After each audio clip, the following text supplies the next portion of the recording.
Hello, welcome back to Hangar 51. So, let's see who's in the room tonight. I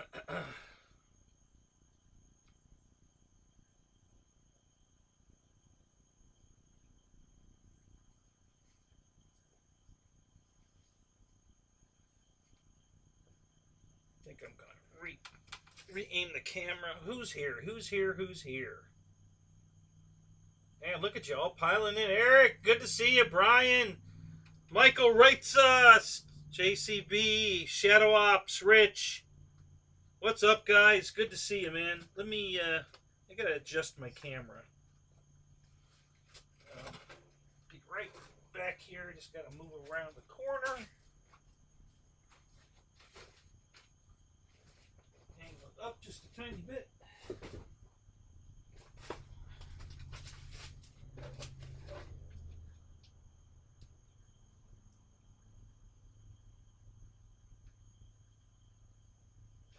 That should be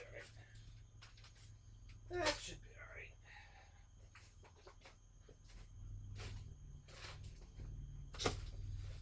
alright. Alright, let's see how we look now.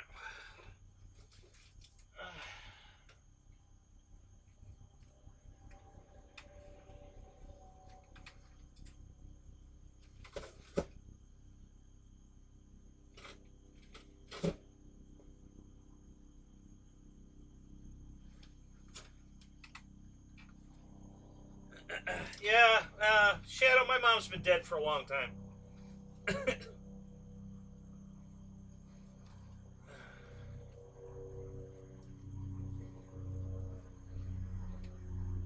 Alright, let's get this show on the road here.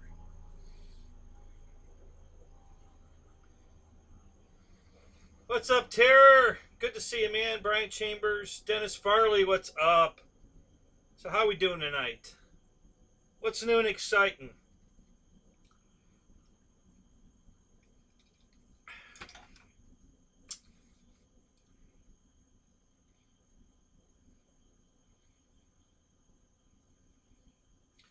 Why did the owl shut his phone off at night?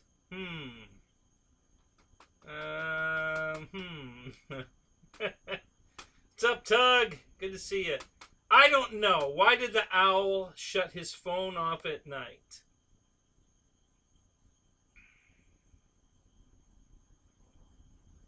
Victor, what's up? God, it's hot out here tonight. Holy crap. I had no idea. I haven't left the house in 5 days, guys. I mean, it's just been raining and windy from the storm, and so it's just, holy crap. It's hot out here. Terry, what's up?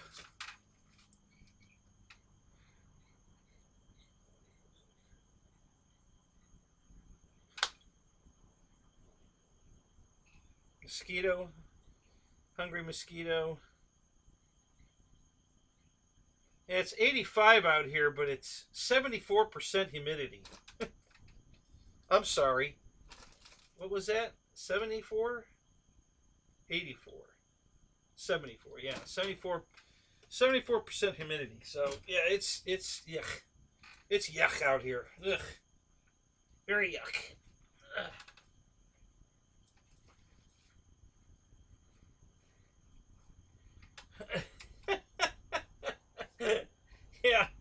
Yeah, I'm on the no cheeseburger diet. Yeah, that'll do it.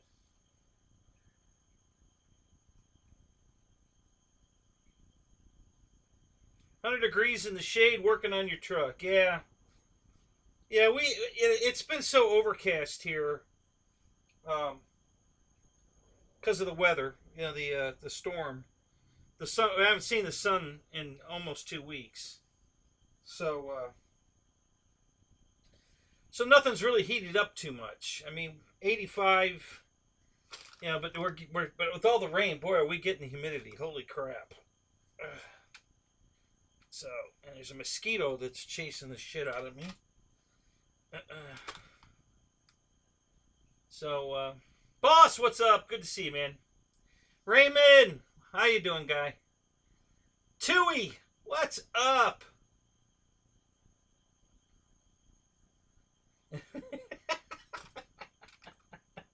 F you too, 2E. Only here for a few minutes. What are you, working? Working hard and hardly working? Airbex, what's up? Good to see you, buddy.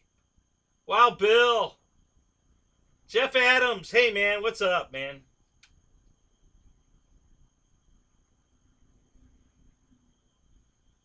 We were fine. She didn't, she stayed offshore to Panhandle. So she was out in the Gulf.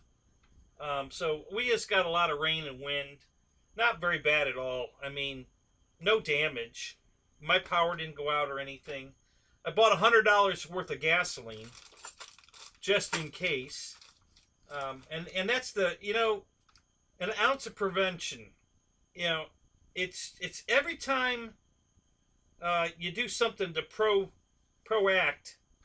So I bought a generator after the hurricanes we had back in the 90s. And I've never lost my power since. After I bought the generator, made sure I could run the house on it, we've never had a power outage. So I've never needed to use the generator after buying it, you know, because now I'm ready for it. So, yeah, that's how that goes. And then, and then, of course, I bought 100 gallons of gas for the generator. Not 100 gallons, $100. That's about 33 gallons with gas prices right now. Almost 34 gallons. And didn't need it. Didn't need the generator at all. So that's fine. No big deal. I'll use it in the lawnmower and the generator. When I go to the flying field, I'll just, you know, I always bring a can of gas with me anyway. So I'll use it up. It's not like it's going to go bad or anything.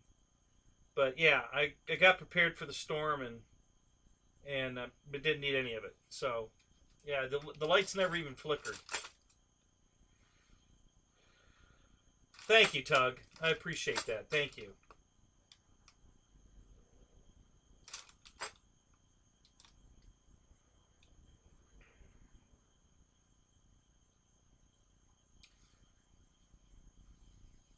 Oh, you have a late dinner out, huh? Oh, well, good for you. All right. What's her name? Does she have a sister? Paul, what's up?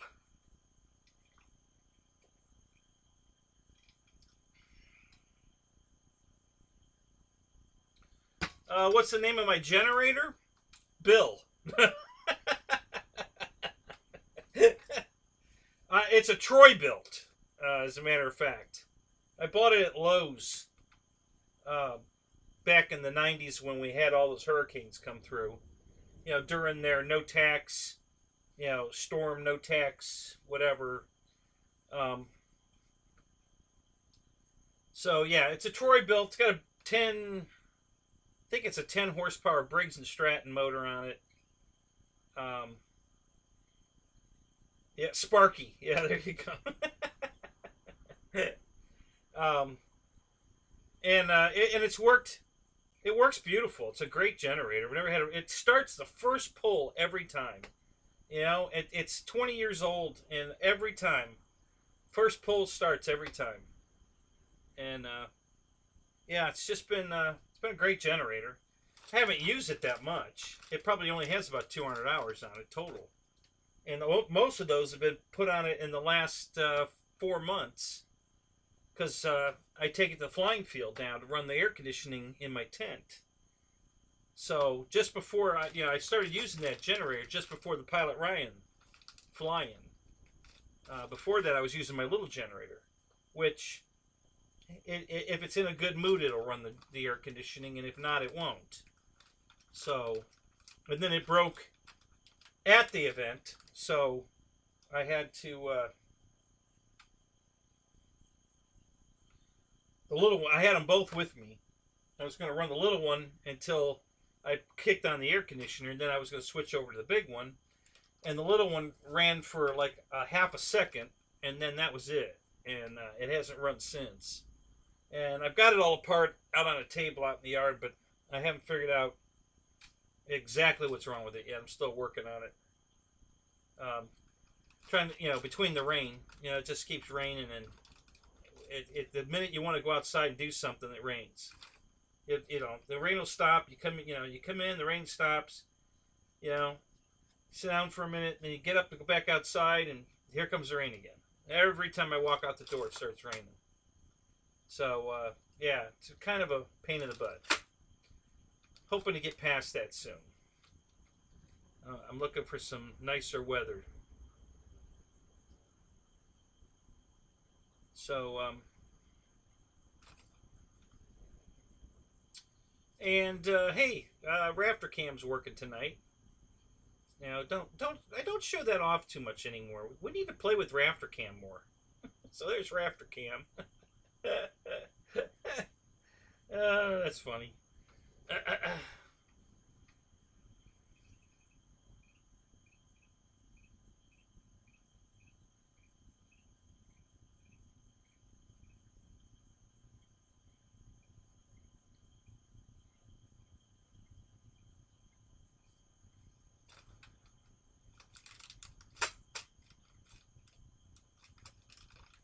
Yeah, the belly cam.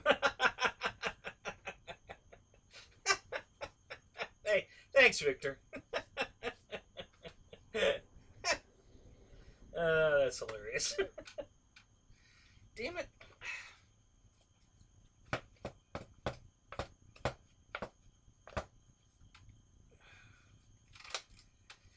Oh, the shirt's just getting soaking wet. Wow.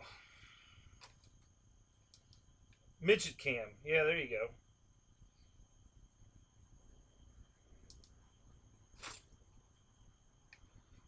I wish I had a back scratcher out here. I can use this again. Use one of the booms to my quad.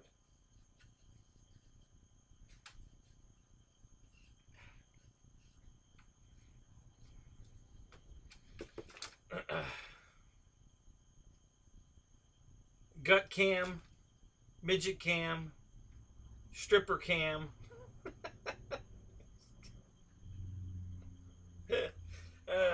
Those are all just great names, guys, but I'm sticking with Rafter Cam. I like that one best.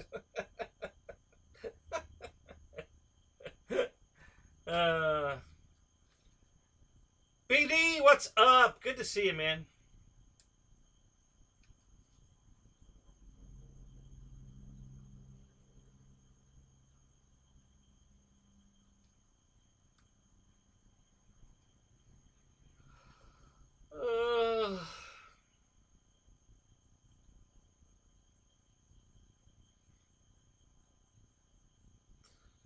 What's up, Michael? What did I think of the new release? Jeez, I knew someone was going to ask me that. I think I'd like somebody to use their imagination and come up with something new instead of another remake of an old, or another of the same thing. If any of you guys have flown the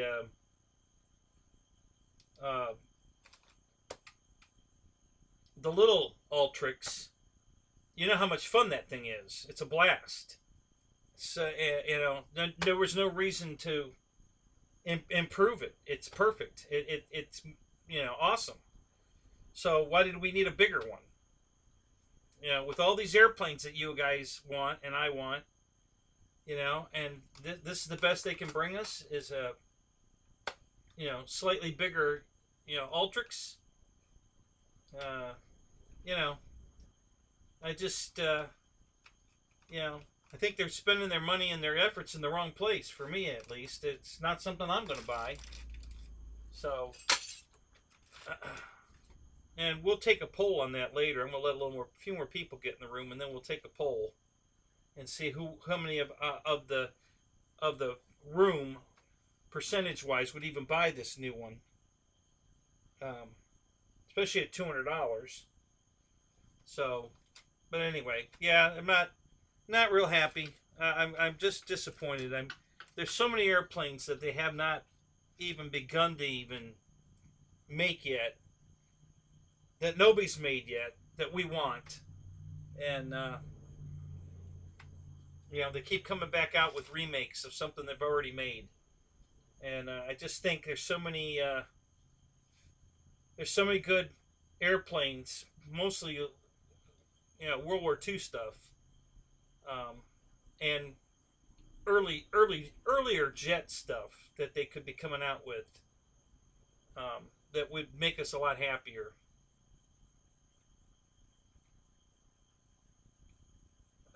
Yeah, right, Ryan. My mom takes a poll. There you go.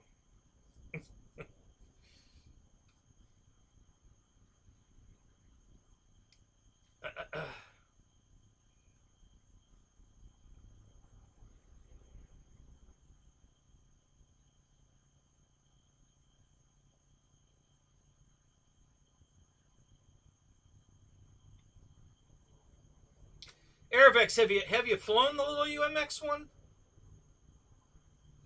Because I felt the same way. I wasn't really thrilled about it until one of the guys at the field made me fly his, and I fell in love with it in about 2 minutes. I was like, holy crap, this thing's a blast.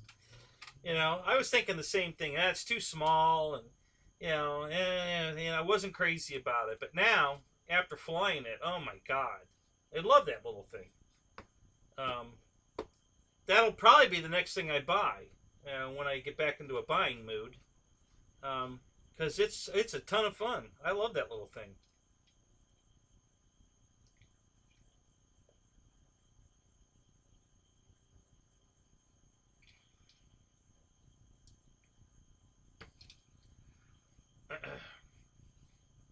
Well, the IC2 connector, Jeff, is the same as an EC2.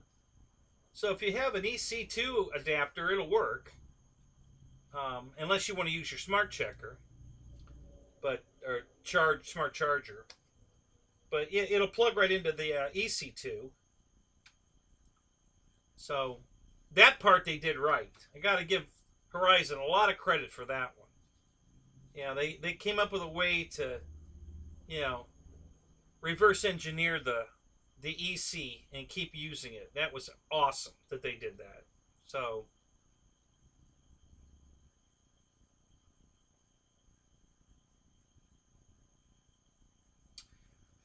for those little battery packs, of course, I just use a JST connector on something that small. If you're running an 850 pack, that's what I run in my UMX Turbo Timber, is an 850 pack.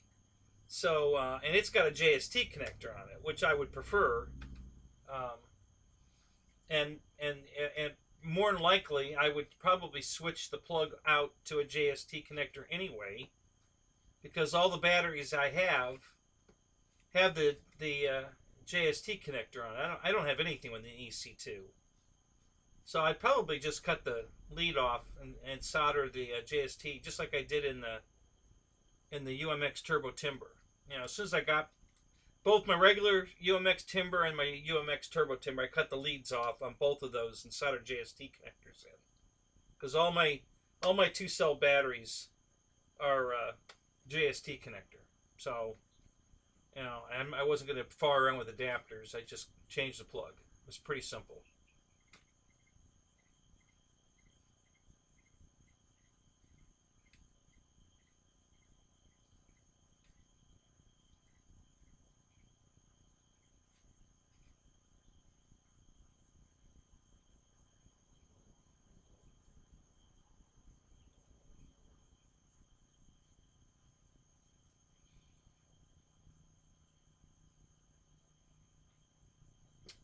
The XT connector, Jeff. You're talking about the balance lead.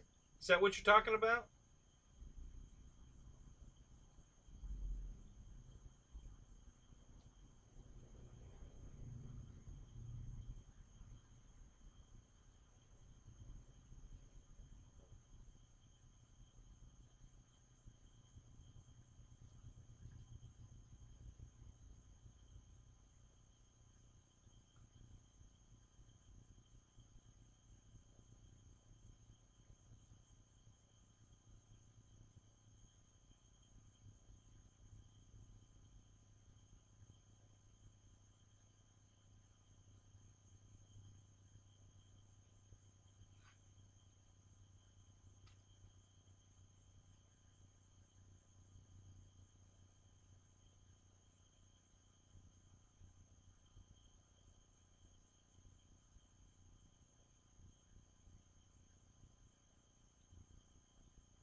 Yeah, Tug Hill, that's true. It has a higher amp rating, but those planes don't draw anywhere near enough amps to burn up a connector. I've never even gotten anything warm, not the battery or the connector in those planes. They just, there just isn't any real amp draw there.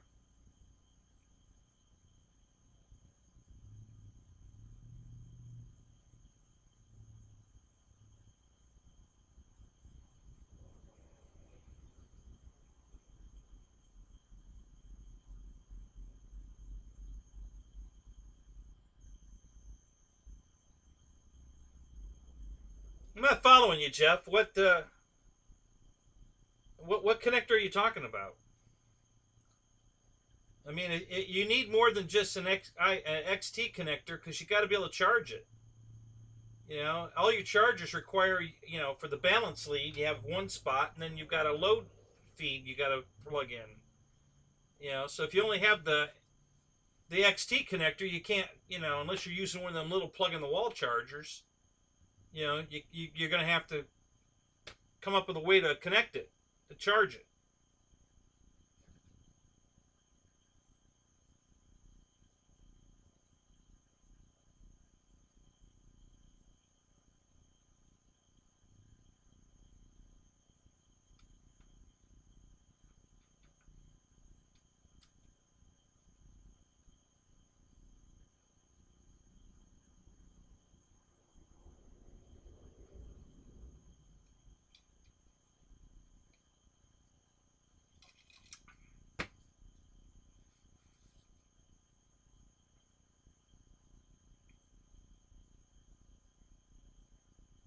Oh, there was an earthquake out in Cali. Oh yeah, ugh, that's not good.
So I guess what you're talking about, Jeff, is like an XT60, but they also make an XT30, which is what would have been on that battery. Is you know the XT30, which is the same size as the EC2.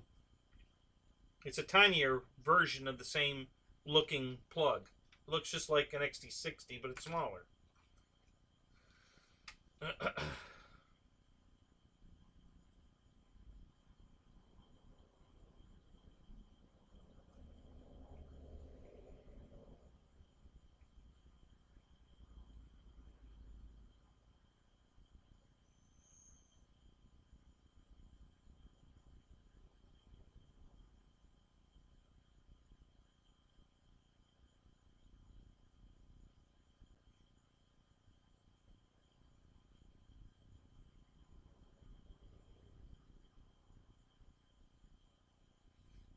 Yeah, I agree with you there, Jeff.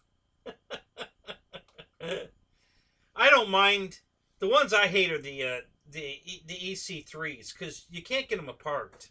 You know, when you plug them bitches together, they're like glued together. It's almost impossible to get them apart. So I hate that connector. Now the EC5 I don't have any problem with. So I'm all right with that one. But man, I really hate that EC3. That thing is a pain in the ass. Usually if I put an adapter in a plane to convert it from an EC3 to a XT30 or a XT60, I just leave it in the plane, you know, because I can still plug an EC3 connector into the XT60 and be able to unplug it. So I just put the adapter in there and leave it in there. Screw it. I hate dealing with those EC3 connectors. It's just a pain in the ass.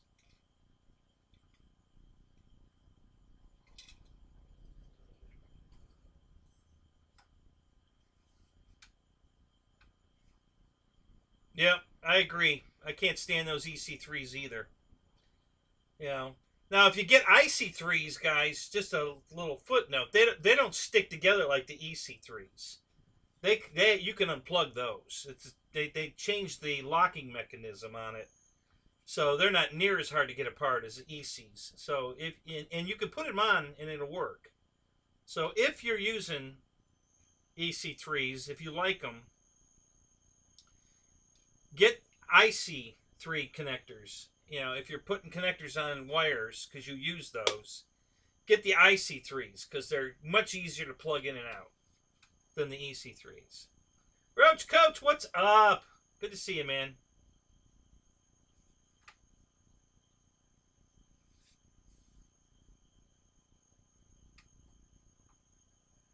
Mick and Easy. What's up?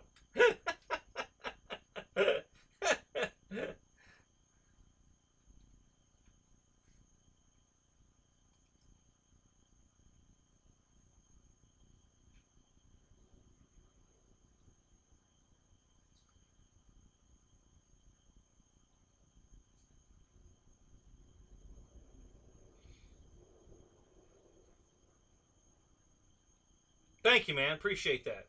Thank you.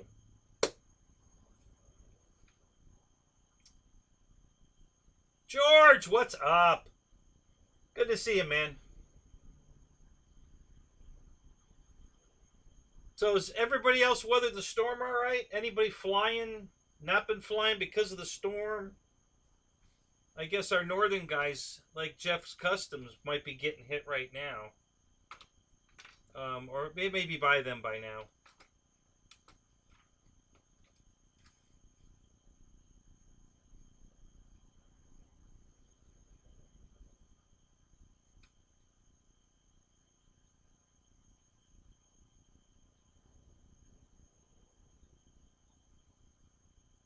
McAneasy? Is that how it goes?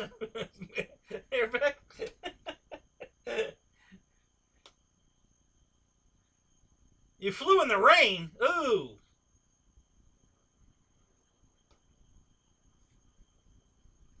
Yeah, I heard the thunder on your show, Jeff. Wow, that was a loud crack we had there. Holy crap.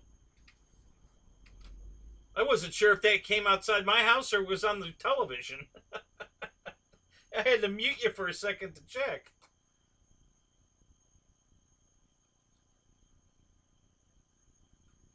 Wild Bill, you're dry as a bone, huh? All right, well, good for you, man. I hope you're doing some flying.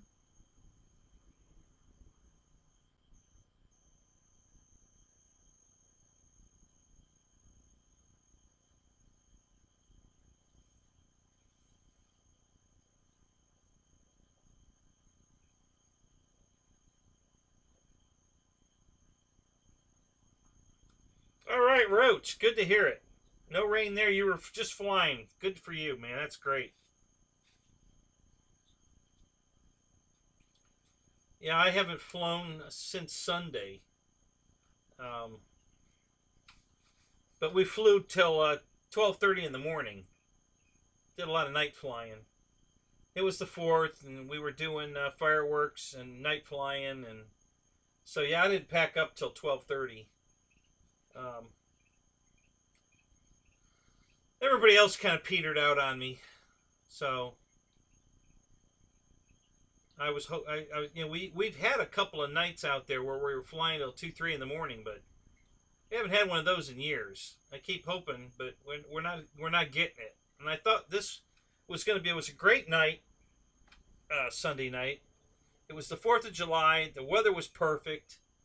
You know, it wasn't hot and humid. There were no winds. It's a perfect night for night flying. The moon came out.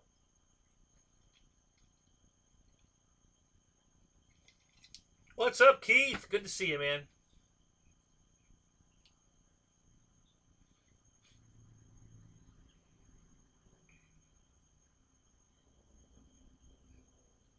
Yeah, Jim, we got the same thing here. It's been raining every day for 2 weeks. It rained all morning Sunday morning, so I didn't go to the field till later in the afternoon. Um, but I still made it out. But yeah, it was raining in the morning, and I didn't want to drive all the way over there if we were just going to get rained all day. So I wanted to make sure the weather was clearing, and it did. So then I went.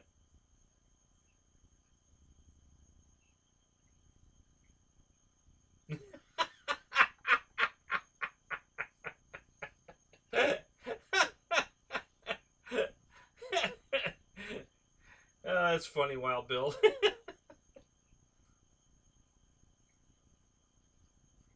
See, I'm always up that late. That's why my show goes that late, because I'm always up that time anyway. You know, I'm a total night owl. So yeah, and that's why I love YouTube, because you can queue up a movie on YouTube anytime you want. I also have Netflix, so I can go there too. So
yeah, Eric, I don't know. I want to go to Null. I'm hoping I can go to Null, but I don't know if that's going to happen or not. Um, Depending on when the garage gets done, and depending on um, whether or not I have a job by then, um, will all key into whether or not I can go. So we'll just have to play it by ear. But I'm planning to go, but we'll just have to wait and see. Um,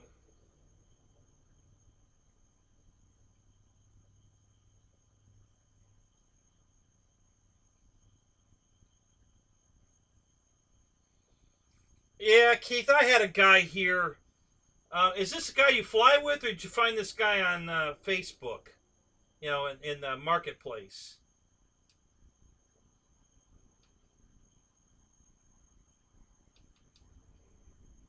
Because the guy I bought my uh, Radio Master from was a total douchebag. He never checked his messages. Had to keep messaging him. hey, do you want, I want to come get the radio. When's a good time? Blah, blah, blah. And it was always, we just couldn't, he never had time for me to come over there. And then when I finally did get over there, he couldn't find the charger for the radio. So, obviously he didn't even bother when he decided he was going to sell it, to even look for the charger. So we spent 30 minutes looking for the charger. And then, and he had all the paperwork printed up for the radio. So I set the paperwork down. I had been holding on to it. And I set it down to look for the charger. And then I forgot it. And I called him back immediately. And, can I come back to get it? Of course, no answer. So for the next 2 days, I kept messaging him. Can I come get the paperwork I left there? And I finally got a message back about 3 days later. Oh, I found it. Throw it away. You can just print it out offline. Oh, thanks. Yeah, I want to use a half a ream of paper again. That you already had printed, and all you had to do is let me come back and get it. But he didn't want to have any part of that. So he turned out to be a real douchebag. So I really hate people that put stuff up for sale and then they're not available, to sell it.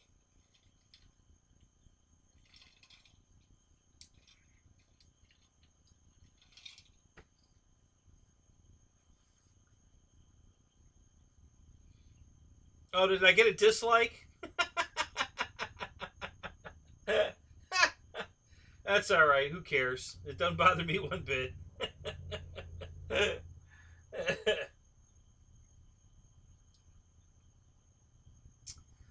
Well, George, I've decided I'm not going to do it myself. I want it done too quickly.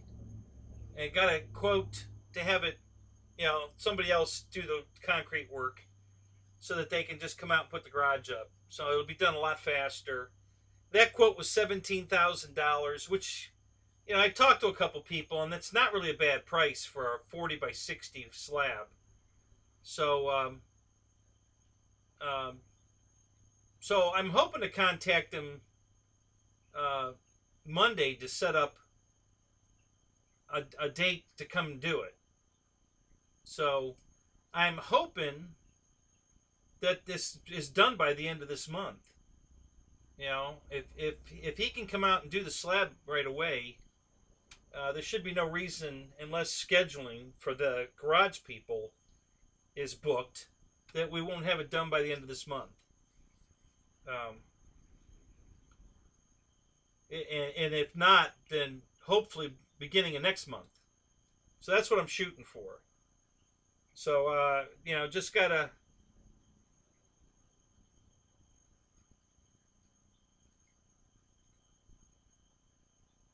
Yeah, I'm not sure, how much it is a yard here or how many yards I need. It doesn't matter anymore. We just can't live like this anymore. Myself and my wife are both we've had it with, trying to live around all these damn airplanes and everything else. So it's just got to get done. And I can't do it fast enough to make either one of us happy. So we're just going to suck it up and pay for it. So that's the plan. So next Thursday I should have an update for you, whether I've got a date to do the footer, the concrete, or if they've already done it maybe. I don't know if they're like, yeah, well, we can come out tomorrow. Well, great, come on out. So, but I'll have an update for you next Thursday, and probably know pretty close to when it'll be ready. Right now, I'm waiting for the garage people to call me back with the final price, so that we're all on the same page. And they won't give me a number. I don't know what's going on at their end. I've sent them 2 emails now, and they've answered the email, but they haven't given me the number. So I just want to make sure we're all on the same page here, because they're already charging me a 10% increase because materials went up. So I just want a number. Okay, so what's our final number? Where are we at? And they haven't sent that to me yet. So that's really what we're held up on. Is I just haven't heard from them.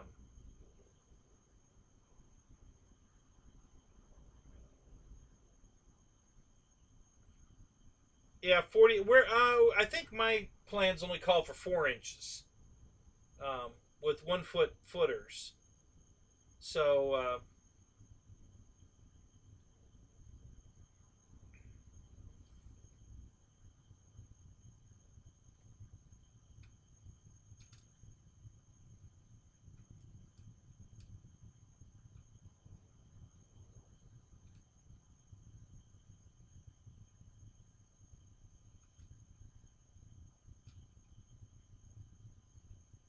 So Wild Bill, is that just the price of the concrete, or does that include labor? What's up, Scott? Good to see you, man.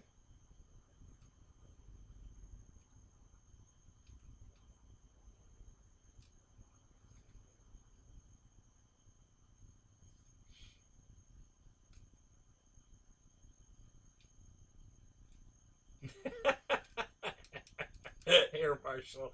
Na, na, na, na, na. Right back at you, buddy.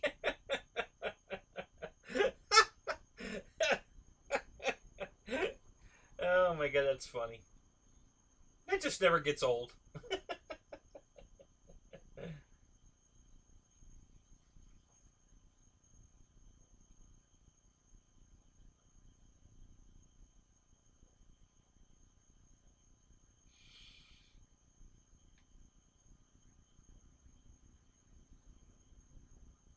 Yeah, sadly, that's all I get is 4 inches. What can I tell you? Yeah, a concrete. I'm sorry.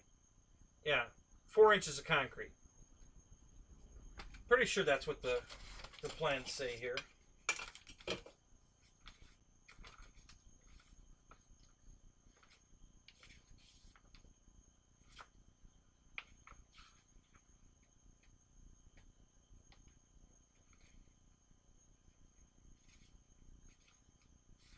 Let me look here.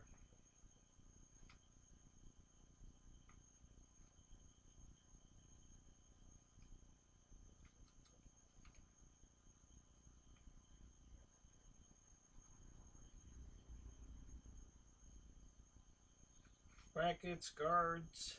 Let's see here.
Hmm.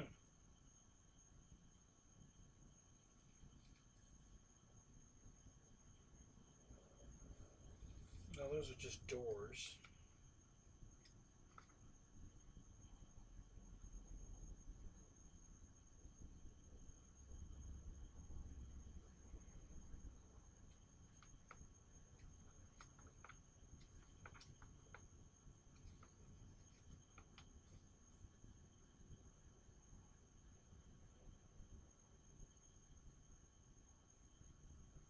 Yeah, 4 inches. Here it is, right here. Yeah, so 4 inches, 2,500 psi, which my quote was for 3,000 psi, is what the quote was for. So 4 inches of 3,000 psi with the um, that additive in the concrete. Um,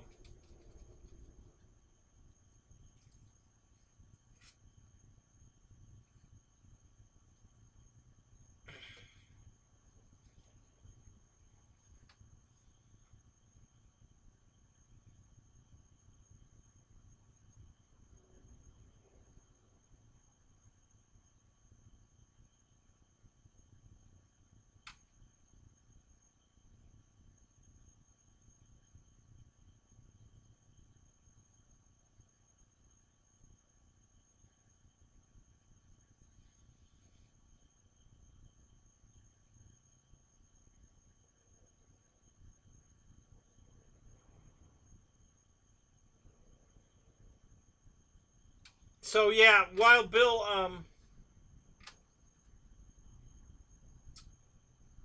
Oh, actually, it was Keith.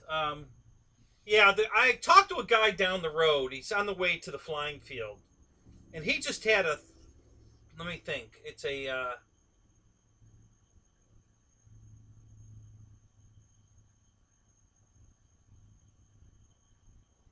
20 by 30 building put up, and his concrete work was 15 grand. That's my building's twice the size of his, and it's only 17 grand. So I think I'm doing all right. I think that was a pretty fair price. Um,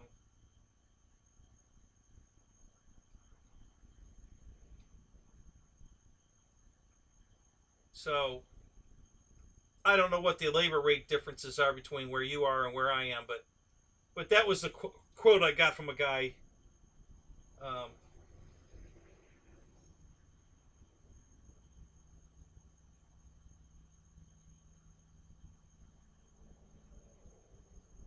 yeah, I agree. I agree with you, Air Marshal. The prices for trucks is unbelievable.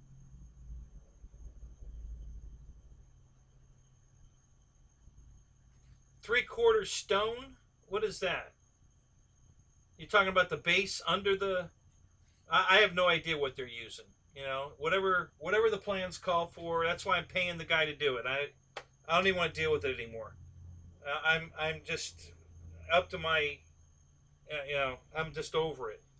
It's taken too long. I just I'm too old to make a real run at this. And if time wasn't an issue, I would still do it. But time's an issue. My ex just can't take it anymore. So um, we just got to get it done. So we're just going to get it done. She's bitching about the money, but I told her, I said, listen, if we can either get a loan, the property's paid for, so we have 100% equity in the property, so it's not going to be any trouble to go to the bank and get a loan against property to pay for this, and we've already talked to the bank about putting a house on the property, and the way they do it is they look at the price of the house, okay, when it's finished, and then they add the value of the standing property with everything already on it together, and then that's the loan. They'll loan that much money. So since we don't owe anything on the property, we're well into the black on equity in the house to get it done. So, Alan, thank you, sir. You are awesome, man. Thank you so much. So yeah, so that's that. All we have to do is figure out, and interest rates are really good right now. So now's the time to do this and get it done. And like I said, time's just, we're out of time. It's after permitting took 8 months to get the permit done, and that cost me an extra 10%. Um, it's just I'm out of time. We just got to do it.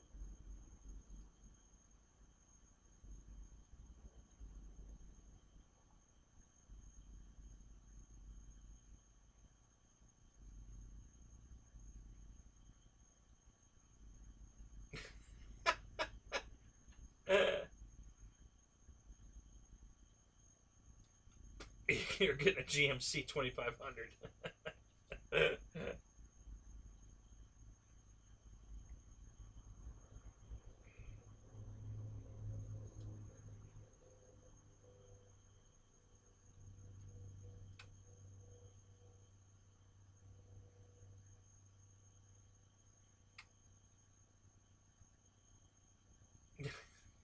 Mickey. What's up? Good to see you, man.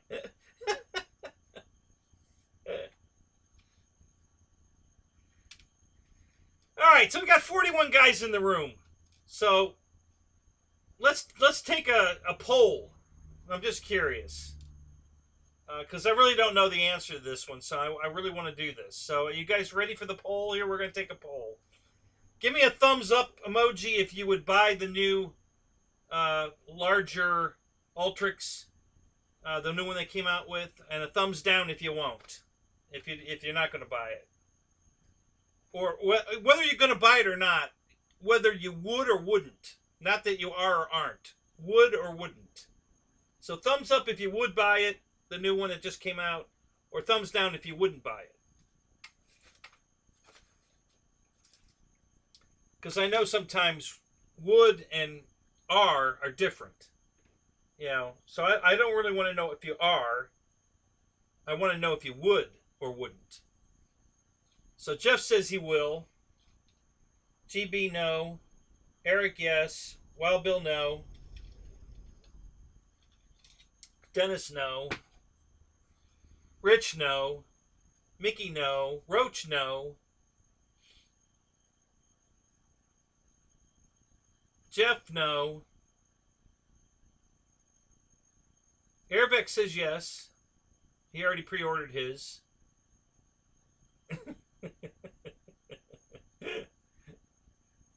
I didn't know that was available. I like your choice and thumbs up. That's hilarious. Matt says no. Scott says no. So Charles, welcome. I don't know you, sir, but welcome to the show. You're a yes. Ron says no. Jim says yes after I show him how to program it into an OpenTX radio. I'll work on that for you. Ben's got a finger down, no. Probably couldn't find the thumb. I don't blame you. Don says no. So yeah, so that's kind of what I was figuring. You know, it's less than 20%, I'd say, want one versus, and that was kind of the gauging I wanted to hear, whether or not George says no, JCB says no, whether or not that was a good choice of the next airplane that Horizon should have come out with. And there's my answer. No, that it was not a good choice. Alan says no. It wasn't a good choice. They, you know, this is what I'm saying. They're not giving us the planes we want. You know, we want something else. We want, you know, Warbirds. You know, a lot of you guys have made suggestions what you'd like to see, and you know, there's been a lot of you know, discussion about it that we agree. Most of the choices that you guys all have put up there, we all want. So yeah, so the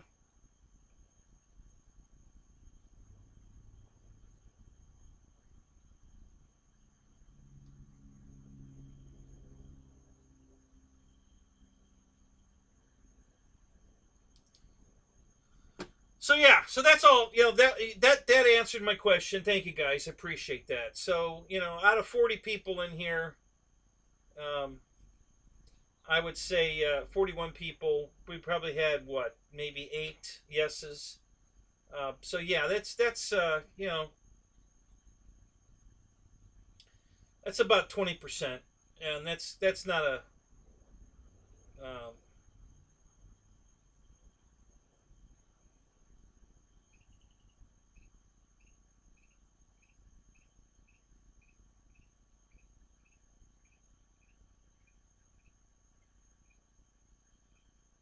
yeah, I agree with it's a small sample size, uh, Dave, but you know, I think we got a pretty diverse group here. I think this is a pretty good indication of what the masses would be saying too.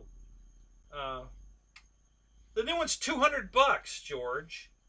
The old one's $119. The small one, which is plenty fun. The batteries are cheaper, everything, you know, and it's less likely to get damaged because it weighs nothing. You can bounce that thing off the ground all day long and you'll never hurt it. It doesn't weigh anything. So yes, but the new one's $200. It's only a 660 millimeter, I think it was, something like that. And it's $200. So yeah, I think the price has something to do with its popularity as well.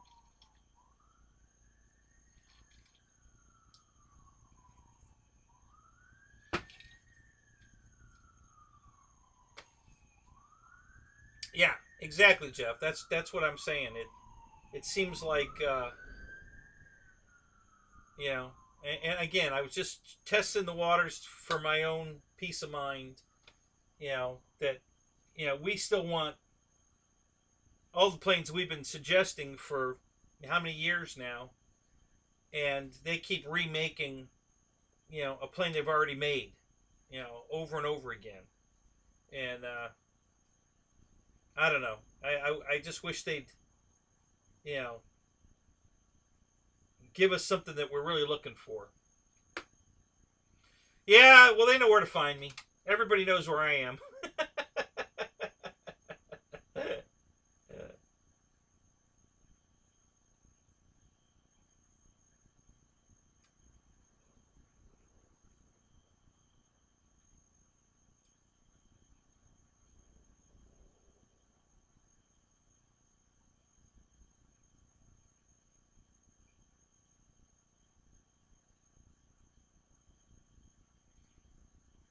Yeah, no, I'm not talking about those likes, Roach. Thanks. Yeah, by the way, everybody hit the like button if you would, please. Thank you. Just a friendly reminder. Smash that like button. Yeah, we're talking about the Ultrix.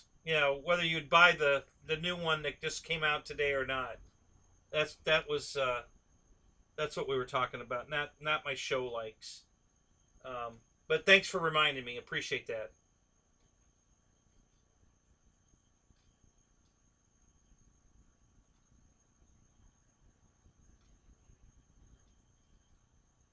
Well, Arabic, that's absolutely a valid point. Absolutely don't blame you for that at all. Most of the guys I think that are interested in the Ultrix, like the little one, already have the little one or have a UMX turbo timber. Um, so they probably have the batteries that will fit in the little one, the Ultrix, the little Ultrix. But if not, that's a valid point. If you've got batteries for the bigger one, then that's one less expense for you. So sure, why not? Um, I think that's a very valid point. I agree. When I was buying airplanes, a lot of times the decision making was it 4 cell or 6 cell, because I didn't have 6 cell batteries for quite a while. I didn't have any 6 cell packs. I started off using 3 cell packs and using a Y connector to hook them together to make a 6 cell pack. So so I totally get that. You know, um, Now I've got probably, because I have so many big airplanes now, I probably have more 6 cell packs. Well, no, I still have more 4 cell packs than anything. I have a boatload of 4 cell packs. Um, but but I have a lot of 6S packs now. So, um, but yeah, I've got a boatload of one cell and 2 cell batteries from um, the little drones that I bought. I got a bunch of toy grade uh, drones I bought to play around with, and I've got several UMX planes that I don't really care for too many of them, but I do love my timbers, both of them, my regular timber and my the UMX timber and the UMX turbo timber. I love both those planes, so they're just fun to fly.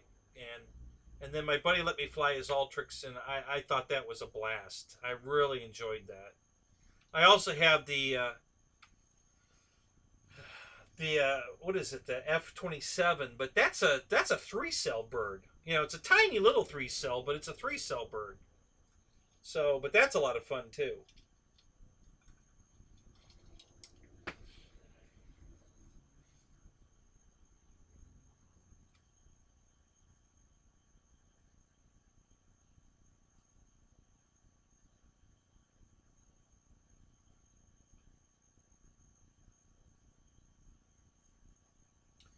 Yeah, sometimes it's fun shooting for the underdog. I like that too, to be honest with you.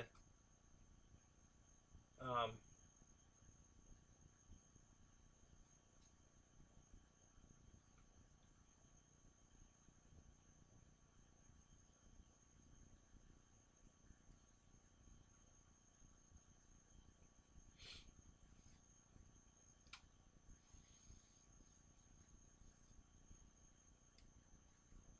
So let's do another poll while we're here. What is the next plane you guys want? What's everybody looking for? So let's see who's. We'll keep score here and see what's the next. If there's a plane out there that somebody would make right now, what would you want it to be?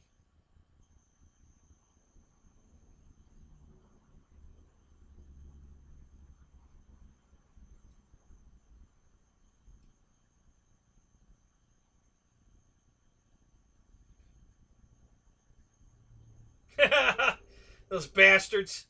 What's up, Spencer? Yeah, I hate it when they pay you to stay late. Man, that sucks.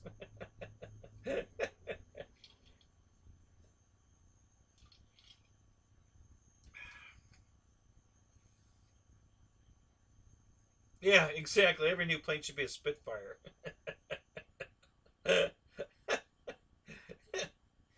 F-117, yeah, I've seen that. You want it to be an 80 millimeter? Okay, yeah, that's been on a lot of people's minds for quite a while.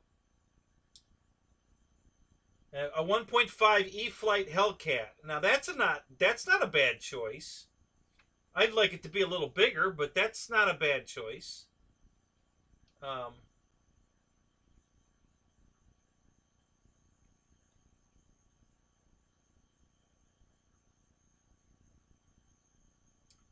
a 40 sized pro. What is that? A Proli 3D? Not sure what kind of plane that is, but basically a 3D plane, a 40 size 3D plane.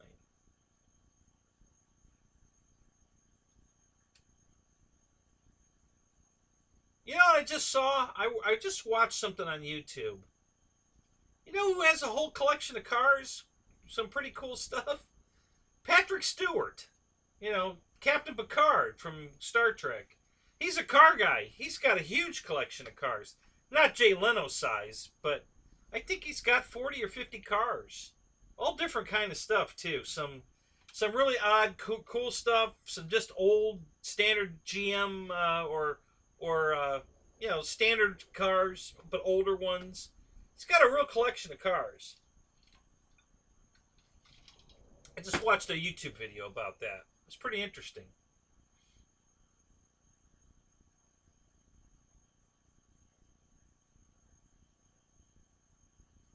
Yeah, a 1.50 would be another nice one. Yep, that's a good choice. Yep.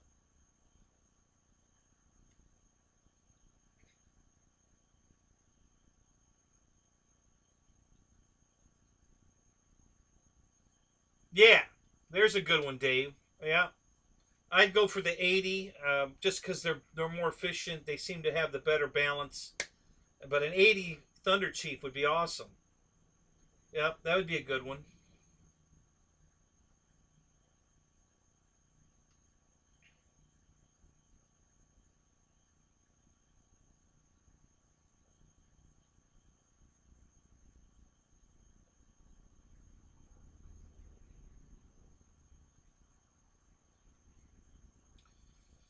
World War One triplane. Yeah, that's not a bad choice either. These are all good suggestions, guys. Hey, Dana, what's up?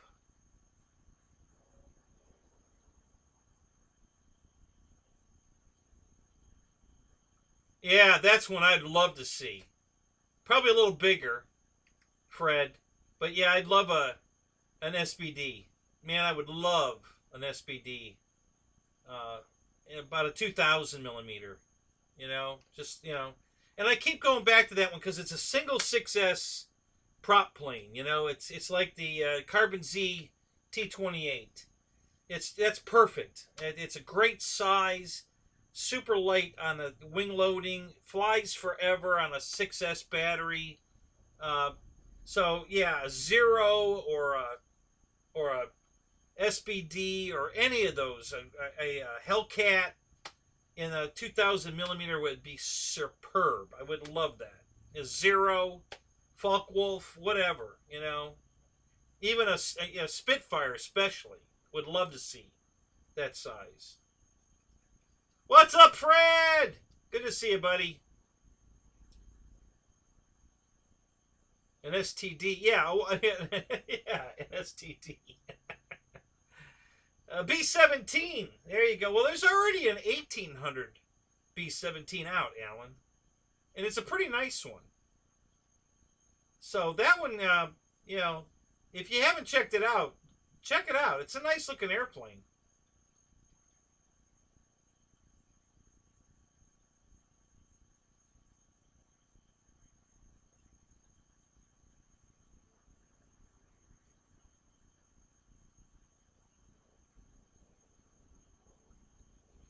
Who doesn't like naked women in heels? For nose art. Oh, good catch.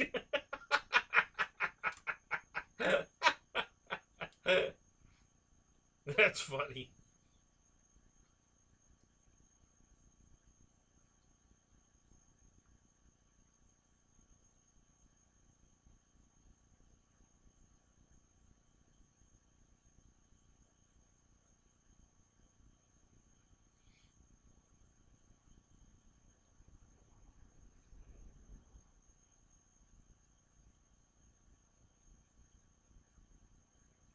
No, Terry, I have about every other T-28, but not the Dynam one. I never got around to getting the Dynam T-28.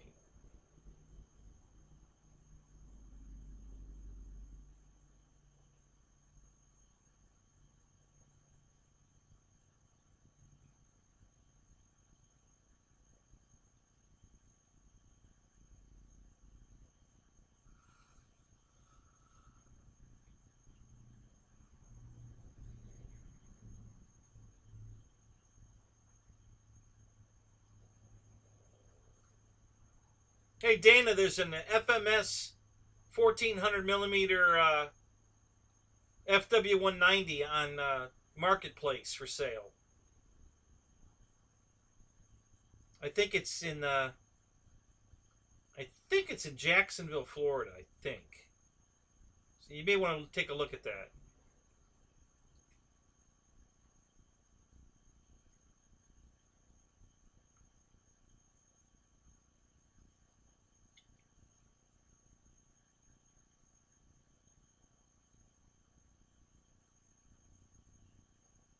Yeah, B1 with sweeping wings would be really cool. Yeah. They obviously can make it. They already made an F-14, so yeah, B1's not a stretch at all. So that would be a cool one.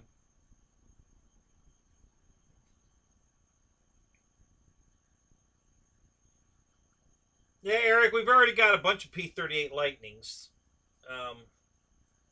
So that would be a remake, which was what we're trying to avoid. We're trying to come up with new stuff that's not available. And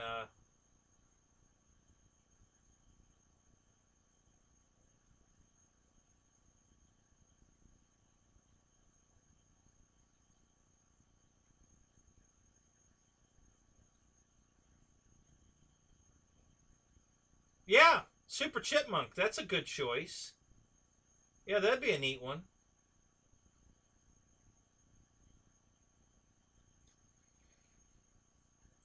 Some really good choices, guys. You guys have come up with some good ones. See, this is what I'm talking about. These are the planes that we want. Not another Turbo Timber or not another Ultrix. I mean, I'm not saying never make it, but right now we want something new, something we can't already have. Um,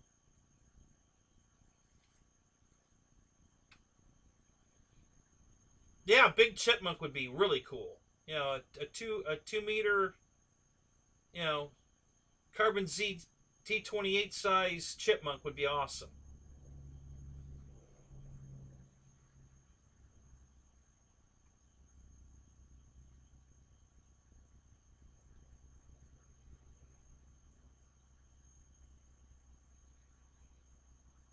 Right, Dave, but all the everything that they've come up with so far are something we all want. At least I think we do. Pick one of them and we'll do a poll on it, Dave. Which one that's been mentioned We'll see how many people would buy it. I'll let you pick the make the pick of which one, so that I'm not being biased here.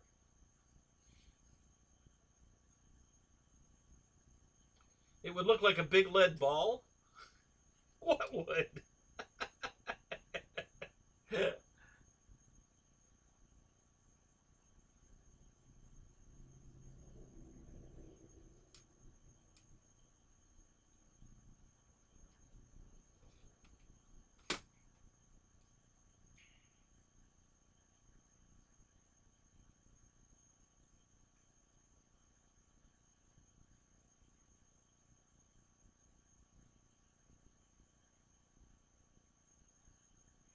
Yeah, well, and Jason said the reason they're not going to make any more is because they're not selling. You know, the Mustang and the Focke Wulf were not big sellers for them. You know, I mean, Jason said that in one of his shows. Um, you know, if sales aren't good, we're not going to make any more. So obviously, they're not getting the sales they thought they were going to get on those planes.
Okay, you're right, Dave. It doesn't mean, but what do you think? What's your personal feeling on that? Do you think the Zero would be a good seller?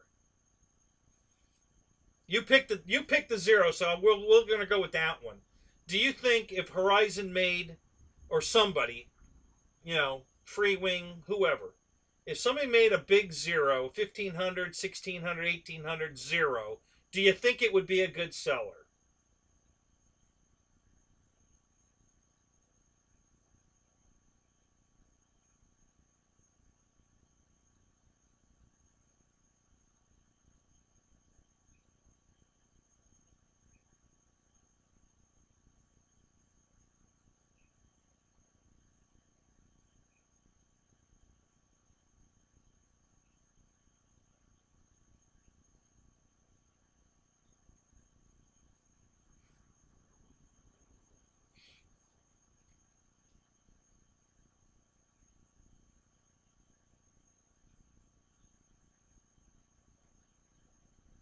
Did I see your video, Roach? Is that what you're asking me? Yeah, I saw the video. Yeah.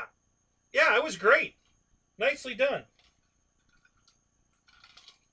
What'd you think? Do you like it? Do you think it flies good? Yeah, I watched that video a couple times. I was really happy to see that.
Really, George?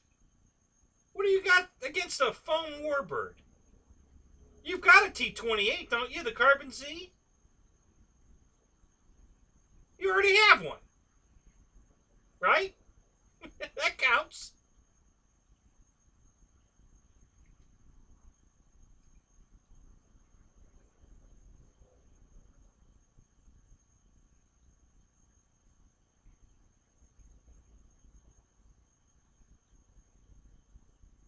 No, Horizon Hobby thought they'd only sell a couple hundred, I guess, because that's all they ordered. Not, I'm kidding, but they way under ordered Dracos. Way, way, way under ordered.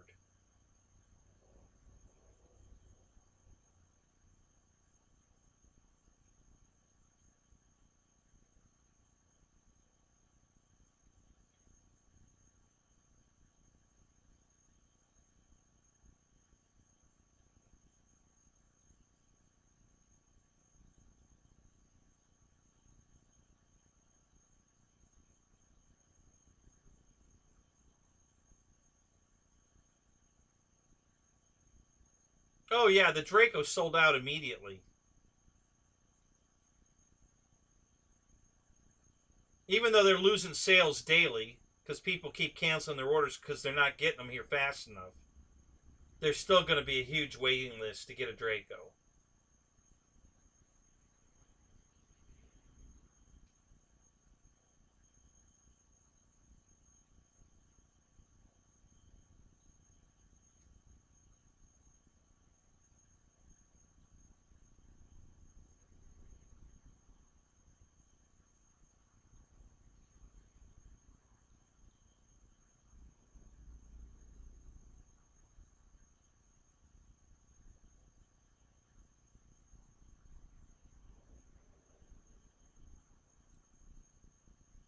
No, Marshall, I think you've got that answer wrong.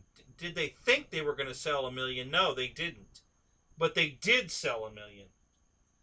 That's why you can't get one.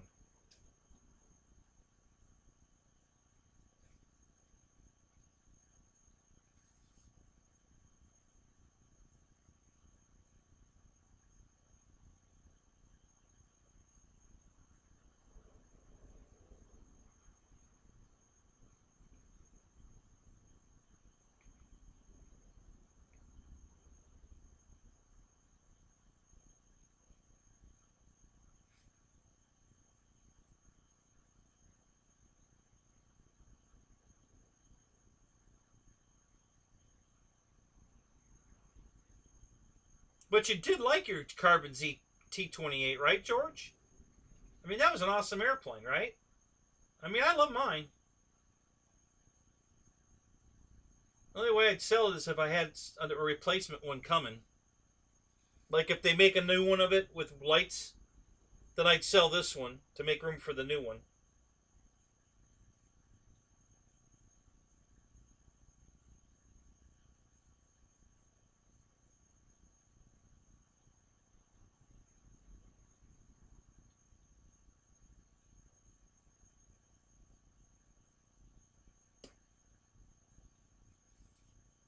Paul, the biggest problem with the Draco is it has high wing loading because everybody's putting too big a battery in it. Nobody wants to fly it with a 3200, which is where it performs perfect. Everybody's throwing a 5, 6, or 7,000 pack in it. And then, yes, it's got way too heavy wing loading. And that's why people are breaking them. You fly it with a 3200 in it, and it's fine. And it flies for 8-10 minutes on a 3200. So yeah, it's a heavy airplane, and everybody's putting way too big a battery in it. You know, just because they say you can doesn't mean you should. So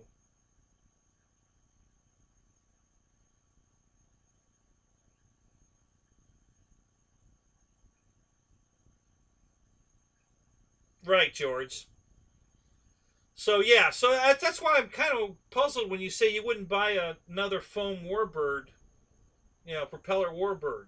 You know, see, I love that plane so much. I want more planes like it. I want a 2,000 millimeter Spitfire. I want a 2,000 A1 Skyraider, a SBD. 2000 SPD, maybe a Hurricane. All these. I mean, I love all of them in a 2000, just like the Carbon Z. I would buy an entire fleet of those planes if they made them. I just love everything about the plane, the size of it, how it flies, how it looks, everything. It only needs one 6S battery to fly 12, 15 minutes. It's just awesome. I love it.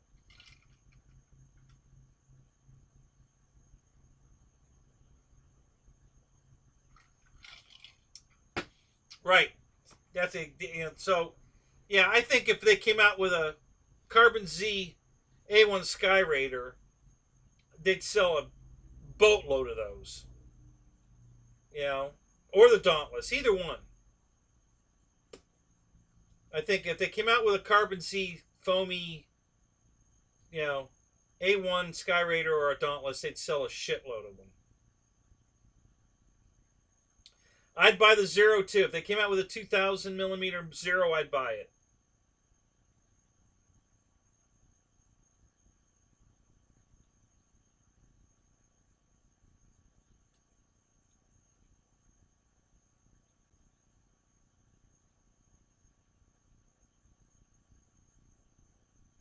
Yeah, Roach, that's where I'm at right now too. I don't need to buy any more airplanes. I got all the planes I need. I'm all airplaned out. It's going to be quite a while before I buy any more planes.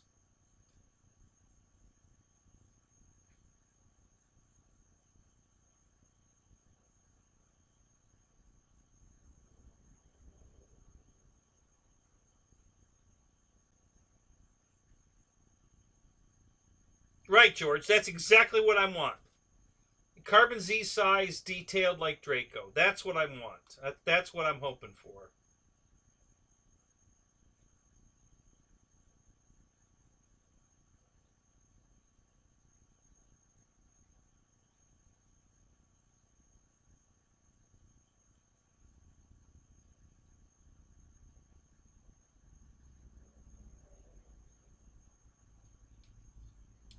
Yeah, Airvex, I think you're going to love the plane on a 3200. Because I've watched Larry fly the one I sold him at the field with 3200, and it flies. It's so light when he lands it. It just comes in and it doesn't even bounce. It just touches down. I mean, he's just got it nailed. It. You can tell how light it's coming in. The wing loading on it's nothing with the 3200 in it. So I think that's the biggest mistake everybody's making with Draco. They're just trying to fly it with way too big a battery. Um, I mean, you can do it, but you have to be a more experienced pilot and be able to, fly it in.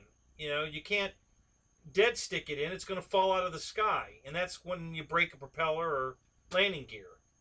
And if you were only using a 3200, it'd be a lot more forgiving.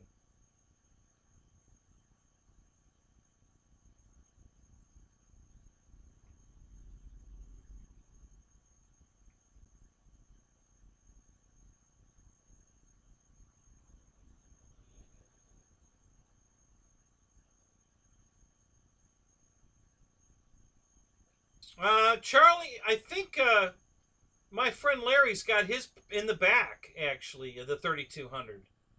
You know, I don't think he's got it real forward. I mean, it's got that big black. I know it's behind that black. I don't know if you could put a battery inside that black plastic, like, inner structure that's in there. Um, but he's got it behind that. So if the battery can go inside that, he doesn't put it in there. He's got it behind that for sure. The battery's completely out, exposed. It's not, and I don't know the Draco that well. I don't have one, and I haven't really gotten a really good look at one either. I mean, I haven't had the hatches off and like really crawled around inside it. I've looked at it, um, but yeah, I noticed when he put his battery in that he did. It was behind that big black structure in the front. So, like I said, I don't know if that's open enough where you can slide the battery inside that or not. But if you can, he doesn't put it in there. It's behind it.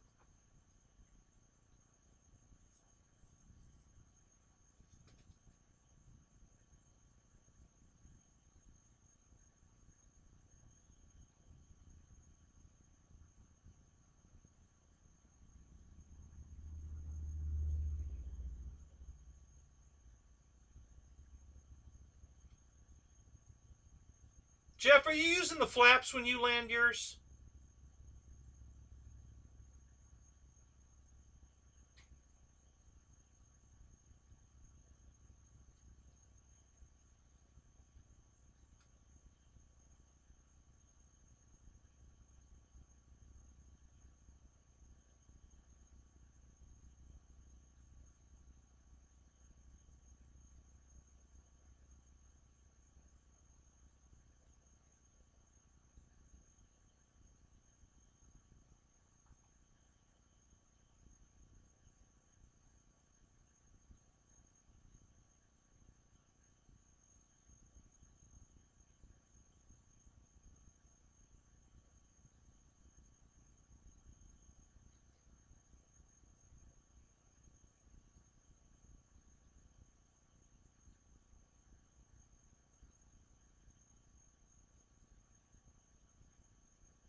Yeah, George. It's a disease. It's a sickness. You know, it's bad. I think we all have it.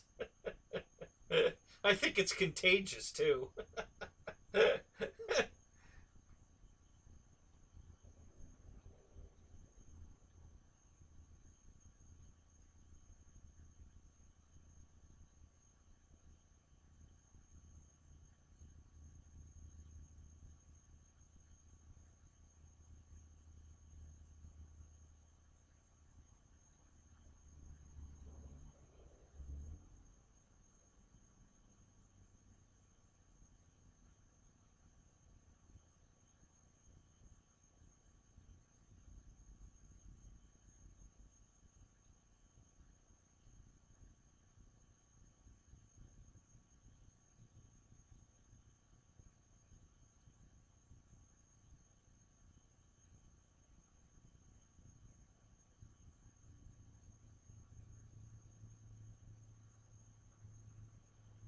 Oh yeah, big Stuka would be really cool. Yeah, that would be cool.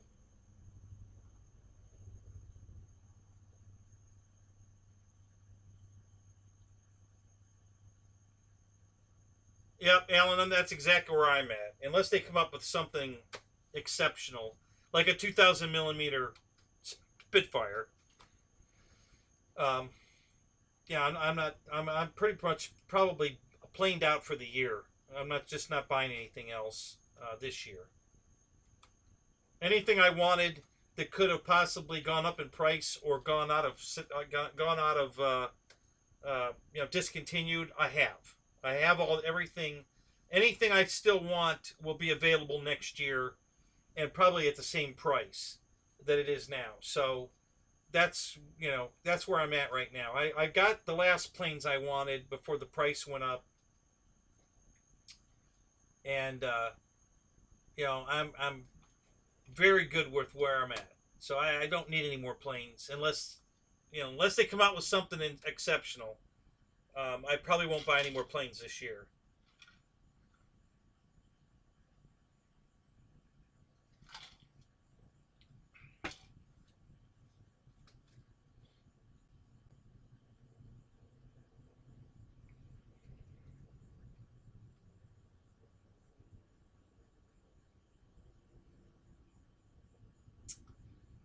A P-63 King Cobra.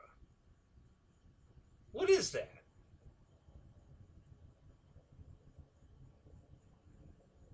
I can't put my finger on what that is. I've heard of it. Just can't think of it what it is right now.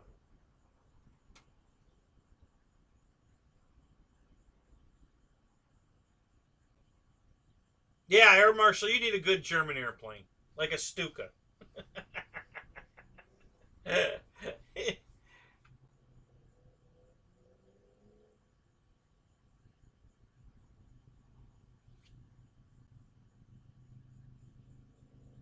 Yeah, me too, Keith. I tried to fly my Corsair, and it's got a problem. The lights were flat, like flickering. They were dimming. The landing gear won't come down altogether. The tail wheel won't come down with the mains. The only way I could get all three gear to come down is I had to put the tail wheel on a separate channel, put a delay on the mains, so that the tail wheel comes down and locks in place, and then the delay, and then the mains come down. And then same thing going up. The tail wheel goes up, there's a delay, and then the main gear comes up. And that's the only way you could get the landing gear to work. The lights are flickering, and then I was taxiing out to fly it, and the rudder started going bananas. And so I just shut it down, put it away. And it's been raining every day, so I haven't been able to get it out of the trailer to take a good look at it. I think I have an ESC problem. Well, a BEC in the ESC. I think I've got a bad. It's not putting out the amperage to handle the load on the plane. I think I got to do some testing. But yeah, my Corsair's got an issue. So it's beautiful, but it's got an issue. So I got to. Yeah, Keith, I got to tell you, between the problem I had with that first F7F and now the problem I got with this Corsair, um, I'm not doing real well with FMS products right now. And I got to build the. I'm probably going to do that tomorrow. Uh, the Beaver. I bought the Beaver too, so I got to build that and check that out. Um, yeah, Matt, you had an issue with yours, and I'm having an issue with mine. So yeah, there's an issue here, and I don't know what. Did you ever hear back from Horizon on yours? Are they talking to you about it? Are they doing anything? Did you tell them?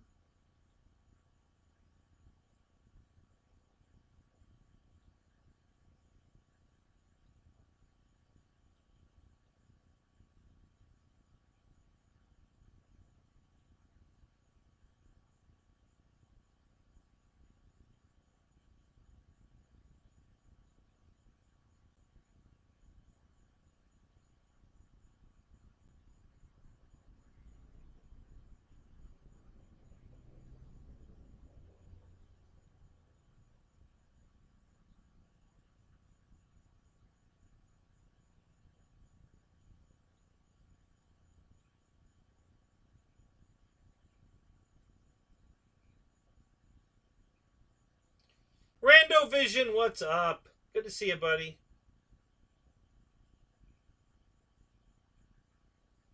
You know, you should reach out anyway, Matt. At least, plant the seed.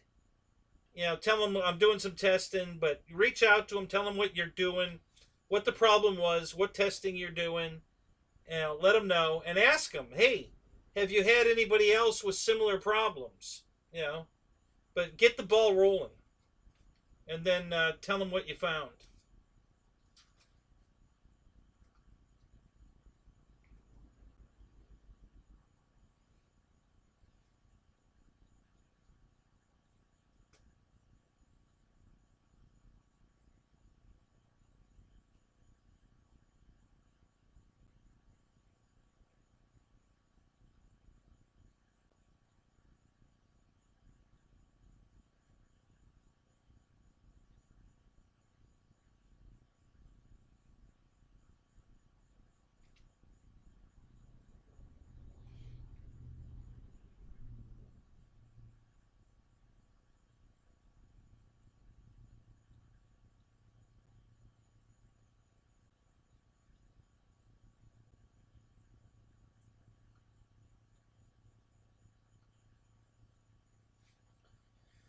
Yeah, EQ, I agree with you. That's kind of where I'm at too.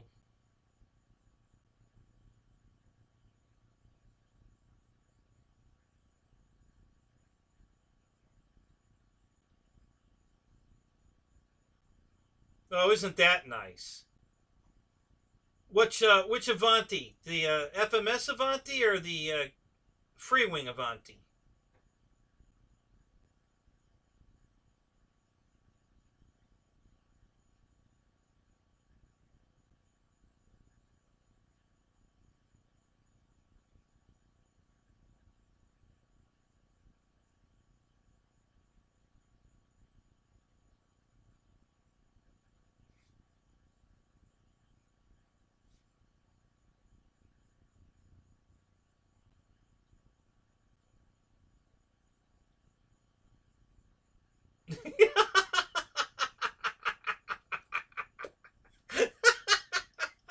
Boss, that's funny. I believe with what they came out with today was scrap foam that was left on the floor.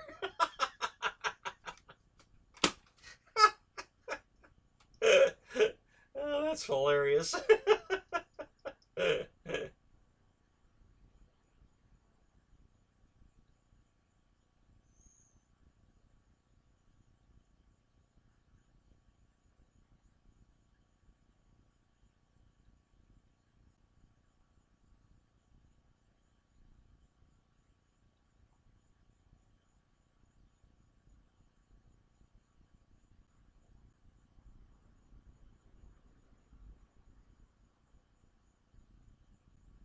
Yeah, there you go. We need a modern Tucker.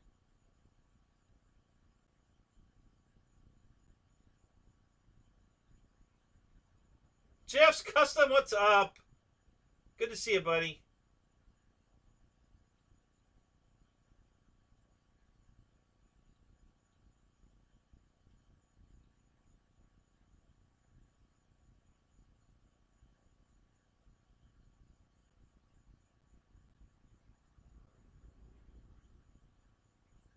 A UMX hot dog.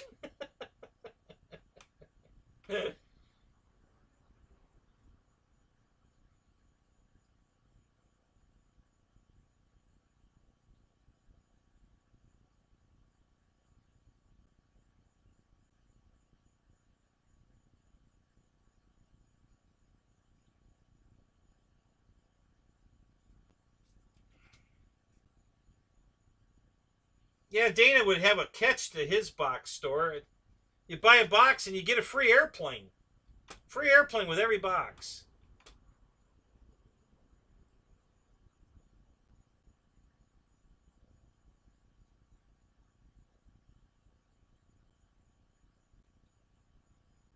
Yeah, I knocked the rust off my Flowbee. Yeah. No, I cut my hair last week. Um,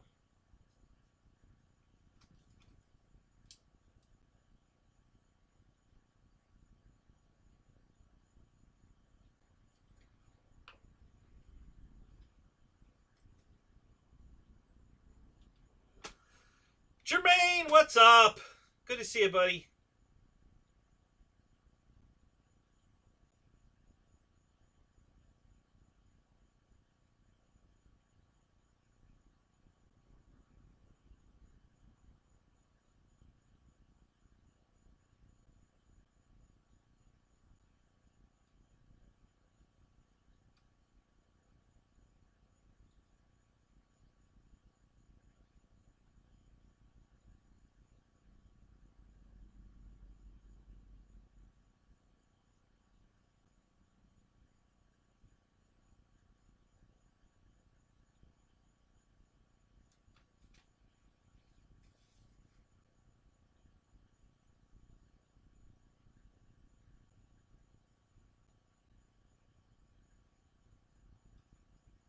Yeah, that's a good question, Fred. How is work going, Jermaine?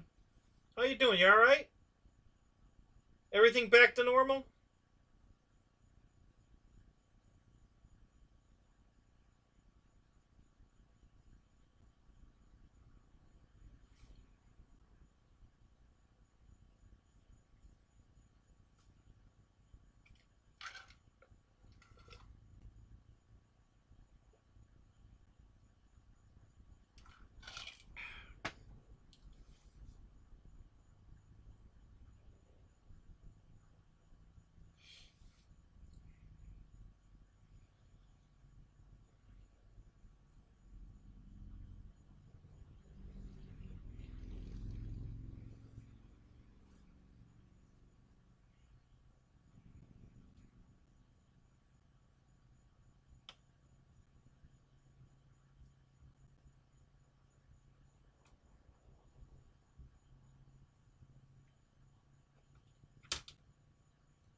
So yeah, things are still slow, Jermaine.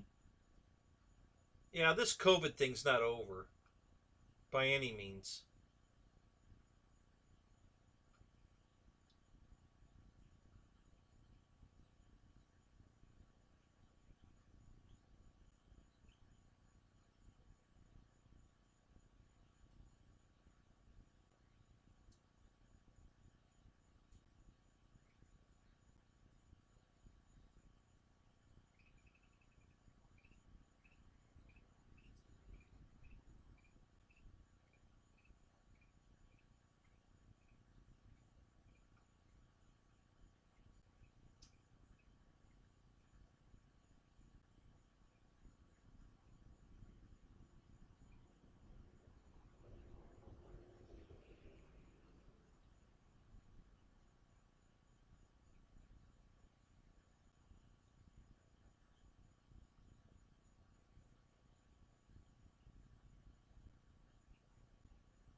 Sorry, guys, I was looking at something.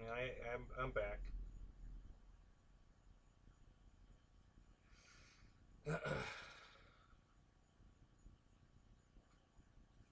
Yeah, it looks like FMS has a health problem.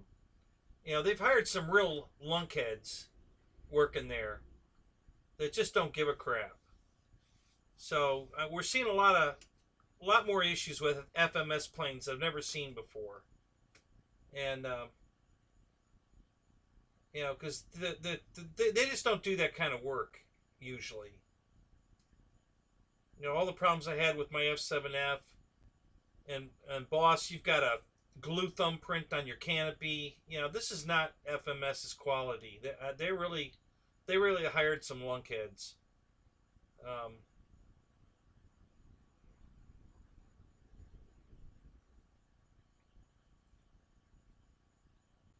and now the problems I'm having with the Corsair, I don't know if that has to do with them in house or if whoever makes their ESCs. I don't know if I have a servo problem. It could be a receiver issue, but I kind of doubt since it's only the rudder. The ailerons, elevator, everything else is rock solid. Just the rudder was just going bananas, and so I wasn't going to take off with it doing that.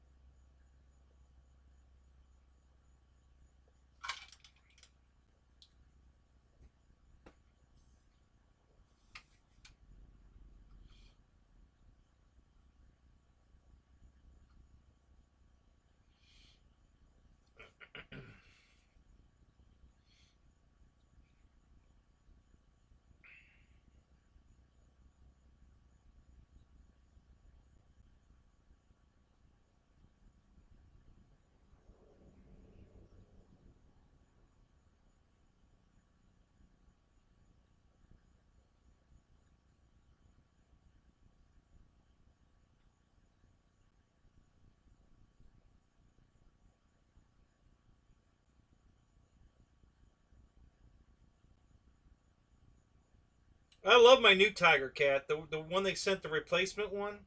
Love it. It's doing fantastic. Flies like a dream. It lands like a dream. I mean, oh my god. Um, yeah, no issues with that baby at all. I love it.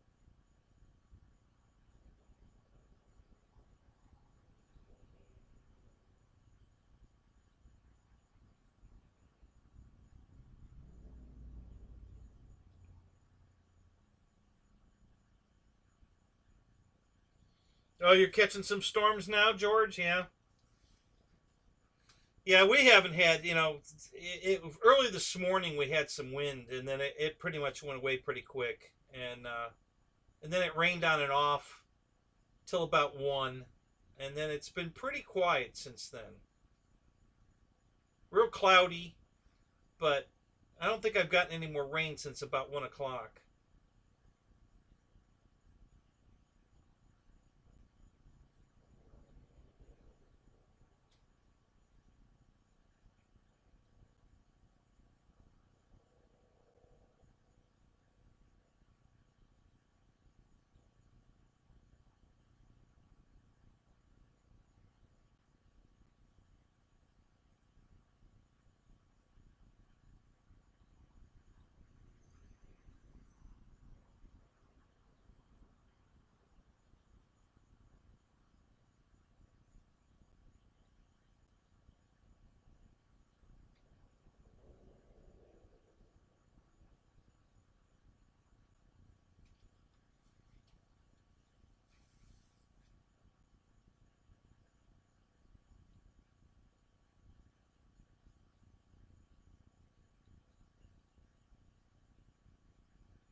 Keith, I would bring both. I'd bring a couple of fancy planes, and if everything looks good and the people are cool and you think you can put on a show, then break them out and fly them. But otherwise, just fly your everyday planes. But I'd at least bring a couple of them with you just in case you get the opportunity to show them some stuff.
Oh, is it float flying time again? Well, that's cool.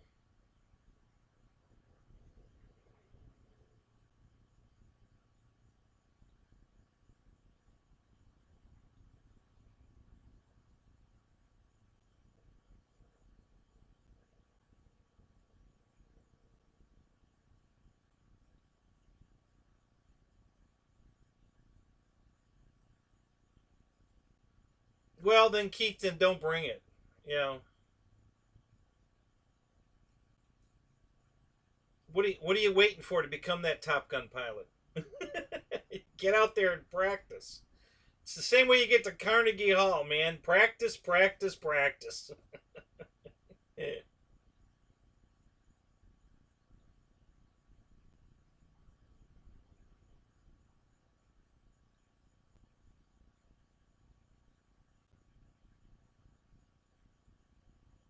Now the Red Bull races are over. I don't know if they're over because of COVID or not, but they're done for now. I hope they bring them back. I really enjoy watching that. But yeah, I think last year was the end of it. Um, so for now, I haven't heard anything about them bringing it back, but I suppose they will once the world gets back right again. Might be 4 years before that happens.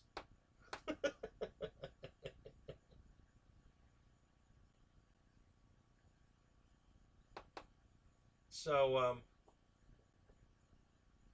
yeah, I was kind of bummed when they canceled the Red Bull races. I really enjoy watching that.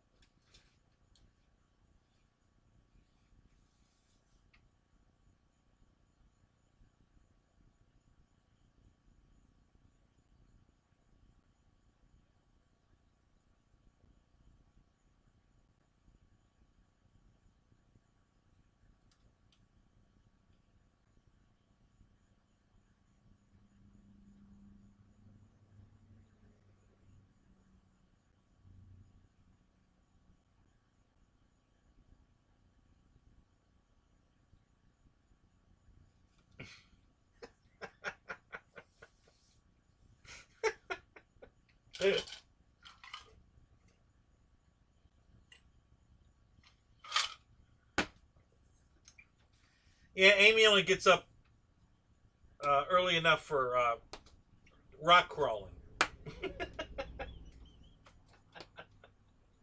not float flying. But she's a hell of a rock crawler. So there you go.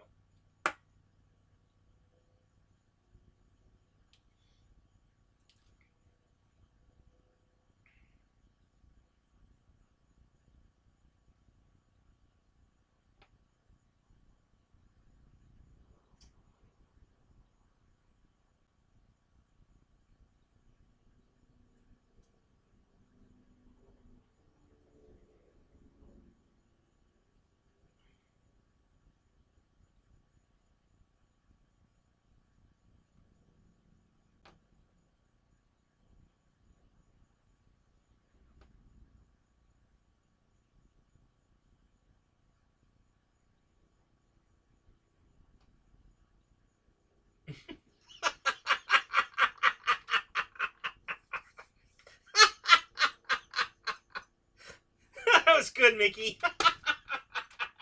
Sword swallowing.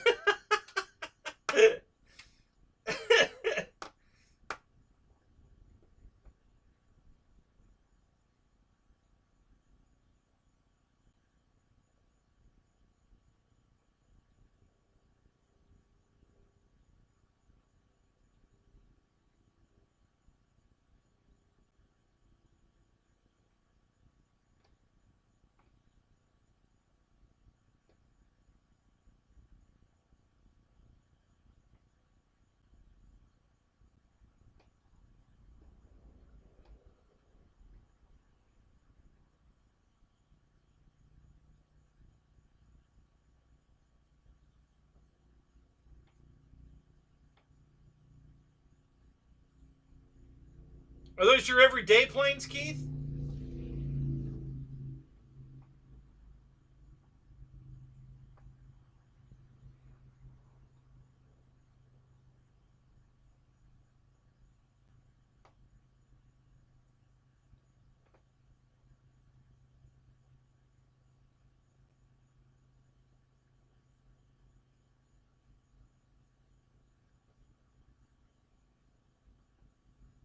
Ah, gotcha, Keith.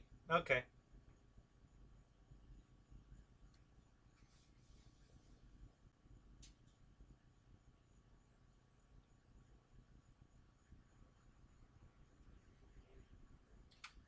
All right, boss. Have a good night, man. Thanks for coming. It's good to see you. Roach sees his bus stop. He wants off too. All right. Let me pull this baby over. Open the door. There you go.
You out too there, Mechanese? Mechanese? I hope I'm saying that right. Anyway, have a good night, man. Thanks for stopping in. It's good to see you.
73 remotes. Oh, yeah, these are yeah. This actually these are all universal remotes, but this one's for the TV that's right there. This one's for the TV that's right there, and this one's for the camera. Yeah, the new my new camera that I do my videos with. This one I can zoom in and out and stuff with this. Um, so yeah, they're this one's only on the table because I keep losing it. You know, I misplace it, so I just put it there so I won't lose it. This is the only one I'm using right now. I only use this one when I do recordings with the new camera.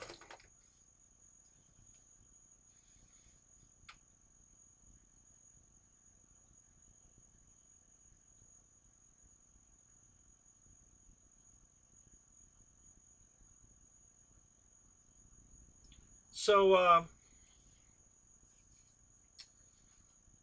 the planes that I generally don't fly. I only got a few. My my 90 millimeter FW, or not FW, my 90 millimeter Yak 130. I only fly that. It's in the trailer, so it's not in the house. So it's in the trailer. So it's something I would fly. But weather conditions have to be good for that one. I'm not putting that up in questionable wind. That plane's just too rare, too special to me because it sounds so good, it flies so good, and I can't replace it. Well, I can't replace it easily, so I'm not taking any chances with that plane. Other than that,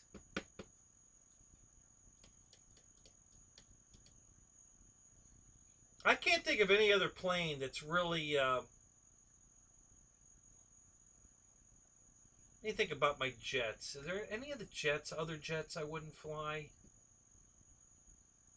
No, not really. Yeah, I think pretty much that's the only one.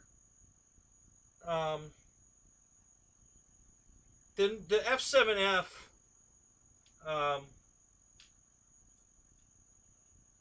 I'm not that critical on it. I mean, if the winds are okay, I'll fly it. It doesn't have to be calm.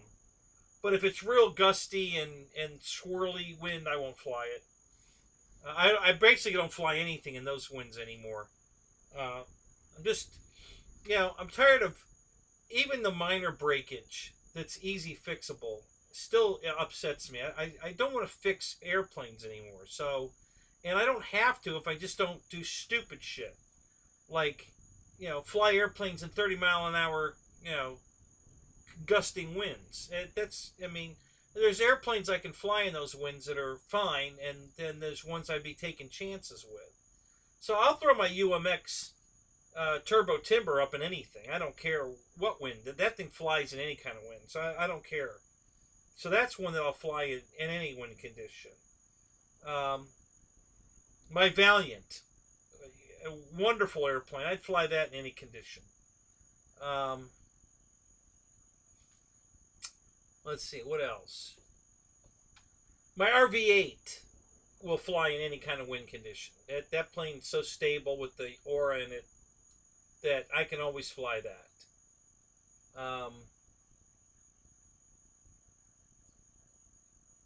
The 182, the new big 182 from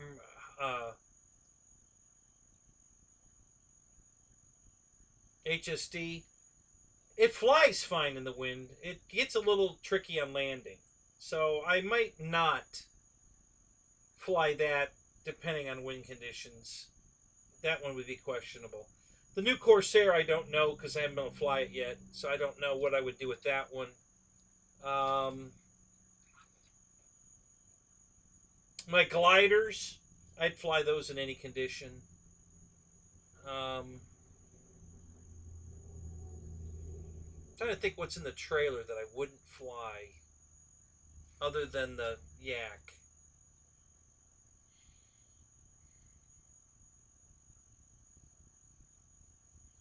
Yeah, no, I don't think there's anything else.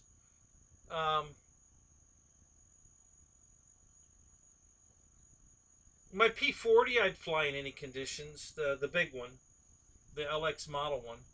That flies so good it doesn't mind the wind. I wouldn't put it up in a 30-mile-an-hour crosswind kind of situation. We did that at the Boozer event, and it flew okay, but I don't think I want to risk it. So that plane I probably wouldn't fly in those conditions anymore.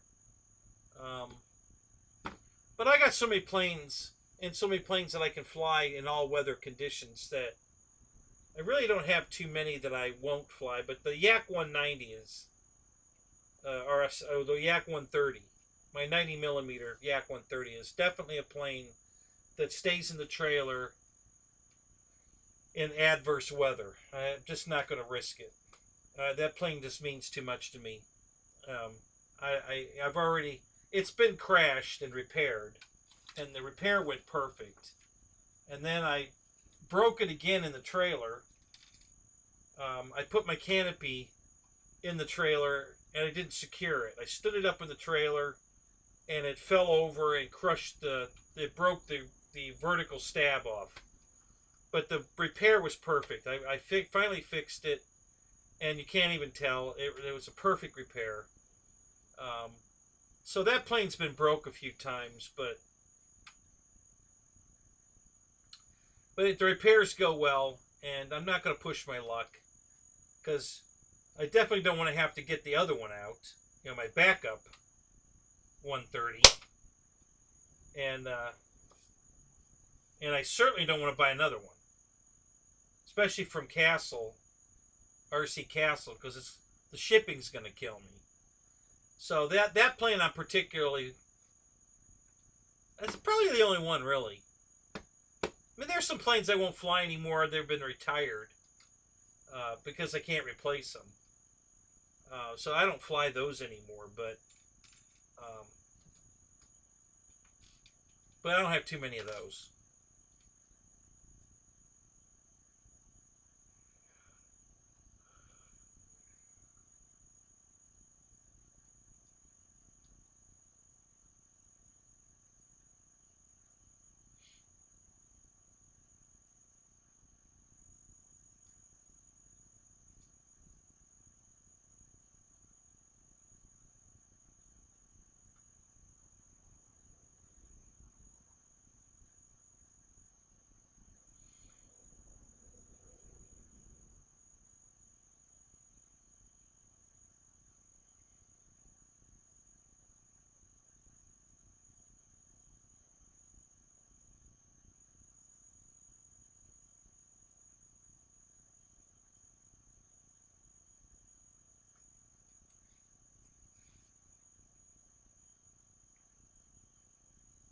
Yeah, I can tell you I'm not going to be getting any drag cars anytime soon.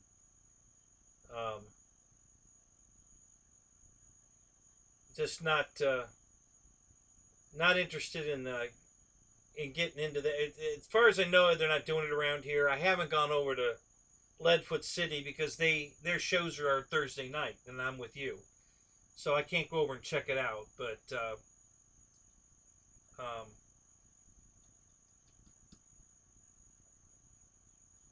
if something like that starts up, I don't even know I'd get involved in it. It's just too much.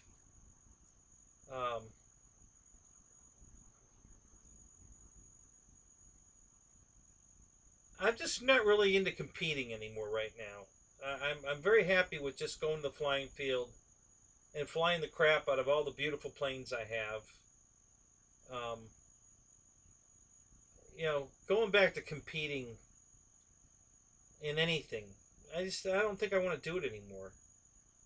Uh, Maybe once I get back to work and have some money, maybe we'll see. That money changes everything.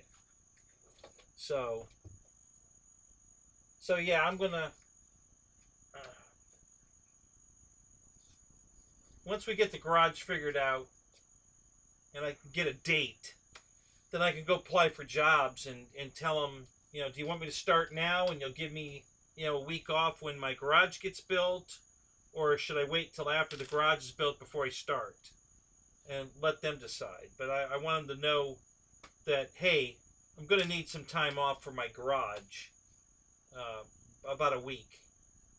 So how do you want to do this?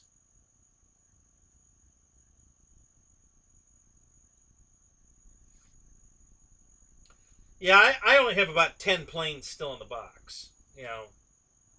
Maybe 12. And they're just duplicates.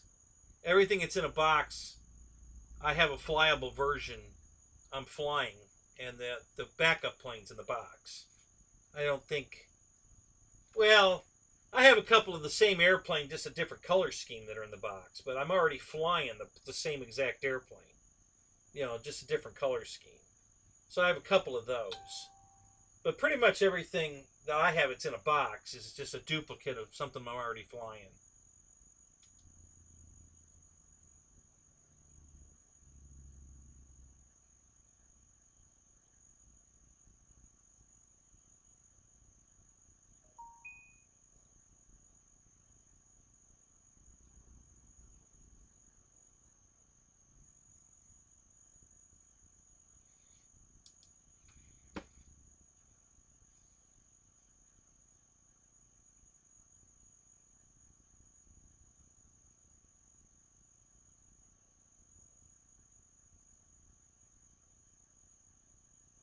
Yeah, Bill, you know, people say that, but I'm a firm believer that money will buy happiness or can buy happiness. You know, if you have a lot of money and you're in control of it, then you can make your own happiness. So, yeah, I firmly believe that money will buy happiness. Um, I don't believe that. Uh, I'm not saying you have to have money to be happy, but you know, you're just an if you can't if you have a lot of money and you can't make yourself happy, then you're an idiot. Because I know I could make myself happy with money, you know, for sure. So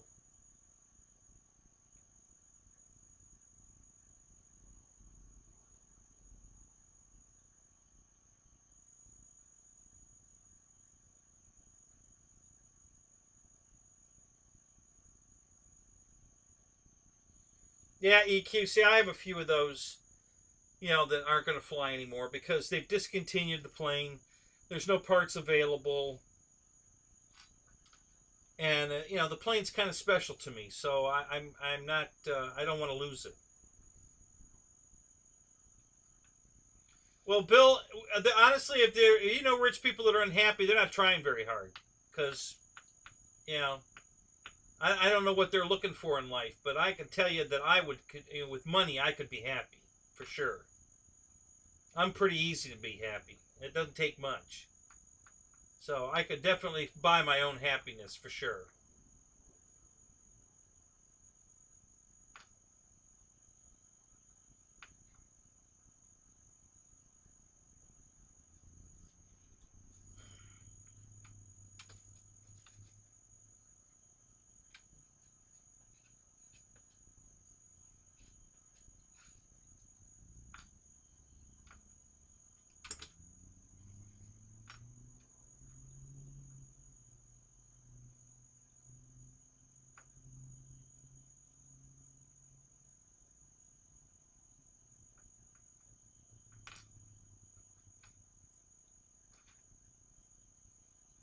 That's not why your planes are still in the box, Dana.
Oh.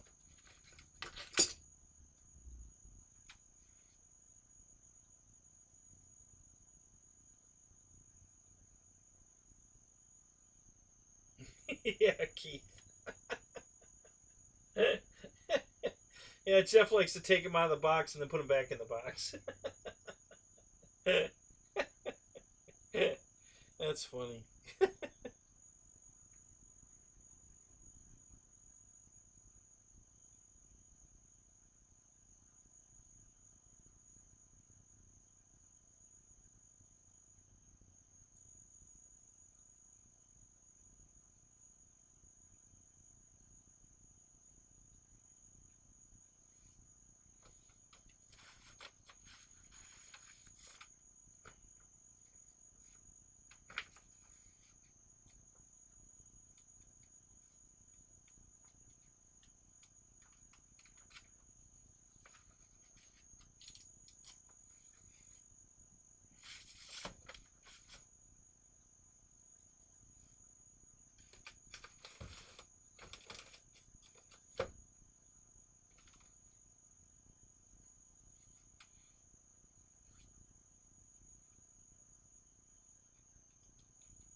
So, are we going to see any videos of these race boats, Dana?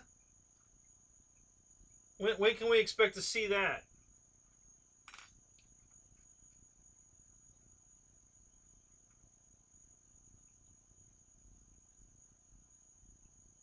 Just hit 99. All right, Wild Bill. Woo! It's going down. Temperature's going down.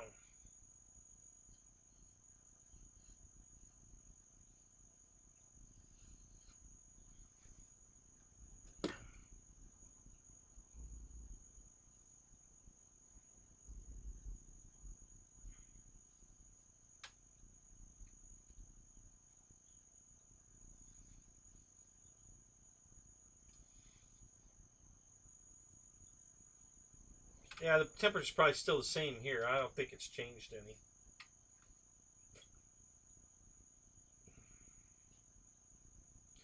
Yeah, humidity's still 74.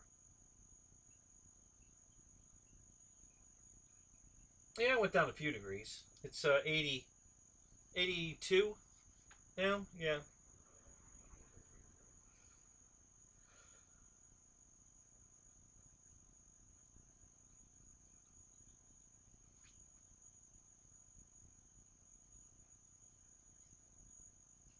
Yeah, right now with the sun not coming out, our temperatures just stay about 80. 80, 85 all day. All day, all night. Just 80, 85. Without the sun, we're not getting any heat here. It's been pretty nice.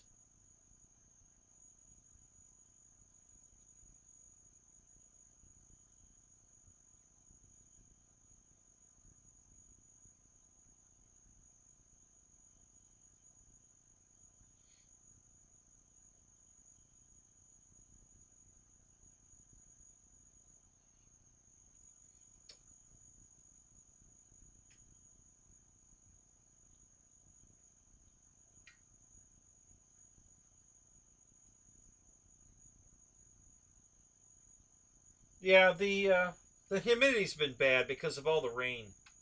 You know, it's really been humid. Um, and that's been hard on the air conditioner as far as, it's not hot enough in the house to turn the air on, but the humidity's so bad that you got to turn the air on to get the humidity out of the house. And so we have to keep lowering the temperature in the house just to get the humidity out. That's been a pain in the butt. No, Roy, we did real good. The storm stayed out in the Gulf as it went by. It never made landfall here. It was way north of me before it made landfall. So we just got, you know, gusty winds and a lot of rain, but no storm damage. We never lost power or anything. The lights never even flickered. We just didn't have that. You know, it was. This is how non-bad it was. I've got styrofoam pieces from airplane boxes, okay, laying in the driveway that I use for different things, propping stuff up on or whatever. And none of it moved. It's all still laying in the driveway where it was. Okay, so the winds were not even gusty enough to blow the styrofoam around the yard. I figured they were going to be, I'd be picking them up over there and over there, and nothing ever moved. Everything stayed right where it was. So I don't think we saw winds over, I don't know, maybe a gust of 50, maybe. It just didn't get that bad. So yeah, we did fine. No real damage at all.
Coffin races? Wild Bill, am I reading that right?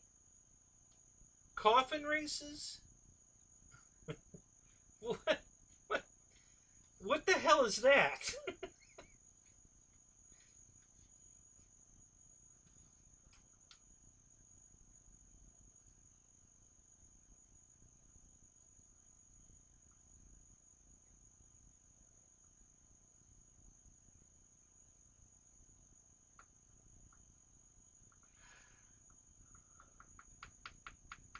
Okay, so explain that. Um, how does that work exactly? Is it how fast you can plant one in the ground, or are they putting them on wheels, or what are we doing here?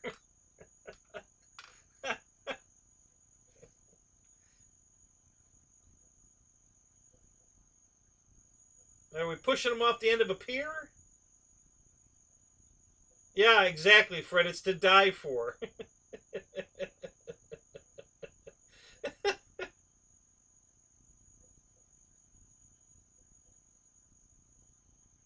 Okay, tell us about it. What are the rules? How does it work? Inquiring minds want to know. What exactly are we doing here? How are we racing these coffins?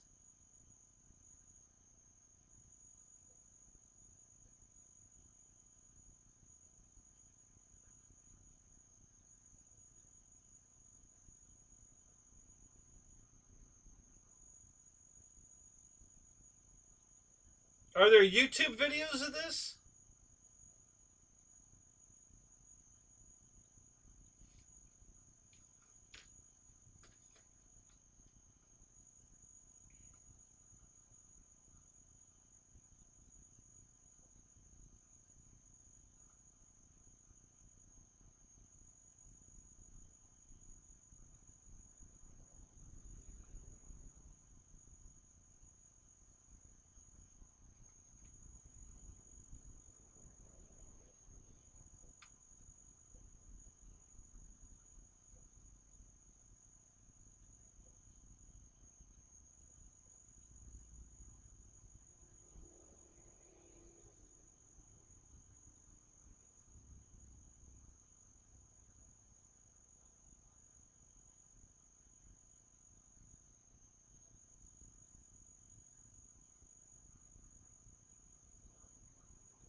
Well, now I've seen everything.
All right, so I just briefly read over this coffin racing. Is this kind of like a um,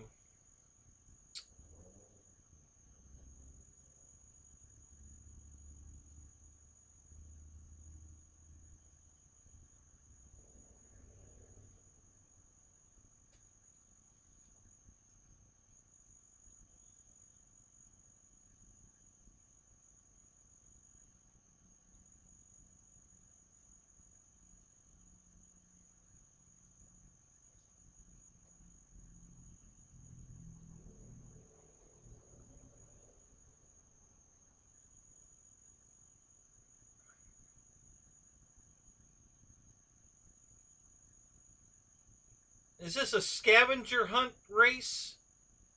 Or because they're talking about answering questions and something, so or is it just a race?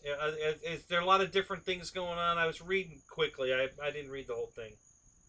Um,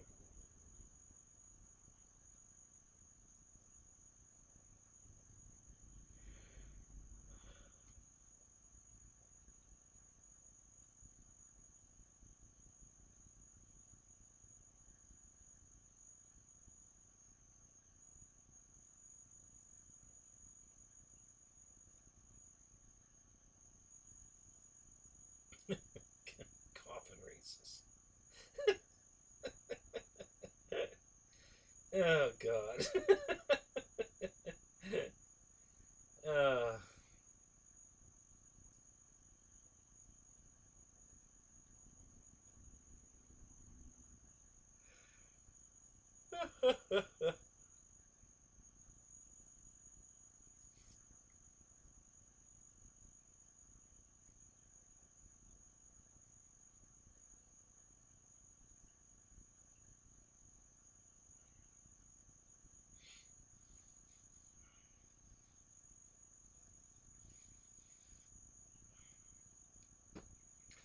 Jackson RC, what's up? Good to see you, buddy.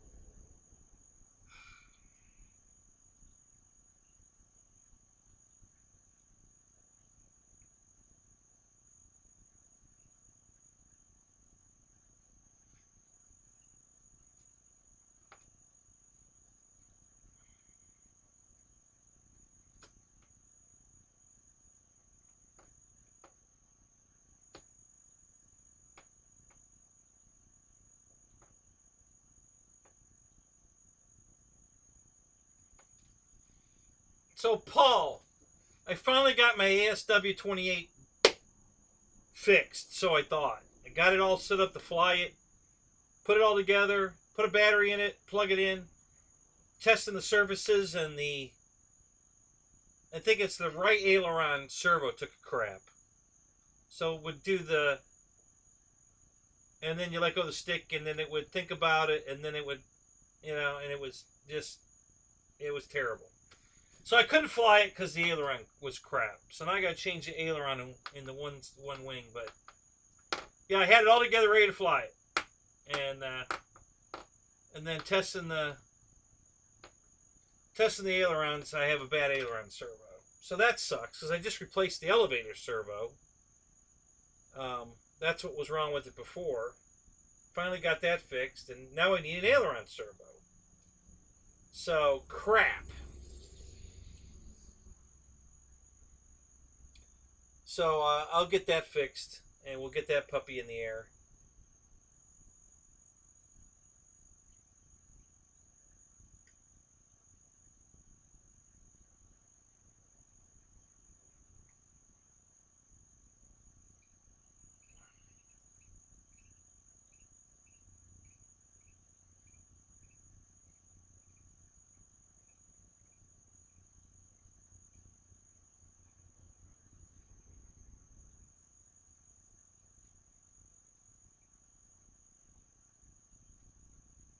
Oh yeah, Jackson? It's already up on YouTube?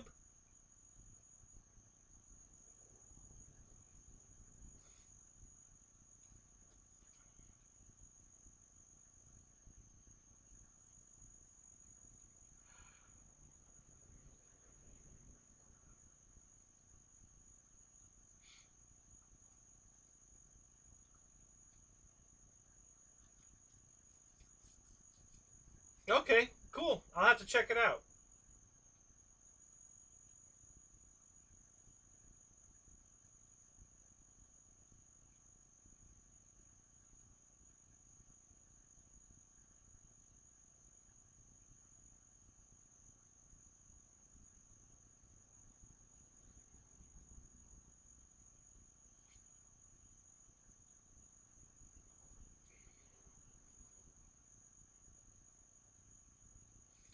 All right, guys, I'll be right back. I need a refill.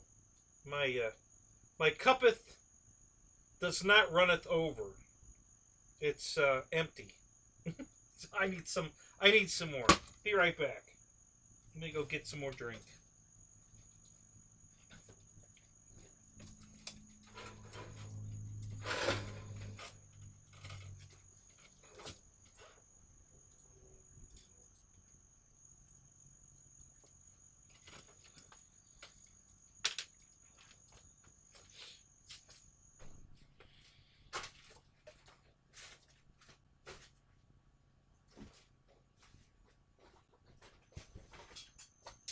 Oh my God, what the hell was that? I think that was a giant spider.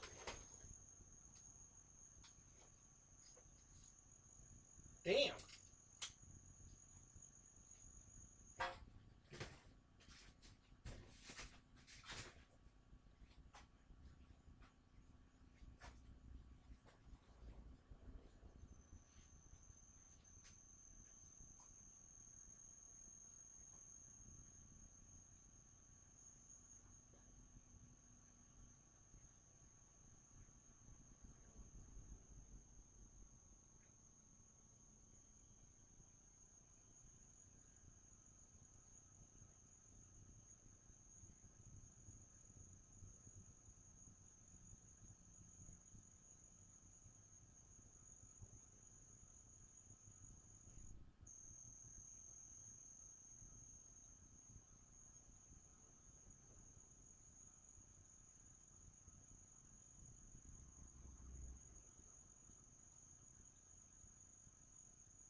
14-foot Starcraft. Is that a boat? Sounds like a boat.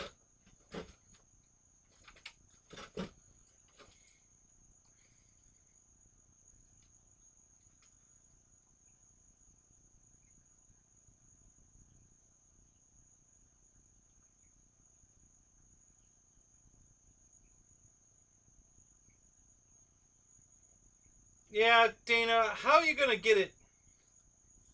How are you going to capture it to push it back with a tugboat?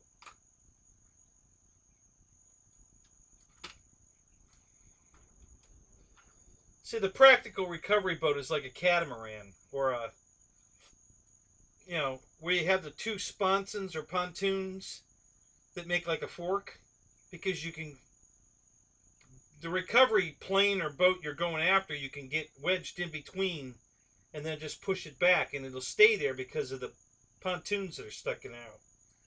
So like a deep V, you know, not a deep V, but a, I guess they call it a outrigger, or I don't know. But anyway, that's that works better than a tugboat. A tugboat's scale, but it'll just keep falling off the front of it, and you'll have to keep circling around to get back on it, push it again, and then it's going to fall off. And so you need something with a catch on the front of it.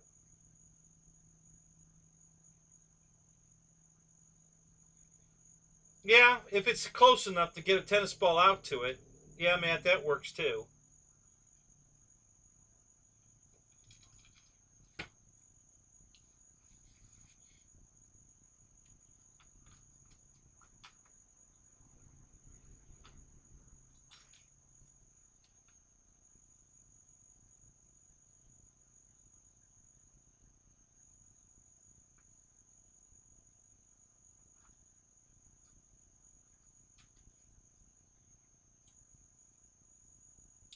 You missed me, Bill, huh? Thanks, buddy. It's nice to be missed. I gotta tell you.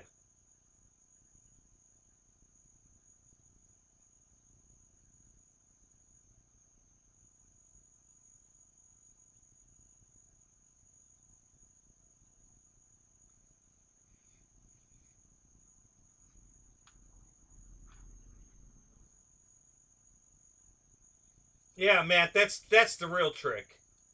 Find the perfect lake that you can get to from all sides. You know, and then you're golden. Otherwise, yeah, it could be a bitch.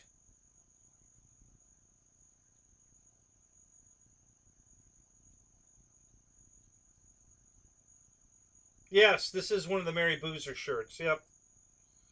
Yeah, the Flying Tigers. It's got the, and I wear this when I fly the P-40. You know, it's got the flag on the back and the Flying Tiger emblem on the front. So yeah, if I take the P-40 to the field, I definitely wear this shirt because I want to fly the shirt. I want to wear the shirt while I'm flying the plane. So yeah, this is one of my favorite shirts. I really like this shirt. I like this color green, especially when it has something to do with a warbird. So yeah, I really like this shirt.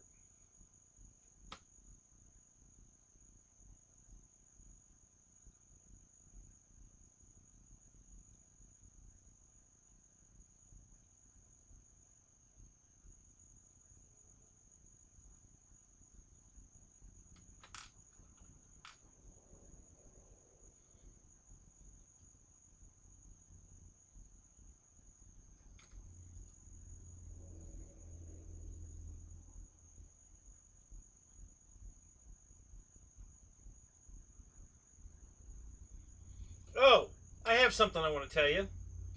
So, not only am I having problems with the Corsair flying it, I had trouble building it. The elevator wires, there's two elevator servo wires coming all the way down the back of the plane.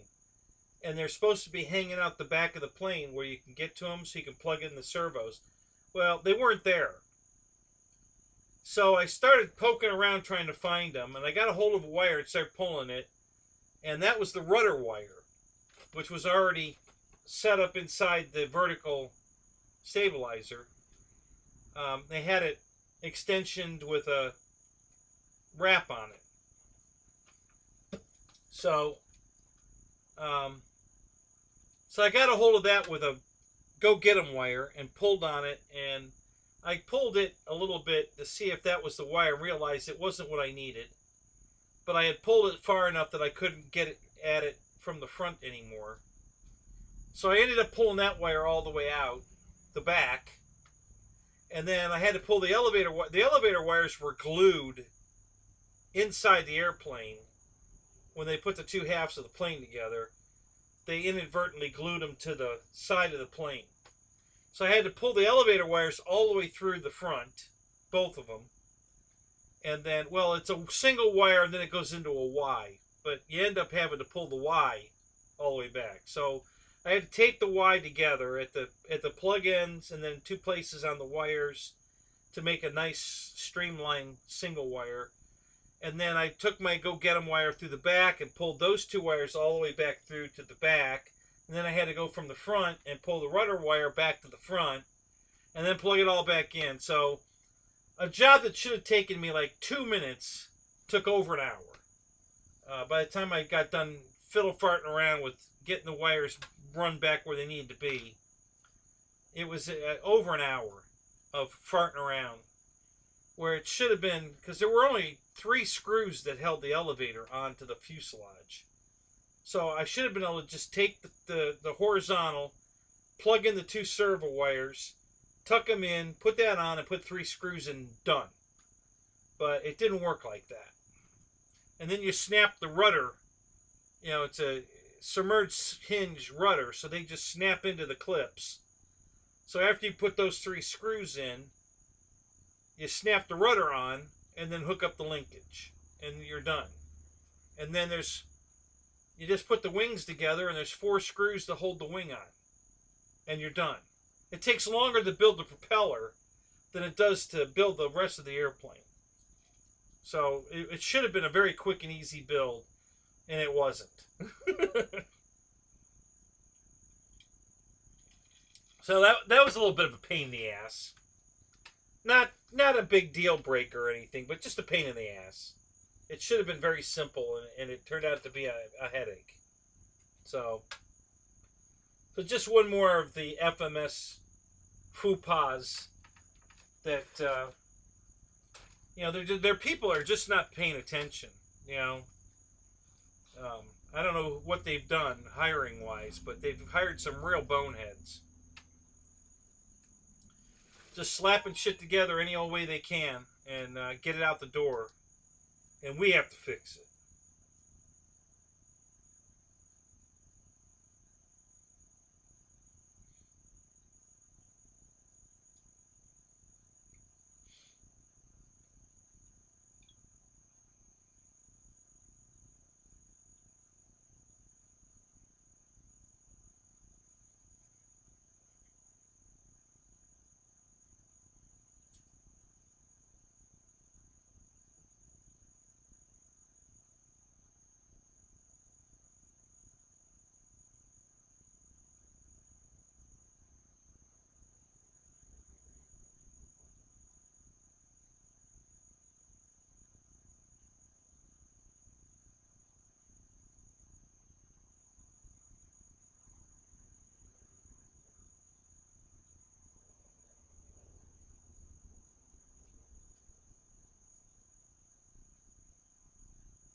The 4th of July.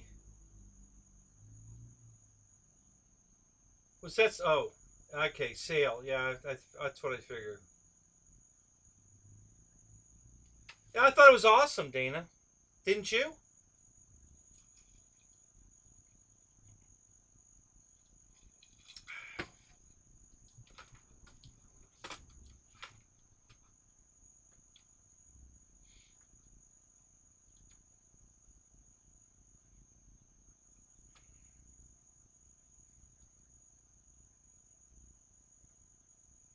No. Well, Bill, there wasn't a sale. That's the joke. Oh, that's great. That my window just closed. Isn't that wonderful? Isn't that special? So I lost my chat window. Please stand by. We're having technical difficulties. We will be back momentarily.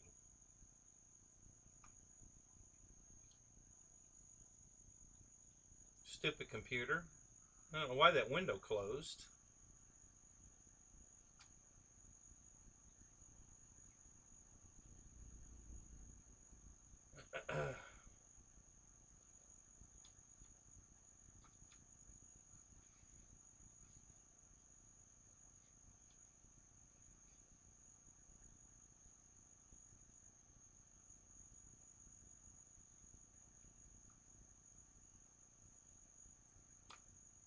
Alright, I think I'm back.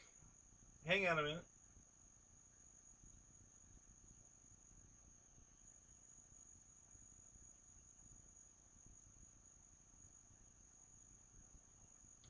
Yeah, I'm back. I should be back, yeah. A 63 Ford Rambler.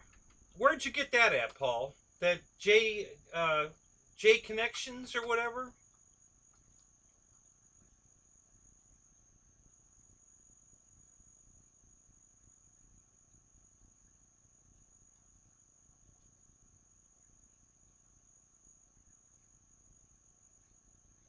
Oh, you're welcome, Matt. I was so glad you won that. That was perfect. Because I certainly wasn't going to use it. But I know you do, so that's perfect. That was great. So, yeah, you're very welcome. I'm glad that worked out.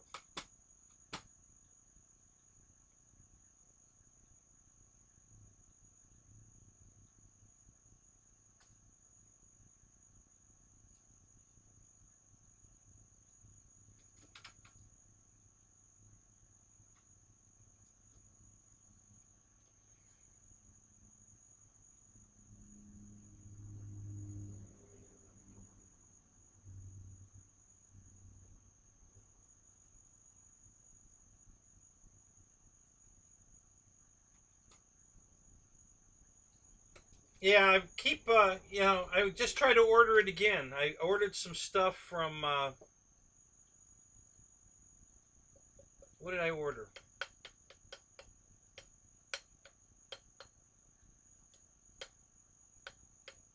Well, I did the last group of airplanes I ordered. I tried to put the body from Tower and Horizon. Neither one of them had the body in stock. But I tried to put that body in the cart again, and they didn't have it. And then I went somewhere else. That J Connection or J Concepts. They had a lot of cool bodies, but they didn't have that one, so I couldn't order it there.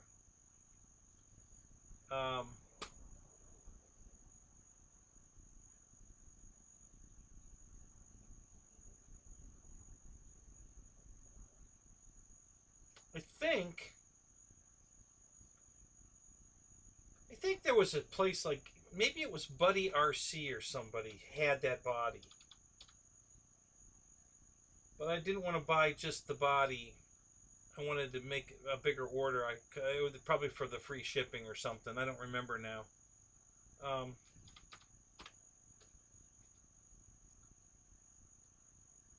Let me do a quick look here real quick. I don't remember where I found it at. I think I found it somewhere.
Hmm.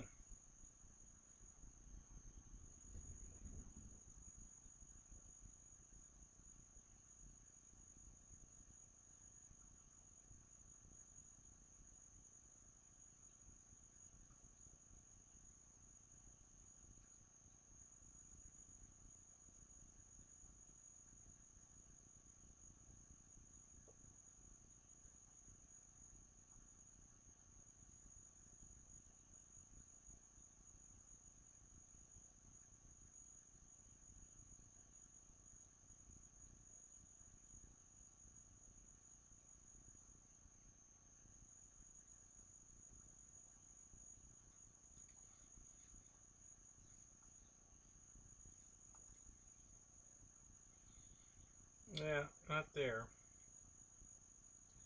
Let me go to A main. Maybe A main has it.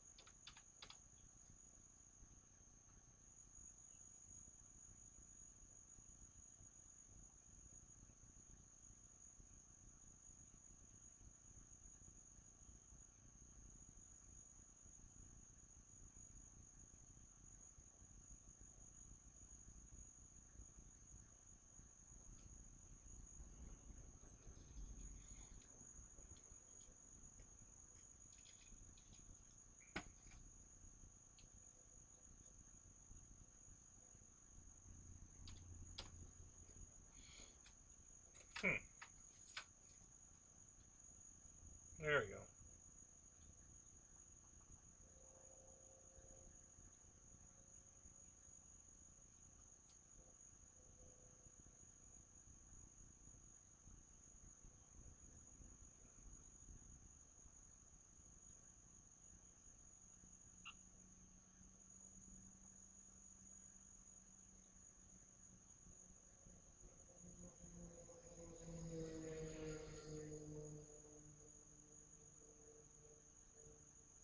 Yeah, it looks like A main's got it in stock now.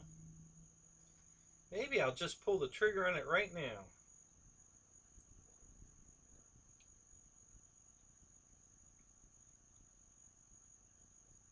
Just maybe.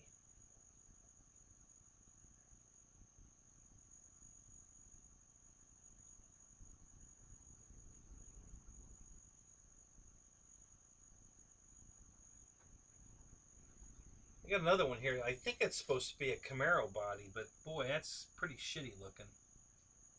I don't know what the hell that's supposed to be.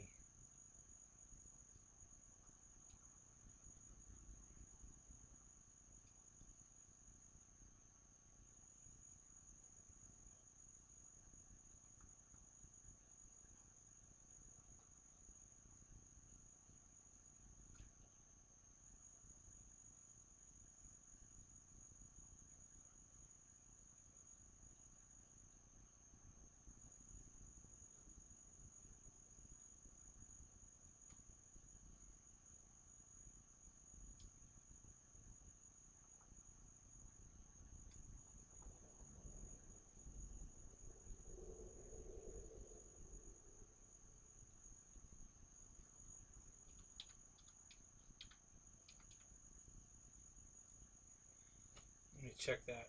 Let me see here. All right, so wait a minute.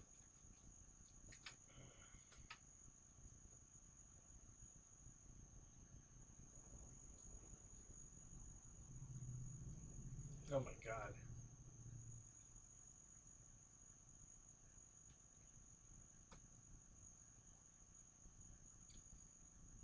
Christy, you finally made it. Did you get your inhaler? Are you all right?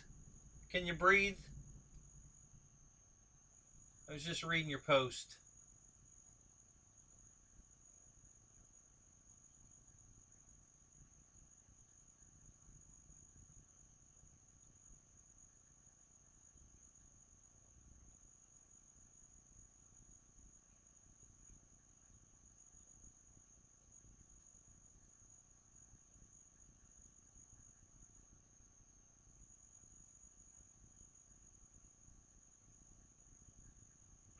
Well, good. I'm glad to hear that, Christy. We definitely want you to live another night.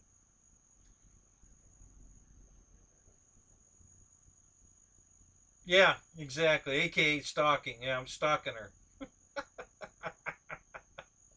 I don't think she's worried. Got an entire country between us. We couldn't live farther apart. We couldn't live farther apart and still be in the continental U.S. So, there you go.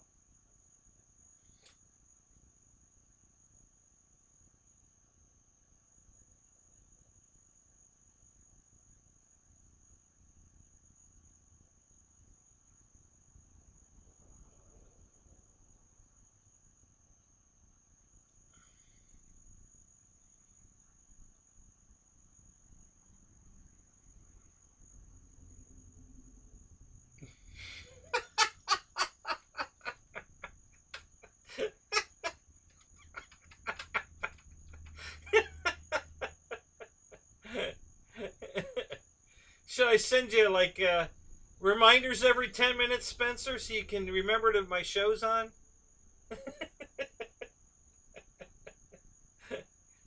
I start pinging you on Facebook. Bing, bing. Oh my God.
GBLynden, what's up? How are you doing tonight, man? Good to see you.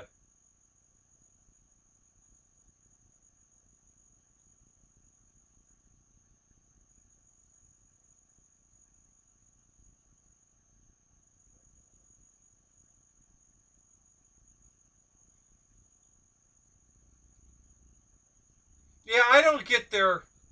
I don't know why Horizon does this pre-order bullshit. I really don't get that. I don't understand. Why don't you wait till you have them in the store and then do the release? And now I can just go online and buy one instead of pre-ordering one. You know, I don't get that at all. That makes no damn sense. Are they just not going to make it if you don't pre-order enough of them?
Yeah, I stopped pre-ordering planes years ago because of the fucking I keep getting when I do that.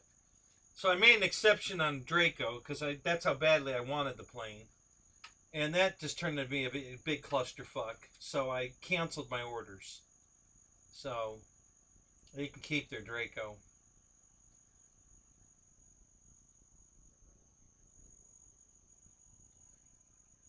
Juno, what's up, buddy? How you doing? How you doing from the surgery? You all right? You doing okay?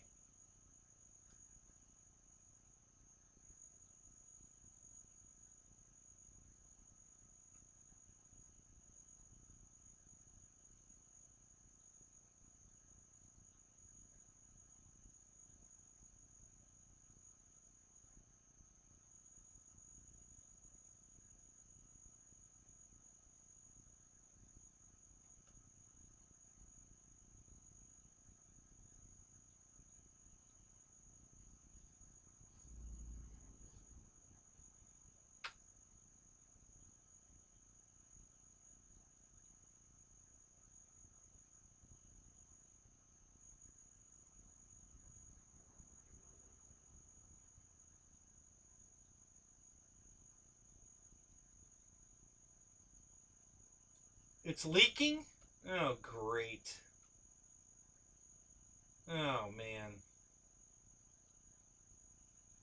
So when are they going to do more tests? When's that going to take place?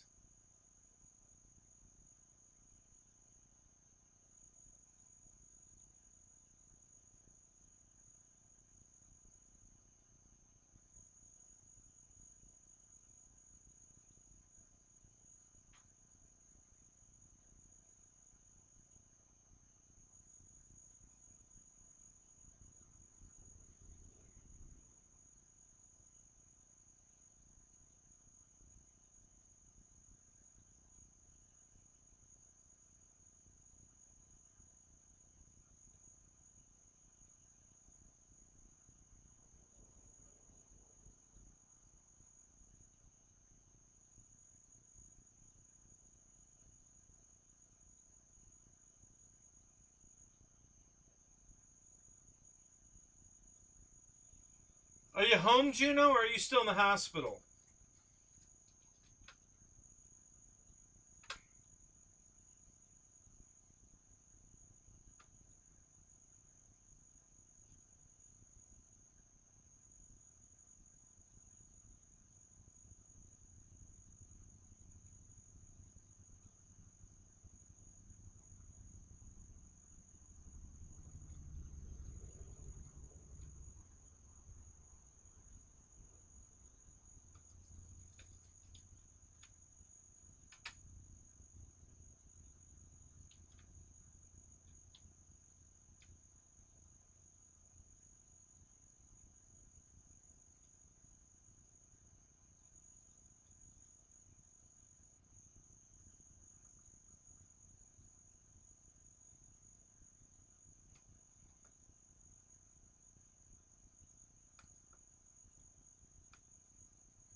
So there it is.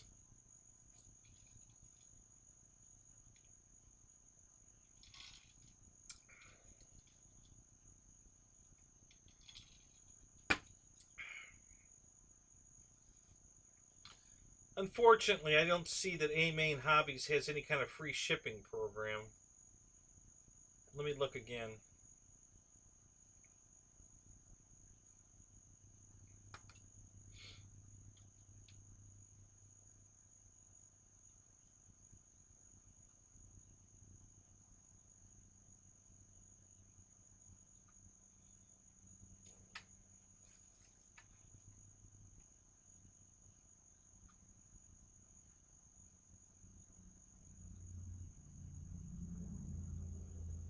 Uh-oh. Hey, there it was. Damn it.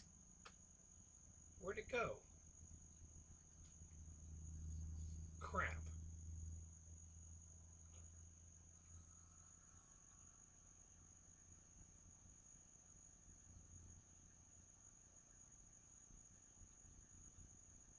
Yeah, so I got to spend another 52 bucks to get free shipping.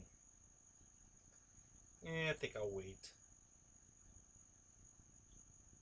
Horizon's better for this because I get points and free shipping. So I think I'll just wait till Horizon gets it in stock.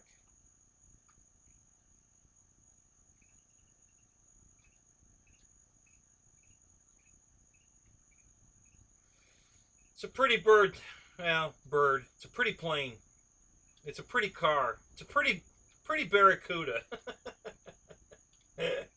I'll get it. Sooner or later, I'll get it. Yeah, it's a good looking car.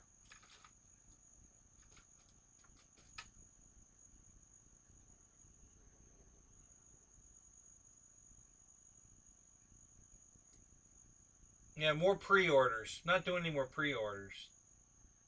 Like I said, Draco was the only exception to the rule, and that bit me in the ass. So I should have stuck to my guns. No pre-orders. So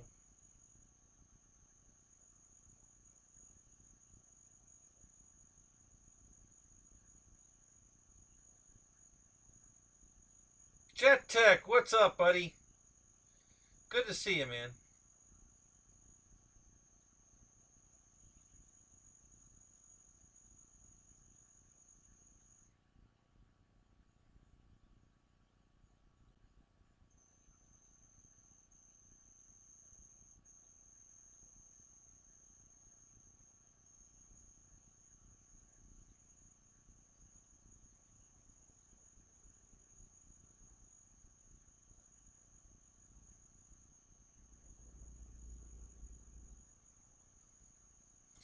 Yeah, it's beautiful, isn't it?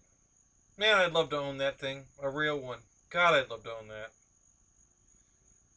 I just love Cudas. And I love that color.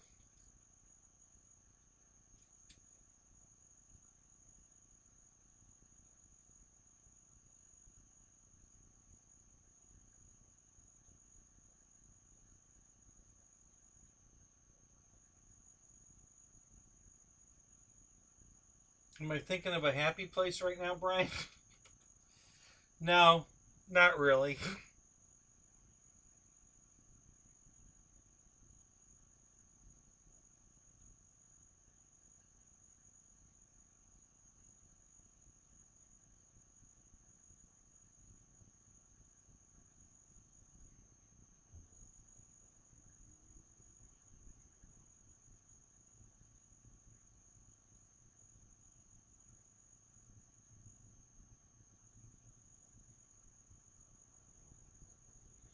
You out of here, Jim? All right, buddy. Have a good night, man. Thanks for stopping in. I've been playing with your request. Um, I haven't come up with the exact solution I want, though. So I'll keep at it and I'll let you know. There's a couple workarounds, but I'm not satisfied with that. I want to do it better than that. So I'll let you know.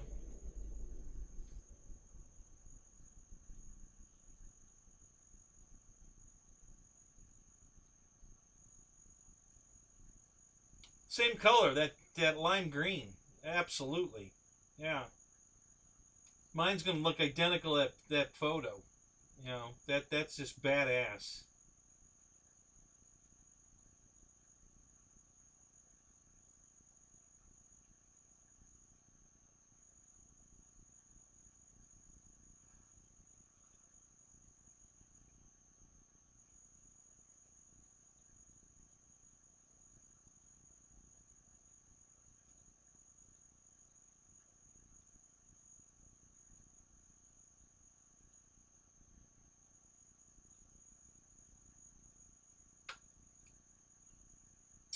Yeah, when the Challenger came, the new model Challenger came out, they offered it in the Plum Crazy. I went to buy one. I took it for a test drive and everything.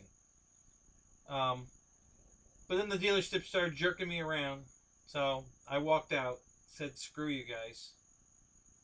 Um, but I think I like the lime green better than the Plum Crazy.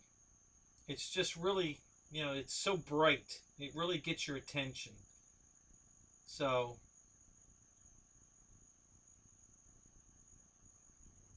oh, I didn't know that, Roy. You have a '69 Roadrunner too? Oh, wow. Sweet. What color's the Roadrunner?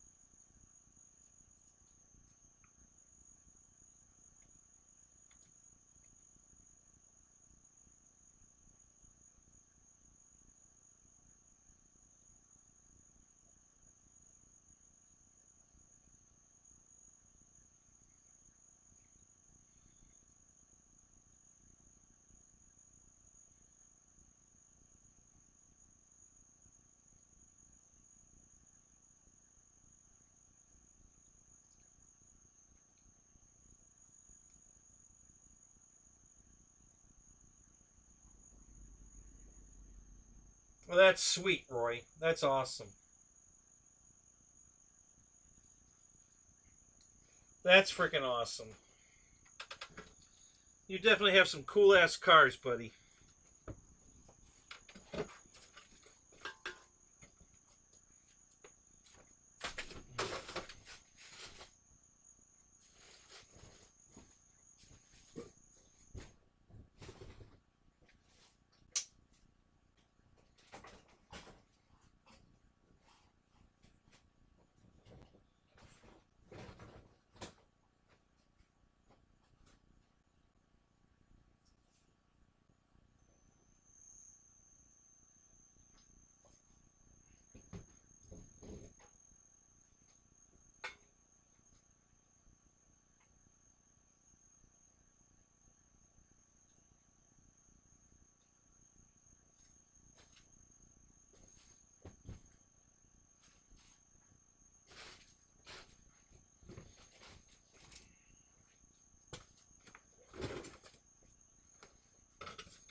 Oh, that's cool, Dana, but I'm going to wait. I don't need that body right now. I got way bigger things to worry about right now than that. We'll just wait. I wouldn't have time to do anything with it anyway.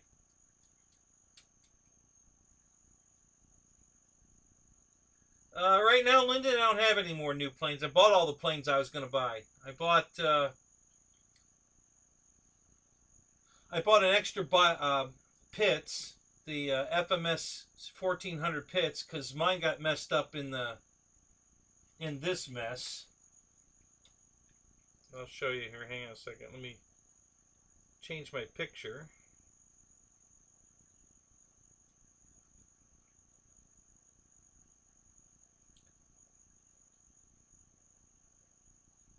So that's what's left after the tent. My canopy and tent got demolished. And all the planes that got damaged. You can see the RV-8 to the right. The orange plane facing us. That you can see the left wing is broken in half. It's got that like polyhedral joint in it. So that's broken. In the very foreground you can see the wing of the pits. The red and white sunburst. It got messed up. It broke the tail wheel off. Broke one of the ailerons off. Got a bunch of hanger rash on it.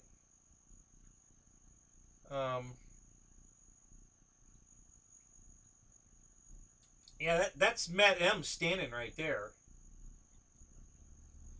with his hand on his hip. Yeah, he was pitted right next to me when that whole thing took place.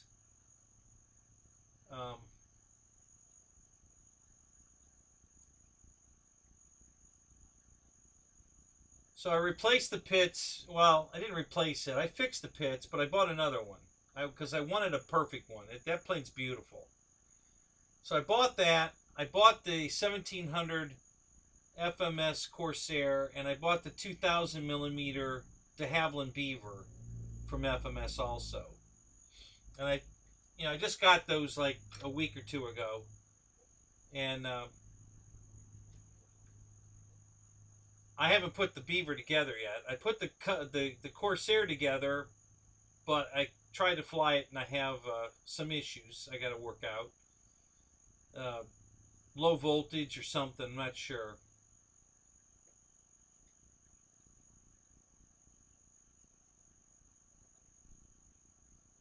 Yeah, it was at Ryan's All Electric Fly-In. Yep.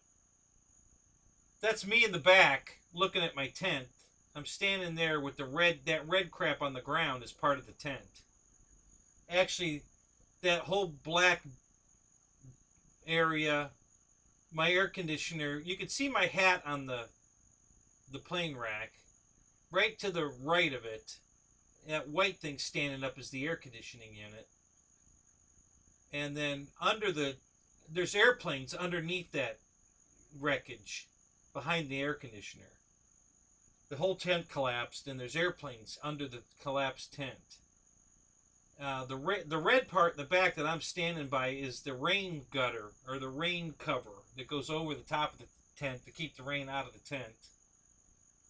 But all these planes were under my canopy or under the tent, in the tent. And so a bunch of stuff got ruined, and I've been fixing it. To the left over here, in front of the Cessna 182, is my PA-18, the Super Cub, the Cub SS, and you can see there, you can just barely tell, but the aileron got ripped off of that one too. I just finished fixing that also. So I fixed that aileron. I fixed all the pits, the aileron, the rudder, everything. I've been flying the pits, but it's all buggered up. And at the price that plane is, I just couldn't pass up not buying another one. So I just bought another one. So I'll have a pristine one. One day I'll take it out of the box, but right now it's in the box. So the Corsair's built, but I've got issues, and I haven't built the Beaver yet. That might take place tomorrow, actually. I'm probably going to put the Beaver together tomorrow. Weather permitting. And that's it for me in airplanes right now. There aren't any more planes I'm buying. That's going to do me probably for the year. Um,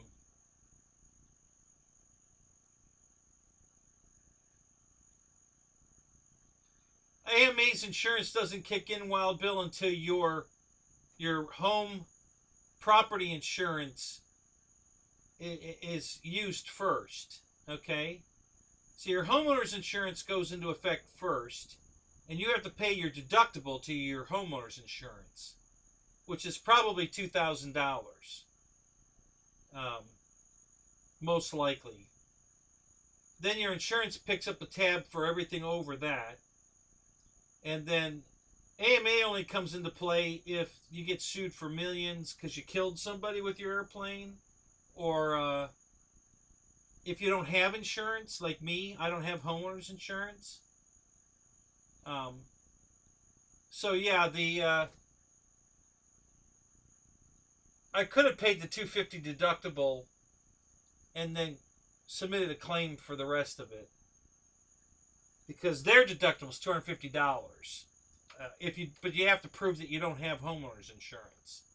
So I had to do that when I crashed the Avanti at the E-Jet a year ago February. I crashed a plane at that same field where this all took place, at the same field the Ryan event was at. And so yeah, I had to pay a $250 deductible there, and then they paid to fix 2 cars that I hit with an airplane.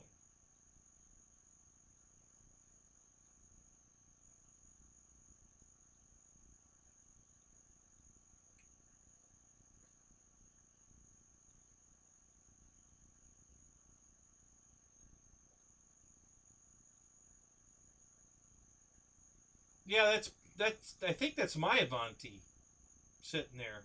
I can't see the picture that well, and I don't think I can go to it without screwing this whole thing up. Yeah, that's probably my Avanti, because it was probably in the trailer. I don't remember for sure. It could have been, because all of Tony's planes flew over into our stuff, but I don't think any of those are Tony's. I think that's all my stuff there.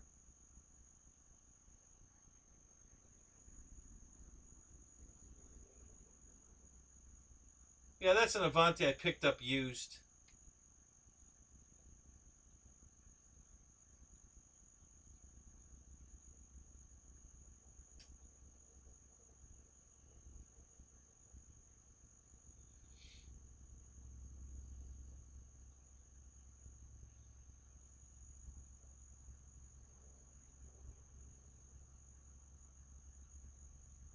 So yeah, that was quite the mess.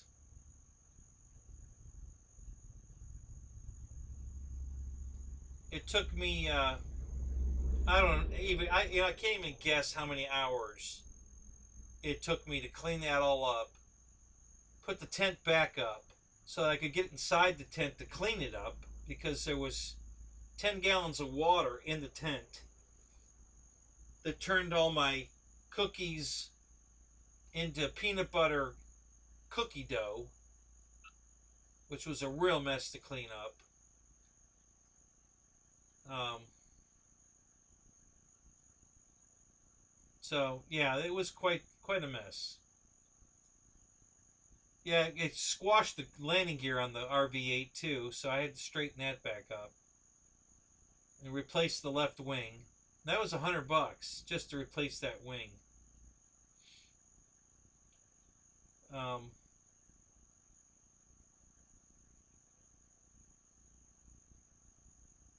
I don't think I don't remember. I don't think the 182 took any damage at all. I don't think. Oddly enough, the 2 planes that were in the tent still, well, no, actually there were 4 planes in the tent. They're still in there. That's why you don't see them in the picture. When this picture was taken, my F7F was still in the tent. My FMS BAE Hawk was still in the tent. My brand new night 300 extra QQ from Flex Innovations was still in the tent, and my night Timber X was still in the tent. Underneath, you can see part of the tent's poked up there, right behind the air conditioning unit. So those 4 planes are still in that mess, in the tent that's collapsed. So we had to get those out of there without making them any more damage than they already are.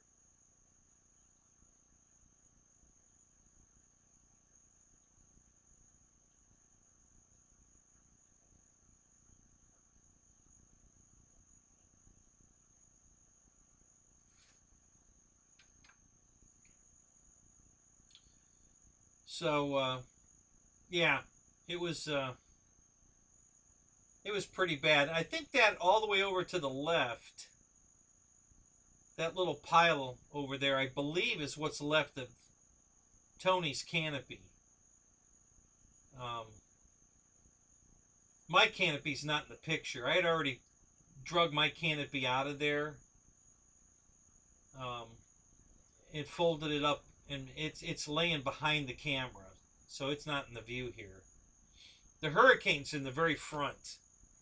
You know, the white and orange plane you can see at the very front of the picture. That's the Hurricane my Reno Racer plane. That didn't get. Did that get damaged? Oh yeah, that got damaged too. Yeah, it broke the elevator. I had to glue the elevator back together. It snapped the elevator in half.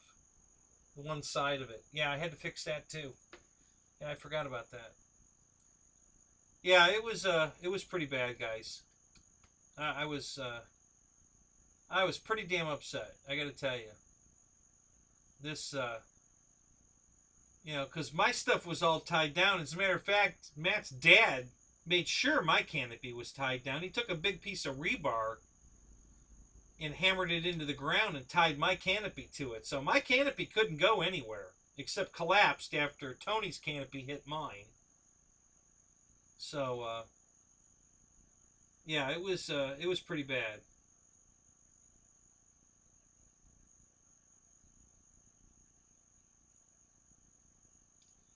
Yeah, Lyndon, you don't even know the half of it. So, inside the tent, that's all that water that's in there, are both my Tyrannus radios are in the water. My phone is in the water. Because it flipped I had that big red cooler that's on the ground right there under my hat was in the tent, and the tent flipped the cooler over, so all the water that was in there flooded the tent. And I believe my radios and my phone were sitting on top of the cooler. So when the cooler flipped over, of course, my radios and my phone fell on the floor, and then the floor was flooded by all the water that was in the cooler. So I couldn't use either radio for about a month, and the phone was just done. I had to replace the phone. Luckily, the radios are working. The radios are okay. I let them dry out for about a month, and then they seem to both be okay. I haven't had any issues so far with the radios.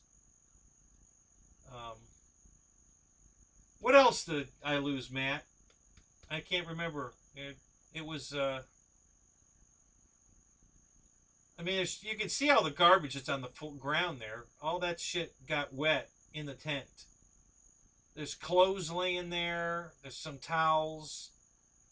There's a case of Dr. Pepper, I think, up front there. Diet Dr. Pepper. You know, everything was soaking wet. I mean, it just flooded the tent and made a mess of everything.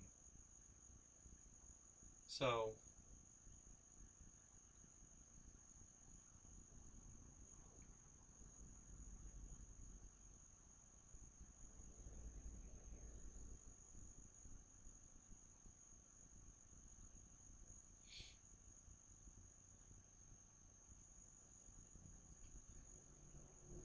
So yeah, I think most everything that was damaged is fixed now.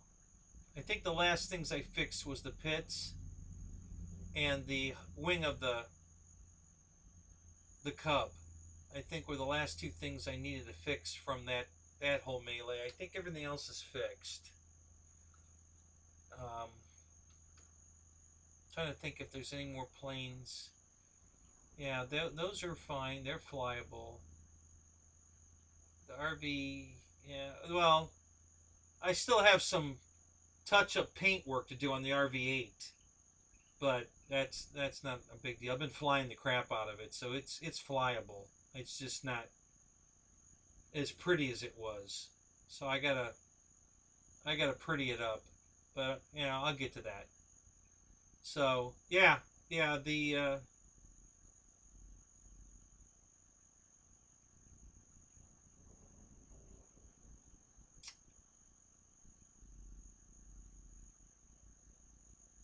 yes, that is the HSD Cessna. Yep, that's what in the front there, and it didn't. I don't think it took any damage at all. I mean, it might have got a dent in it or a scratch or something, you know, some rash, but nothing broken that I had to repair. It made it through okay. It didn't take any real damage. I think there was something, you know, like a nick in the wing or something, but nothing big. Yeah, I think that's everything.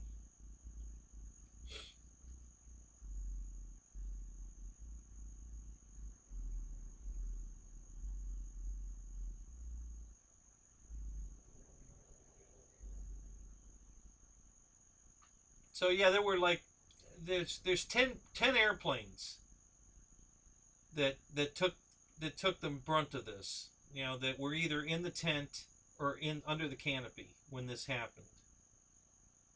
And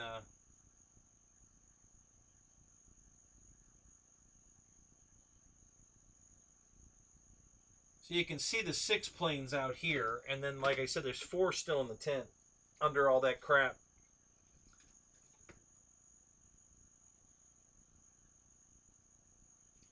So yeah, then the same thing happened to Jeff in Lower Alabama at Jet Jam.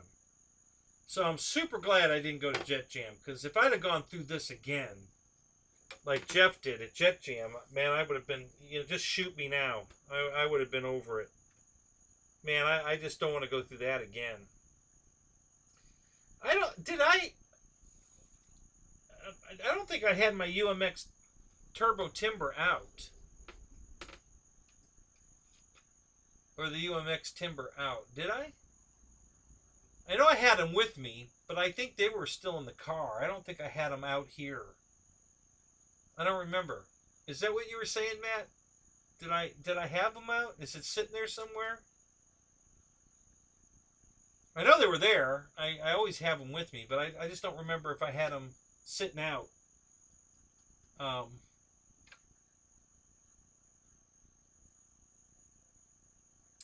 You know,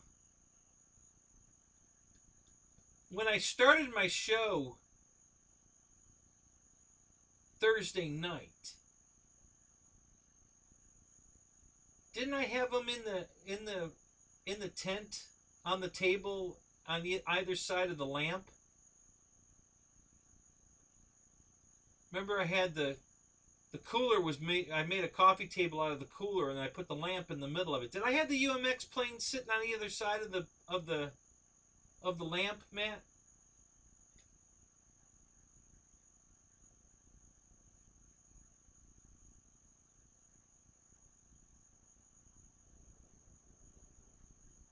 Yeah. Yeah, okay. So, yeah, I don't think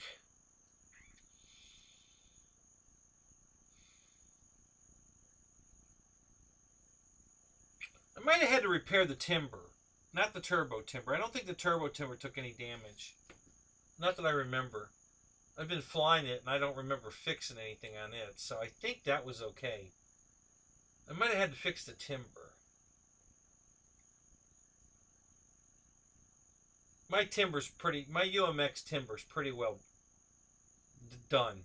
I mean, I can still fly it, but it's definitely not right. The plane's got a lot of issues, but it's still flyable nonetheless. Which is, I think, pretty hilarious. That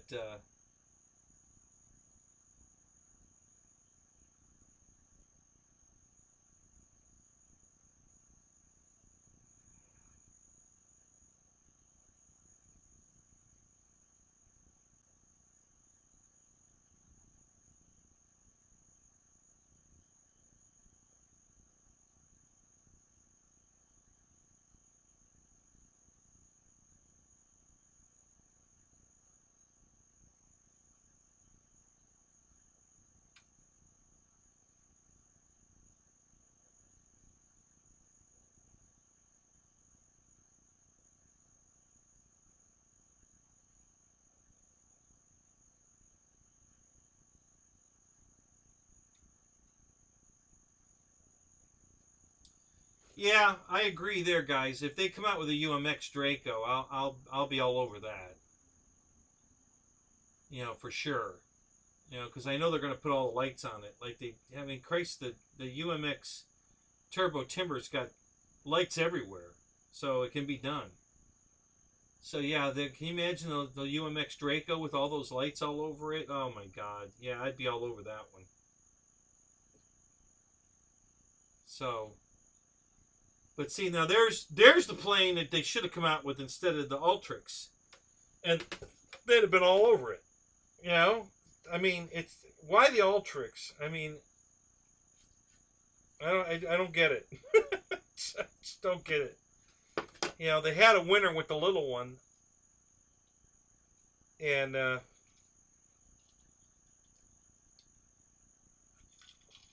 don't know. I don't get it. Don't understand their logic at all. You know what planes they keep deciding they can bring out a bigger Viper, then they bring out a bigger Ultrix. I don't get it. I just don't get it.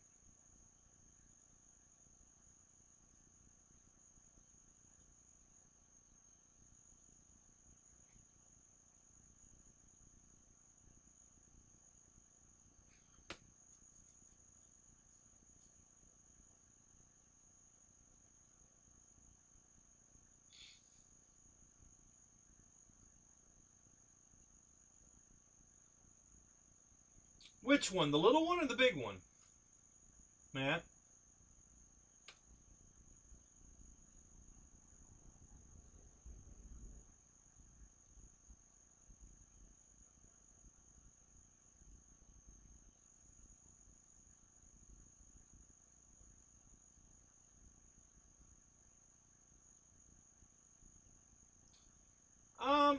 I like the way it flies. I flew a friend of mine's out at my field. He just insisted I fly the damn thing.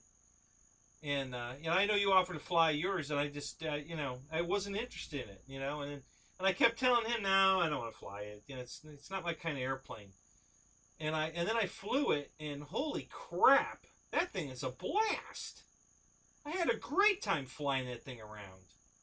So inverted most of the time, but yeah, what a great little flyer. That thing was fun. So yeah, I would definitely get a UMX Ultrix, but I wouldn't buy the big one. There's no way I'd pay that kind of money for the big one.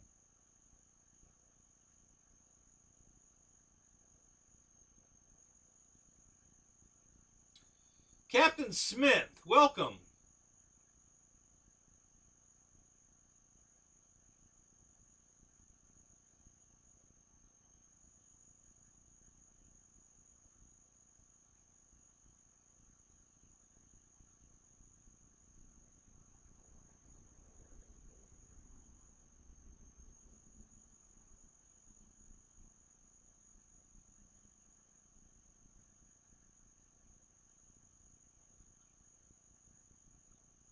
Yeah, Lyndon, I'm sure if they do it, Mike Patey will have the rights to it. Yeah, because it's his airplane. So it's just like when you know if they copy a Cessna, they have to get licensing from Cessna to use the name, um, or they can't use it. So same thing. It's Mike Patey's airplane. It's his creation. I mean, that's not even a you know that plane's no longer a Wilga. That's a completely rebuilt airplane, almost completely from scratch. So yeah, it's a Mike Patey creation. So yeah, Mike Patey will own the rights to it, and Horizon will have to pay him either the way they did it with the big Draco. Give him a first shot at making commission off the first sales of anything through his um, influencer uh, link, or he might want a royalty on each plane.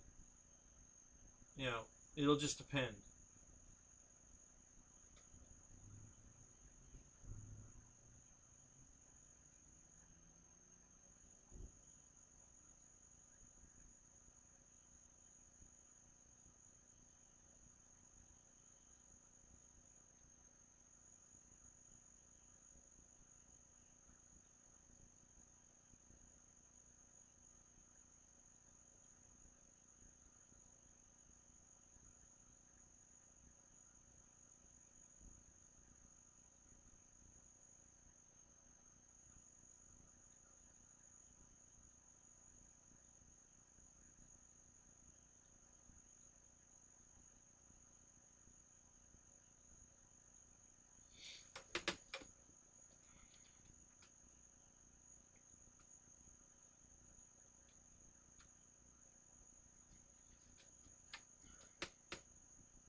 Yeah, so I was doing a bunch of stupid stuff with my UMX timber, and so I was breaking it and fixing it and breaking it and fixing it because I was doing a lot of stupid stuff. And I've been flying the turbo timber for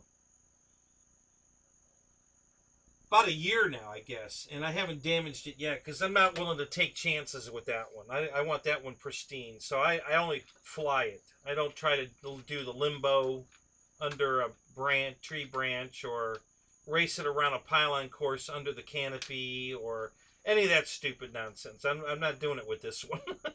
I don't want to break this one. So I haven't broken it yet. It's still in super great shape, and I'm going to keep it that way. But I do the stupid shit with the other one yet because it still flies. So if I'm going to do anything stupid, I do it with the timber, not the turbo timber. Um, yeah, I decided that I just like the plane too much to tear it up again. I learned my lesson on the first one. So the flap servo failed on the first one, and I haven't replaced it. Um, the elevator servo is screwed up. It's not linear. It's kind of choppy, but it works. And but if you go too far up elevator, it'll lock. It'll jam.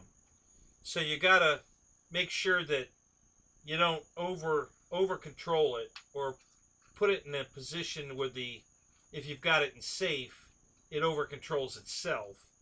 Because when that happens, the elevator locks, and then you're screwed. You're going to just do the porpoising thing all the way to the ground. And,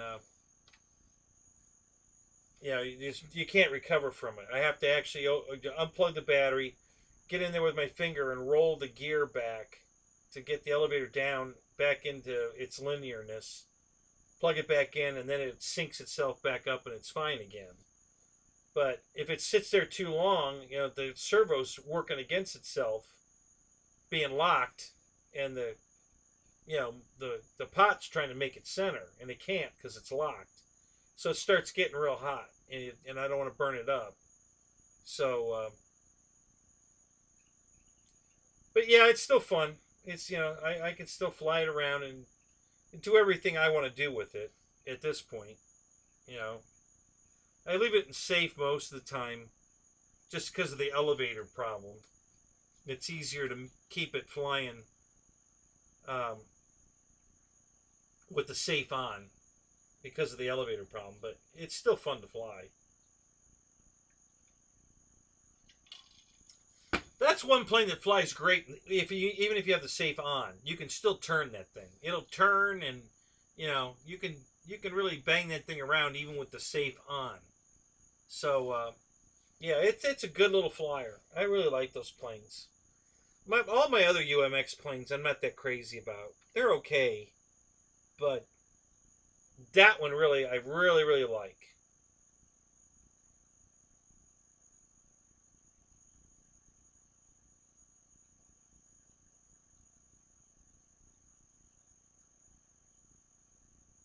No, I'm pretty certain, Lyndon, that if some other company wanted to make a gas version of Draco, I'm sure he hasn't sold the rights to that to Horizon, E-Flight. So yeah, I'm sure somebody else could make it. He could make a deal with somebody else. Now, Horizon might be doing that as well, though, because they have the Hangar 9 line. So they may be coming out with a Hangar 9 Draco. I don't know. It's possible. Um,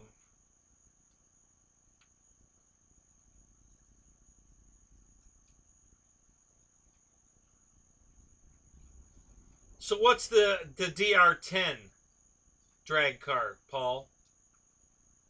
I'm not following the drag cars at all. I know they came out with those two from Horizon, but I'm not following them. So what's the DR10?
How you doing, Ronnie? Did you buy one of those, Roy? What is it? The DR10? Did you buy one of those?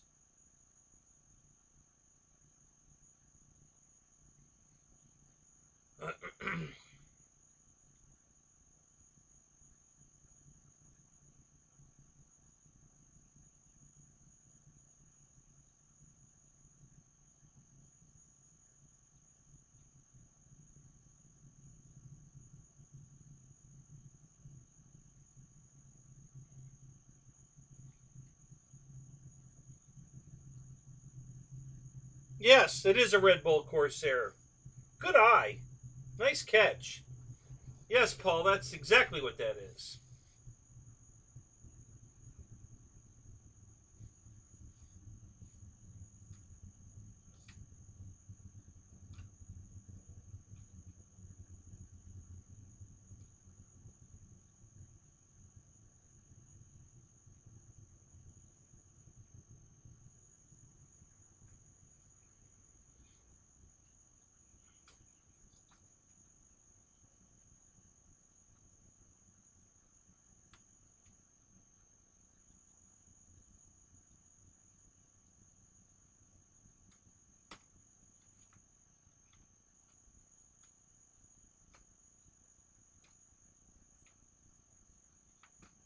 Lyndon, when you say the rush, do you mean like the popularity of the electric? Everybody wants to buy one rush. Is that what you mean, or your rush when you fly it?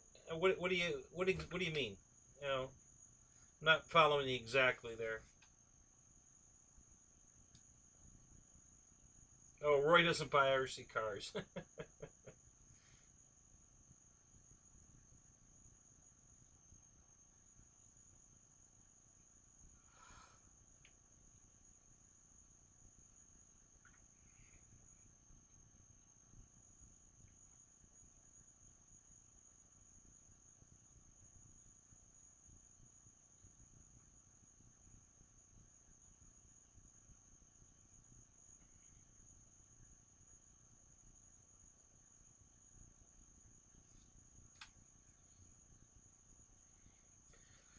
uh, Overall, um,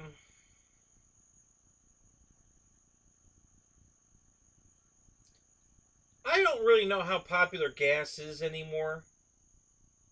I sure all the fields I fly at over here, there's not a lot of it. There's a few guys that have some gas 3D planes, um, but I haven't seen a gas warbird or a scale anything at all. The only planes I ever see that are gas are uh, are 3D planes.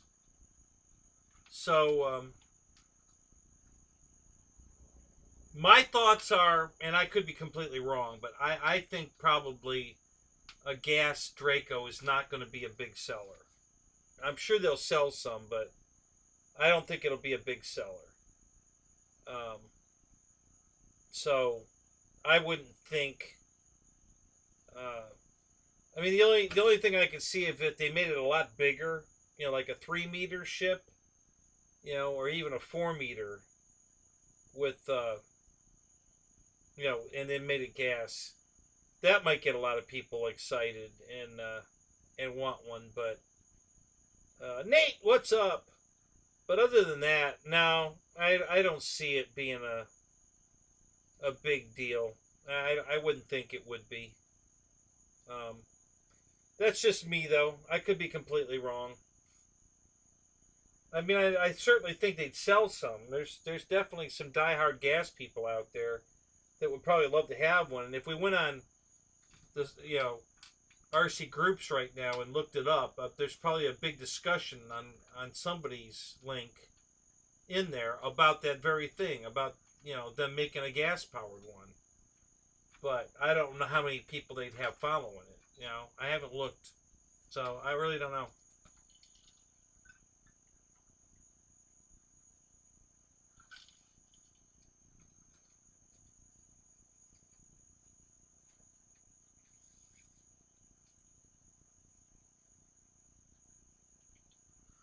Yeah, the only gas ones people that are going to buy the gas one, I think, are the diehard gas guys that aren't going to electric.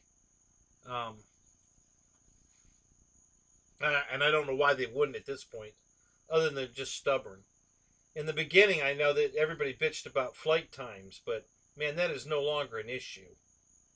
Um, the electric flight times, uh, I can fly my Avanti around longer than the two guys that have the turbine uh, jets at my field.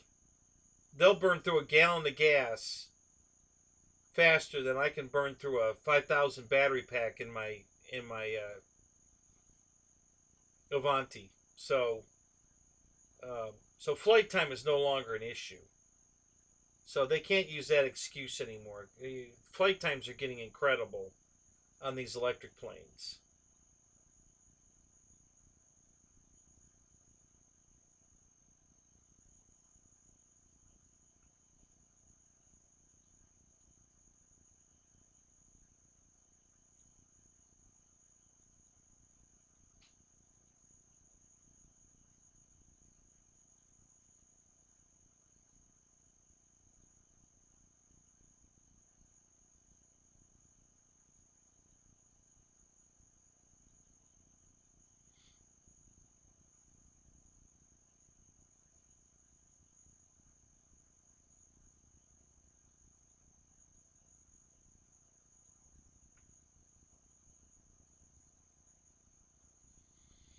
Air Marshal, you're back again.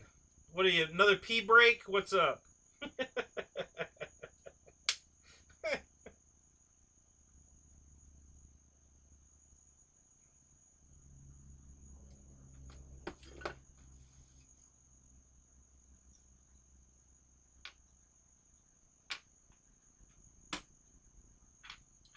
Miko, are you still in here? Are you lurking while you're building an airplane?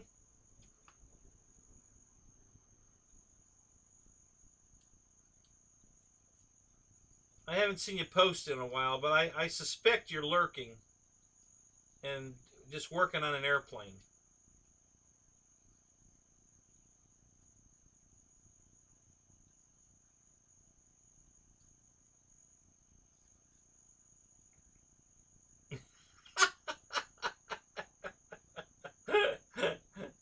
Oh my god.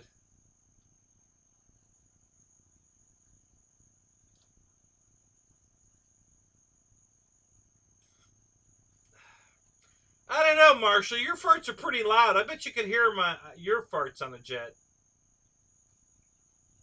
We can hear them on your show.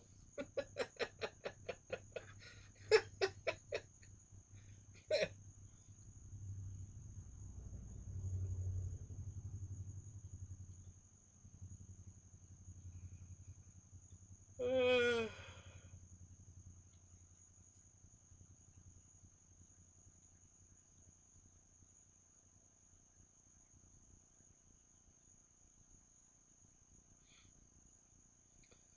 Baldwin Arfield still has a bunch of gas planes, but he don't fly them. He rarely flies anything gas. Um,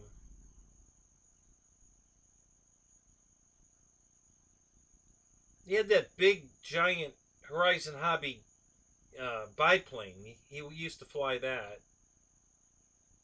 And he's got a couple of... he's got quite a few 3D planes that are gas. But he rarely flies them. And now that he's got these turbines... gas planes are gone now. That's all he wants to fly now is turbines. So...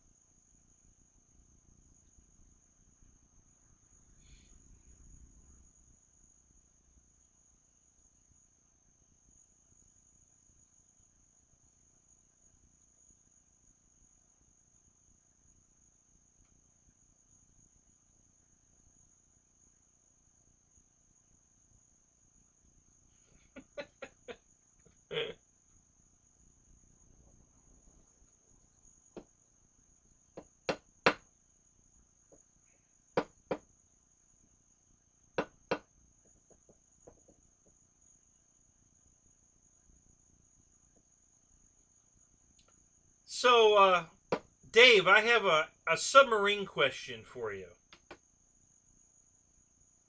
You up for a submarine question?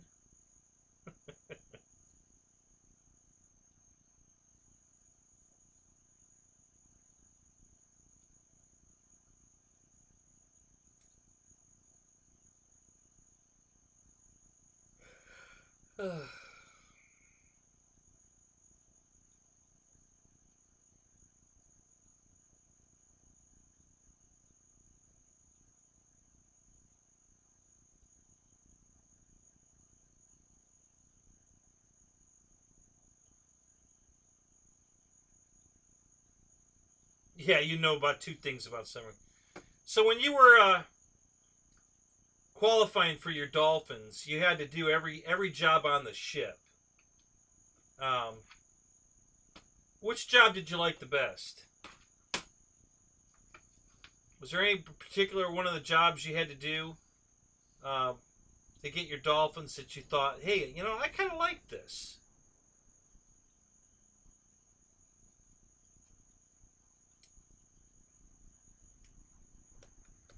Like driving the sub or, you know.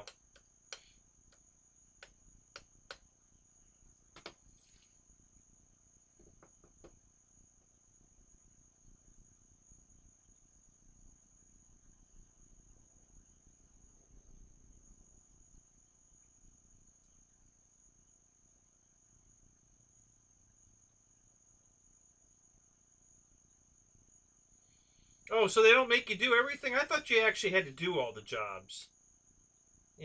So that you could take over in an emergency. You would be able to do anything they ask you to do.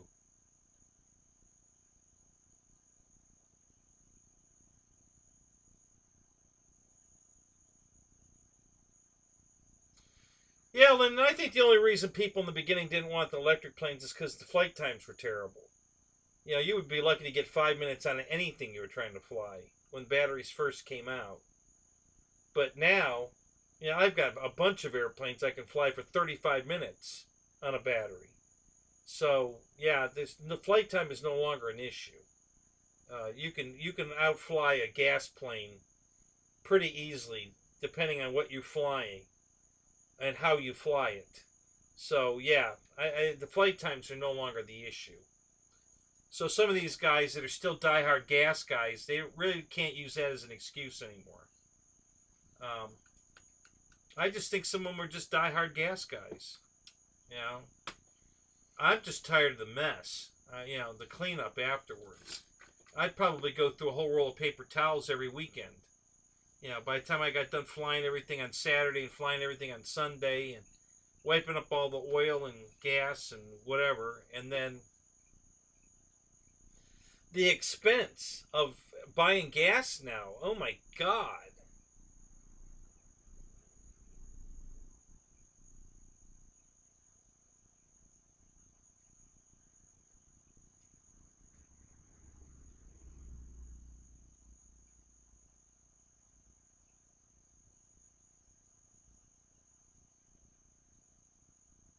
Okay, well that's good to know. That's interesting. I didn't know that. Yeah, I kind of thought maybe the nuke stuff was separate, but everything else I thought was probably part of it. Yeah, Lyndon, I like the smell, but it's not enough for me to go back to it. I like the smell of it, but I'm not. I don't want to fly it anymore. You know, the listen. I was, when I found out that these guys are going through over a gallon of gas per flight on the turbines, and they're flying Jet A fuel, which is probably $10 a gallon right now. Um, I'd be blowing $120 a weekend in fuel costs at the field, not getting to the field, at the field. There's no way I could afford to do that.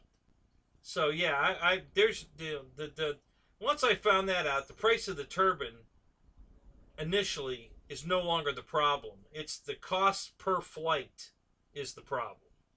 You could give me a turbine and I still wouldn't want it. Now, Now that I know I'm going to have to spend $120 a weekend, that's to get 12 flights, 6 on Saturday and 6 on Sunday. Okay, and that's $120 worth of gas, Jet A. Um, no way. I would never do that. So yeah, turbines are completely off the map for me now. Even if they get affordable, uh, I'm not spending that kind of money on a fuel bill every weekend. So yeah, the turbines are completely off the table for me now. I definitely don't want one.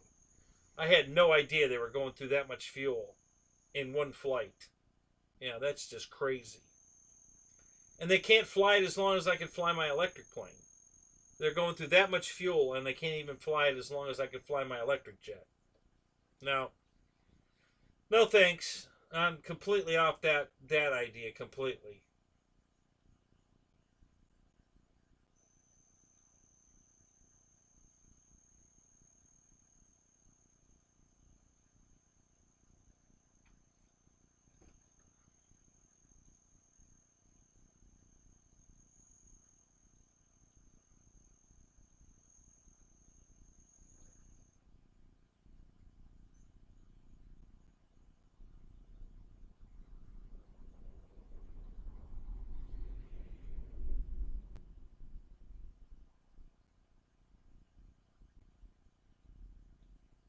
Okay, I got you, Air Marshal. All right, cool. I didn't know that. That's interesting. I thought you were, you had to actually like work the dive planes at one point, get qualified at that, and then you know go to the engine room and all that. I thought you had to do all that stuff, but it's more of just damage control, knowing how the systems work and how to stop the damage, the stop the threat. So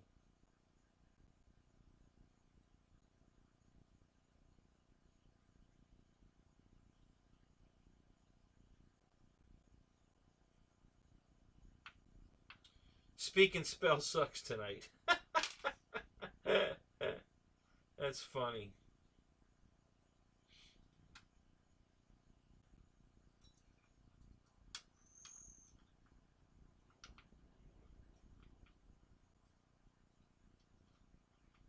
He was the guy that was commanding it, Roy. That was his job. See, Mafia, what's up, buddy? Good to see you.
How long were you in, Dave?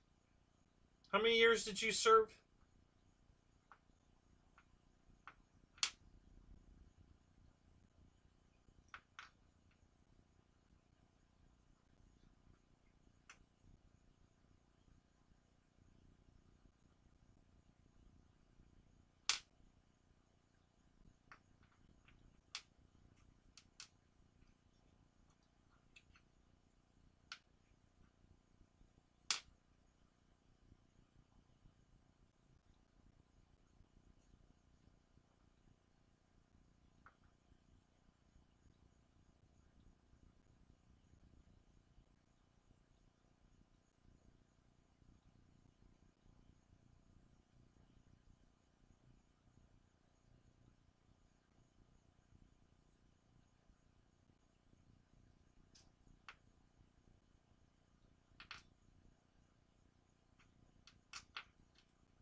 Does any of those 9 years go toward your 20?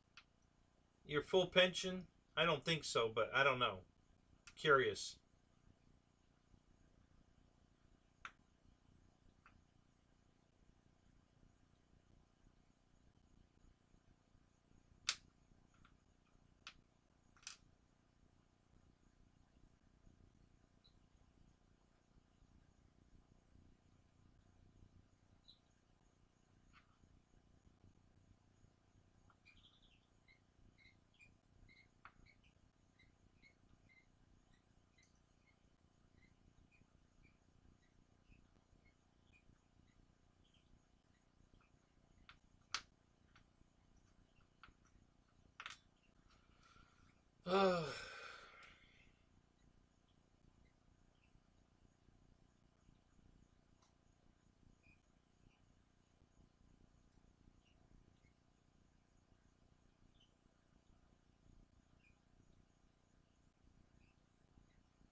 You should go back in the reserves to get the rest of your time, dude.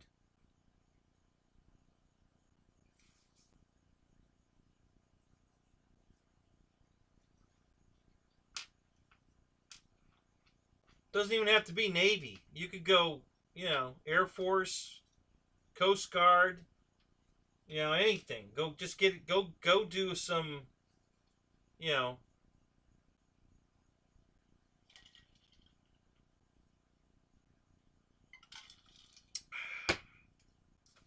I don't know. My buddy makes such a good living off his pension, man. It's disgusting.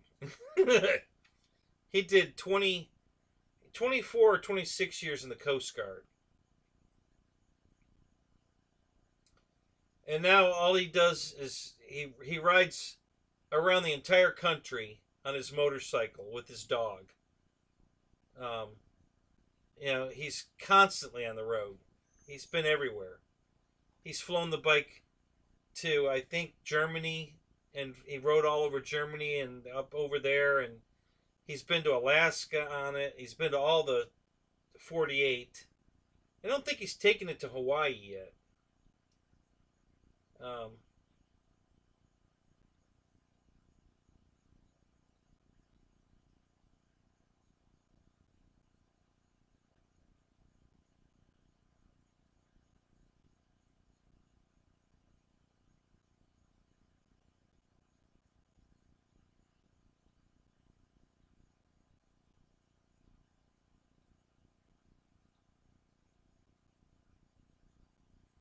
was that right, Matt? They did away with the pension plan for the military?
Yeah, I know the reason you got out, Dave. You told us one night, and there's actually a YouTube video that talk about that very thing. The sub that crashed into the underwater, into the side of a mountain underwater, and fucked up the whole nose of it, and then how they were going to cut the nose off of another one to put on that one to fix it. They talked about that whole story on a YouTube video, and I was like, hey, That was the sub Dave was going to go to. So, yeah. That was an interesting documentary.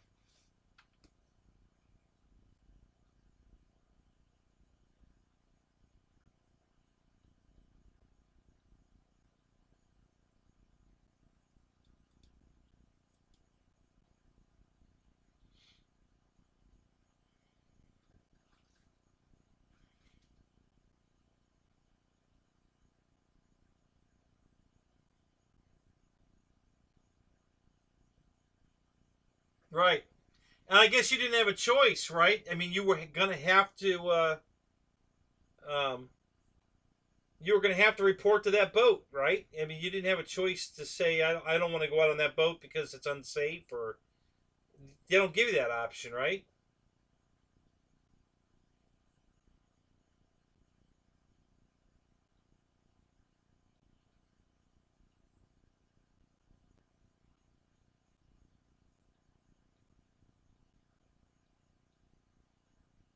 Danny, Dana, 20 years is nothing compared to working your entire freaking life.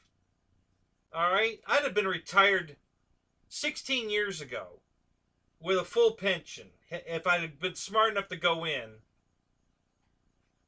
I'd be out and still be getting my full paycheck like my buddy's doing.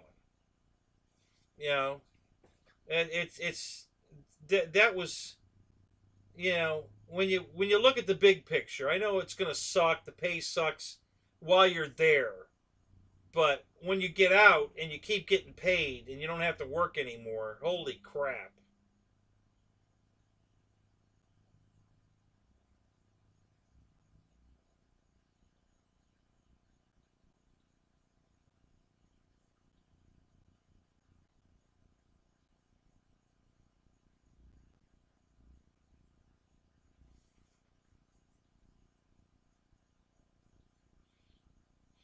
Yeah, Lyndon, I know, but Dave had the option at that point to get out because he was up for reenlistment, and instead of reporting to his boat, he didn't reenlist.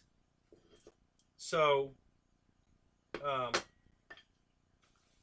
and under those circumstances, I probably wouldn't have either. Um,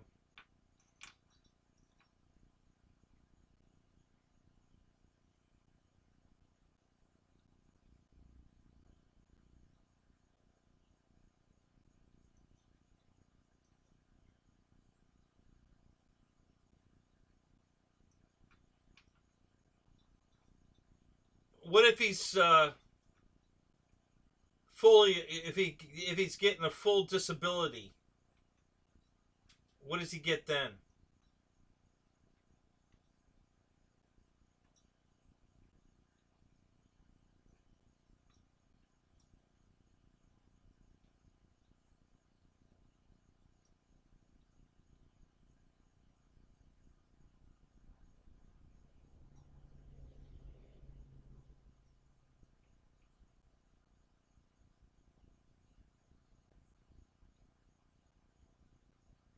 Oh, okay.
All right, Paul. Have a good night, buddy.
All right, man. I just looked it up. It says they're still doing pensions. So I just read the whole thing. It said 20 years. You know, just like Dave said, you get a portion of your base pay. You could start collecting it as early as if you go in right at 18, or whatever 17, 8, you could start collecting as early as 37 years old. So I don't know where.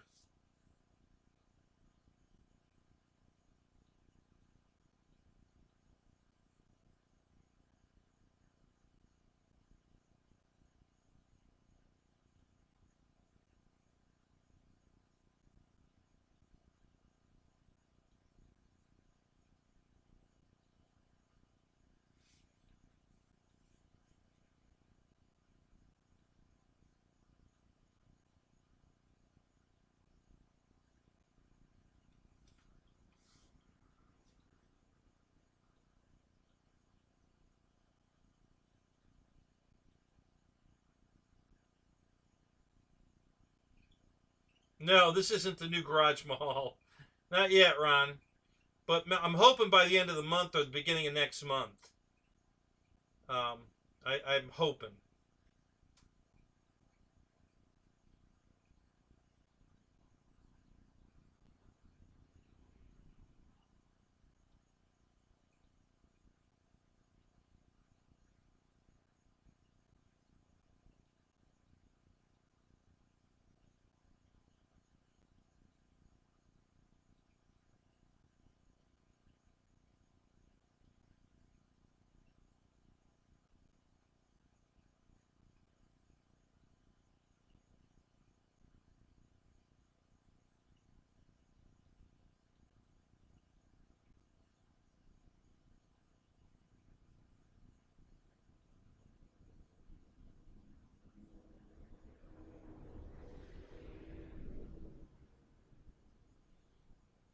Nice, Lyndon. That's great.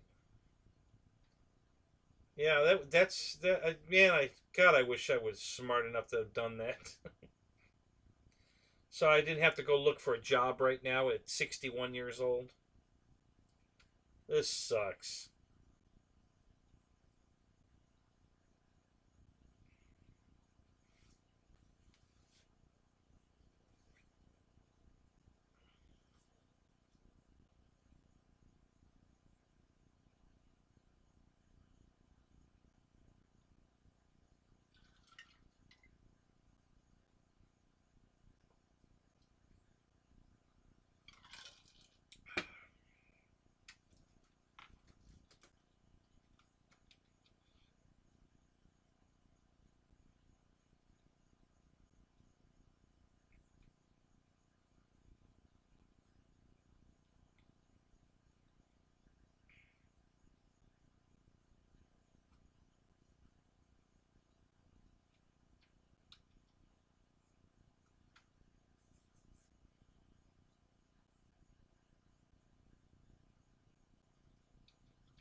Jimmy John's? That sounds good right now. God, I wish they were open. I would love to have a Jimmy John's right now. God, I would love to have that Jimmy John's right now. Damn. Ronnie, why'd you have to say that? Damn.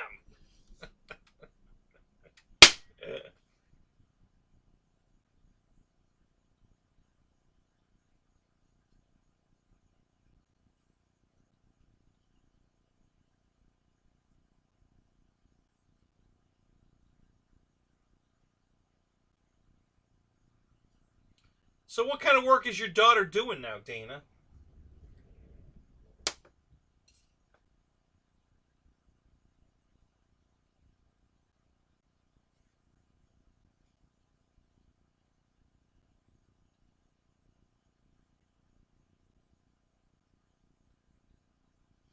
That will change my RC life. Yeah, well, Firehouse is closed right now, too. So that's not a good idea either.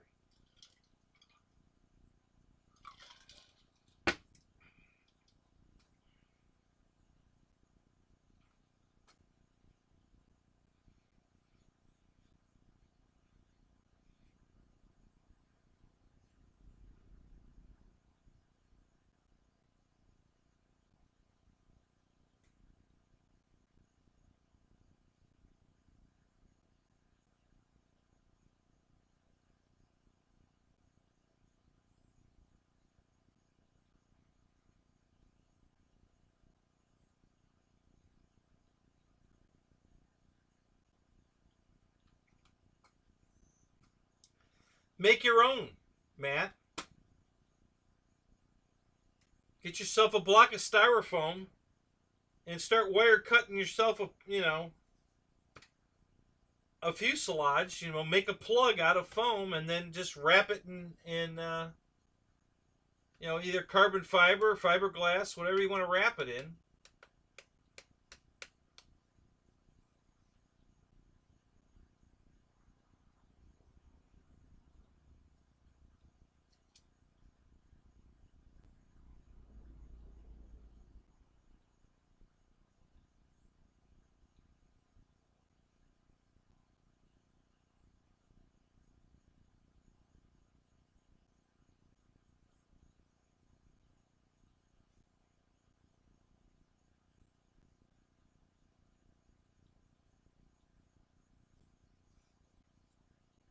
Oh, so she's got a sugar daddy husband or boyfriend or something? Oh, that's good.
Where'd you see the Taft Cobra at, Matt? Who has that available? Banggood?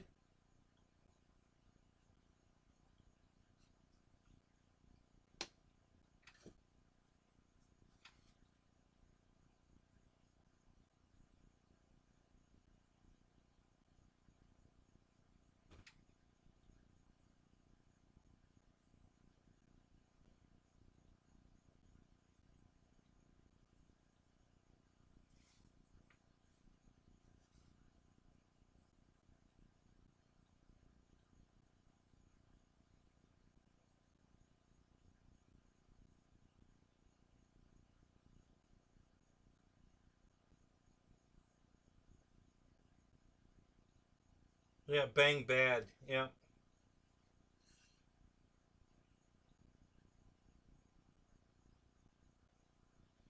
gotcha. Yeah, I keep forgetting about AliExpress. I've only bought one airplane from there. I won't buy another one.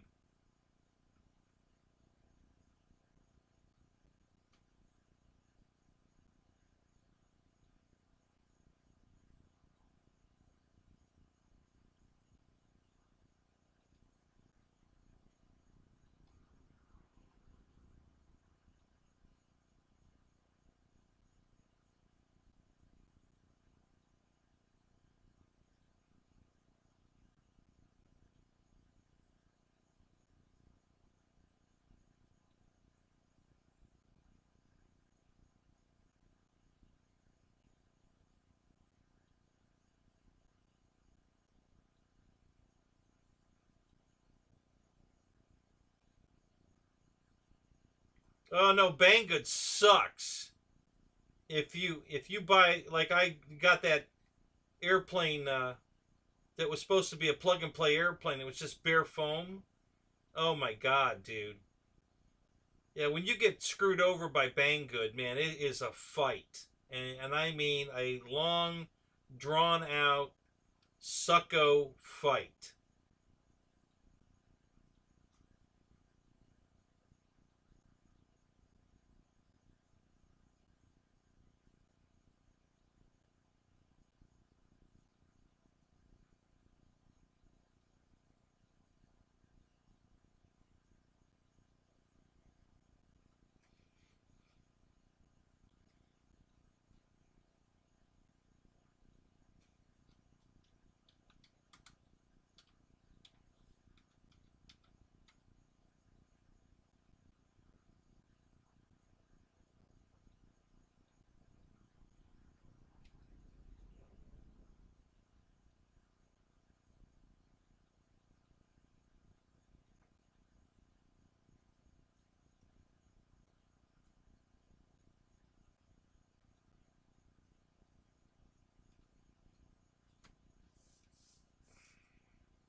They're saying it's an EPO jet, the Taft Cobra.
what's up, buddy? How you doing?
It's weird.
Uh, no, probably not.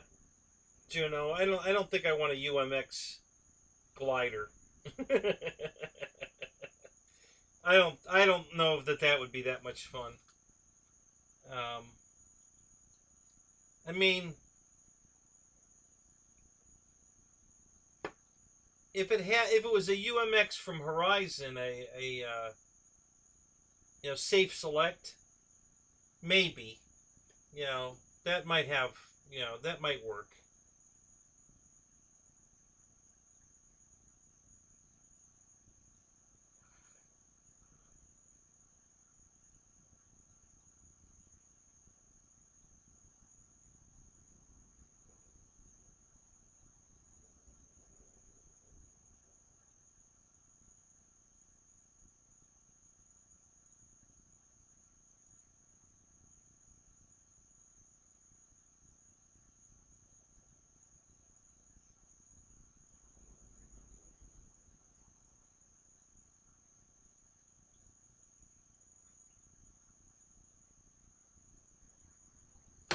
You got it, Mike? Oh yeah? Did you put it together yet?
Gotcha, Mike. All right. Well, that's cool. It goes together really easy. It's a dream to put together. Um, you won't have any problem. It's real simple.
Hey, no problem, Mike. Thanks for watching the video. I hope that helps.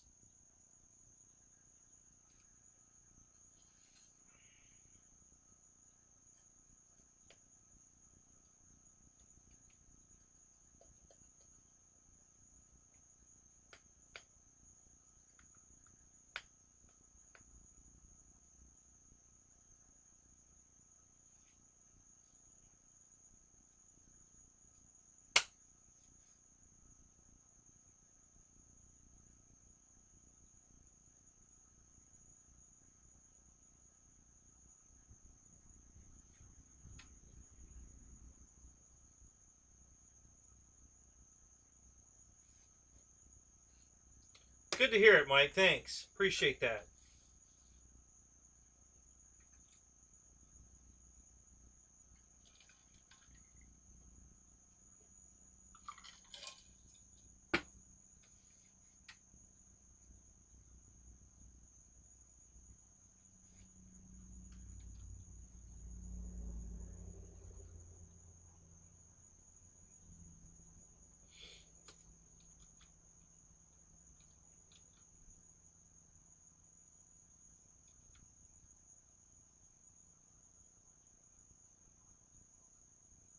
All right, guys. I think I'm going to wrap this up. 5 hours tonight. That's good enough tonight, I think. Um,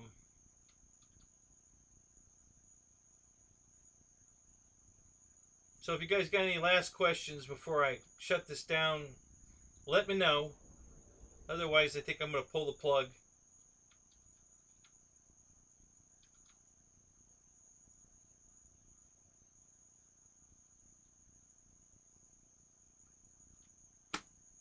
I don't think much of it at all, Mike. I think the little Ultrix is awesome. I like the little one. I didn't see any reason to make a big one. You know, the little one flies great. It's tons of fun. It's cheap to keep.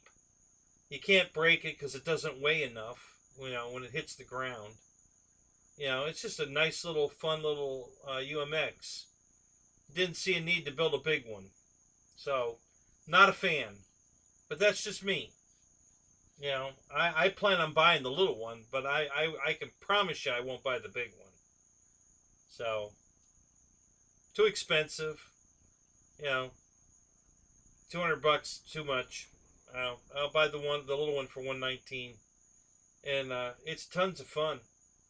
I love the little one. I originally wasn't gonna get one. I didn't like it. You know. Yeah, exactly. The UMX one's a blast, but I don't think the big one's gonna be. I don't think it's gonna fly like the little one.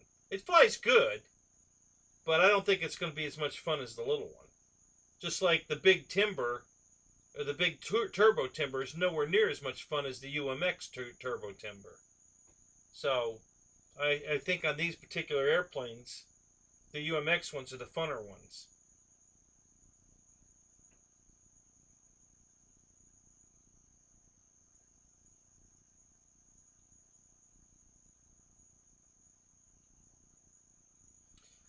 Lyndon, it's a pleasure. I hope I get to meet you one day.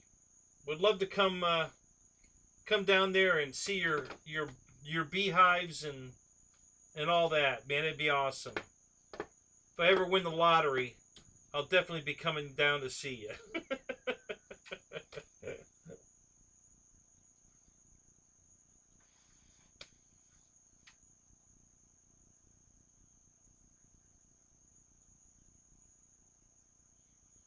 Yeah, yeah. Why don't they include the lights on either one of them? You know, that's really crappy. So, but yeah, we had a big discussion earlier, Mike, about what planes we would all have liked Horizon to build. Um, and there were 41 people in here, and I think 6 or 8 said they were going to get the big Ultrix. Everybody else said no. They're not interested.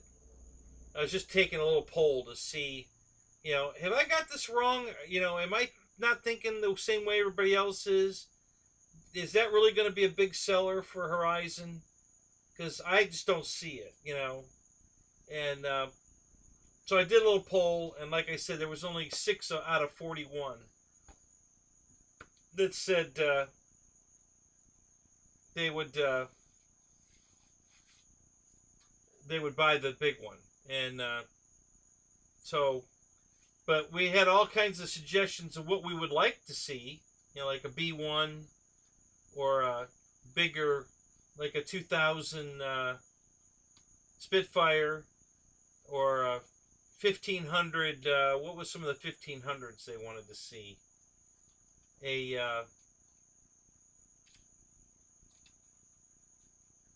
Dauntless, um, a Sky Raider, a big Sky Raider, 2000 millimeter Sky Raider, bunch of airplanes. We had a whole crapload of airplanes that we would like to have seen. A larger Ultrix was not one of them. So, so yeah, it's not going. I'm not going to get one. I'm going to get one of the little ones.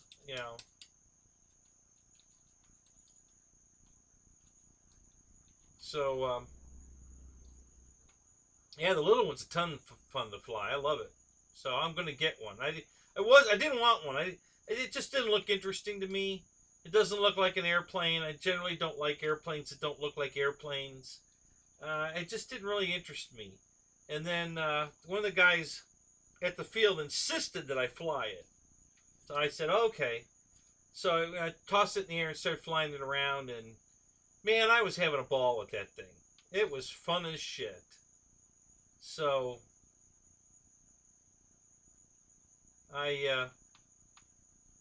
so yeah, I'm kind of.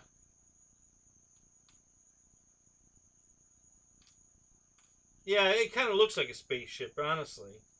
But yeah, it was a lot of fun to fly. So yeah, if when the garage is built and everything's done and I'm back to work, I may order the little one, the UMX version. I wouldn't mind having it. I got to tell you, I really enjoyed flying it. So.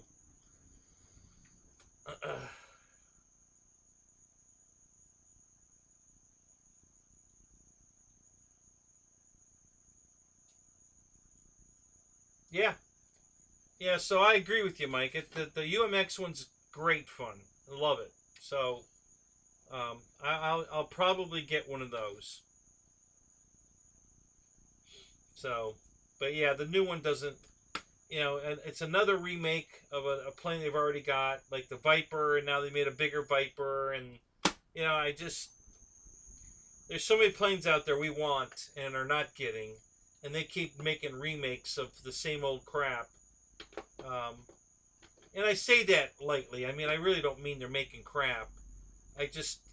But it's just frustrating that we keep been asking for these airplanes for years, and we're not getting them. The ones we want, but they keep remaking ones they've already made, and like coming back out with the Turbo Timber, with some upgrades. Okay, the upgrades are great. It's a top loader now instead of a bottom feeder. Yeah, that's good. I like that, but I don't like it enough to buy the plane. I already have one. So, um, you know, so are they going to get a bunch of people that already have them to buy a new one? I don't know. that plane doesn't fly that great, so I wouldn't buy it. I love the Timber X. I love that, flies really good. But the regular Timber, I didn't have any love for it. It was a pretty boring airplane.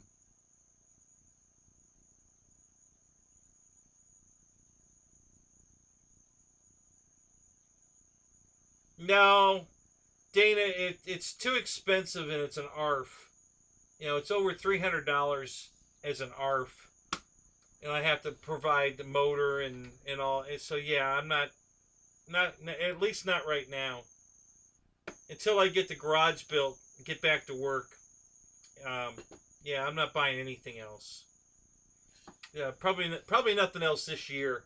I seriously doubt I'll buy another airplane this year. I pretty much filled my wish list. You know, everything I want now that is available. It's not going to go away, not anytime soon, and the prices aren't going to go up. They've already gone up. So, you know, if I have to wait till next year to buy the rest of the planes I want, I'm not going to have to pay more for them, and they're not going to discontinue them because they're too new.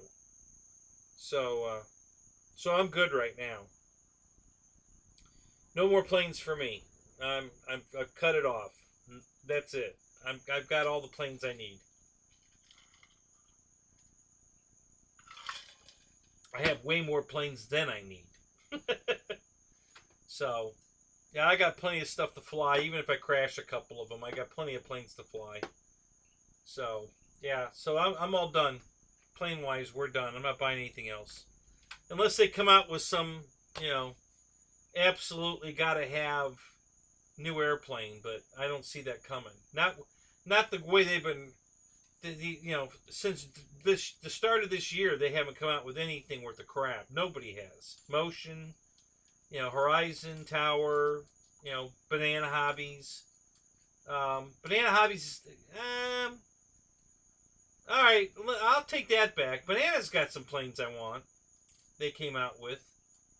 So, but I suspect they're going to be around for a while. I don't think they're going anywhere. So I'll probably get. I want that 1200 Sea Fury that they have. So I may pull the trigger on that. I like that plane. It looks good. You know, so Banana's got something I may pull the trigger on, but other than that, I'm all planed out.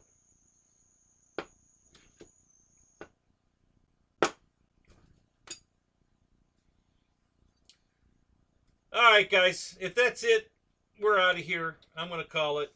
You guys have a great night. We'll see you we'll see you tomorrow night in Dave's show, and I guess the giveaway is going to be tomorrow night because he didn't do it last week. So make sure you're in Dave's show tomorrow night because that's when he's going to be giving away some airplanes.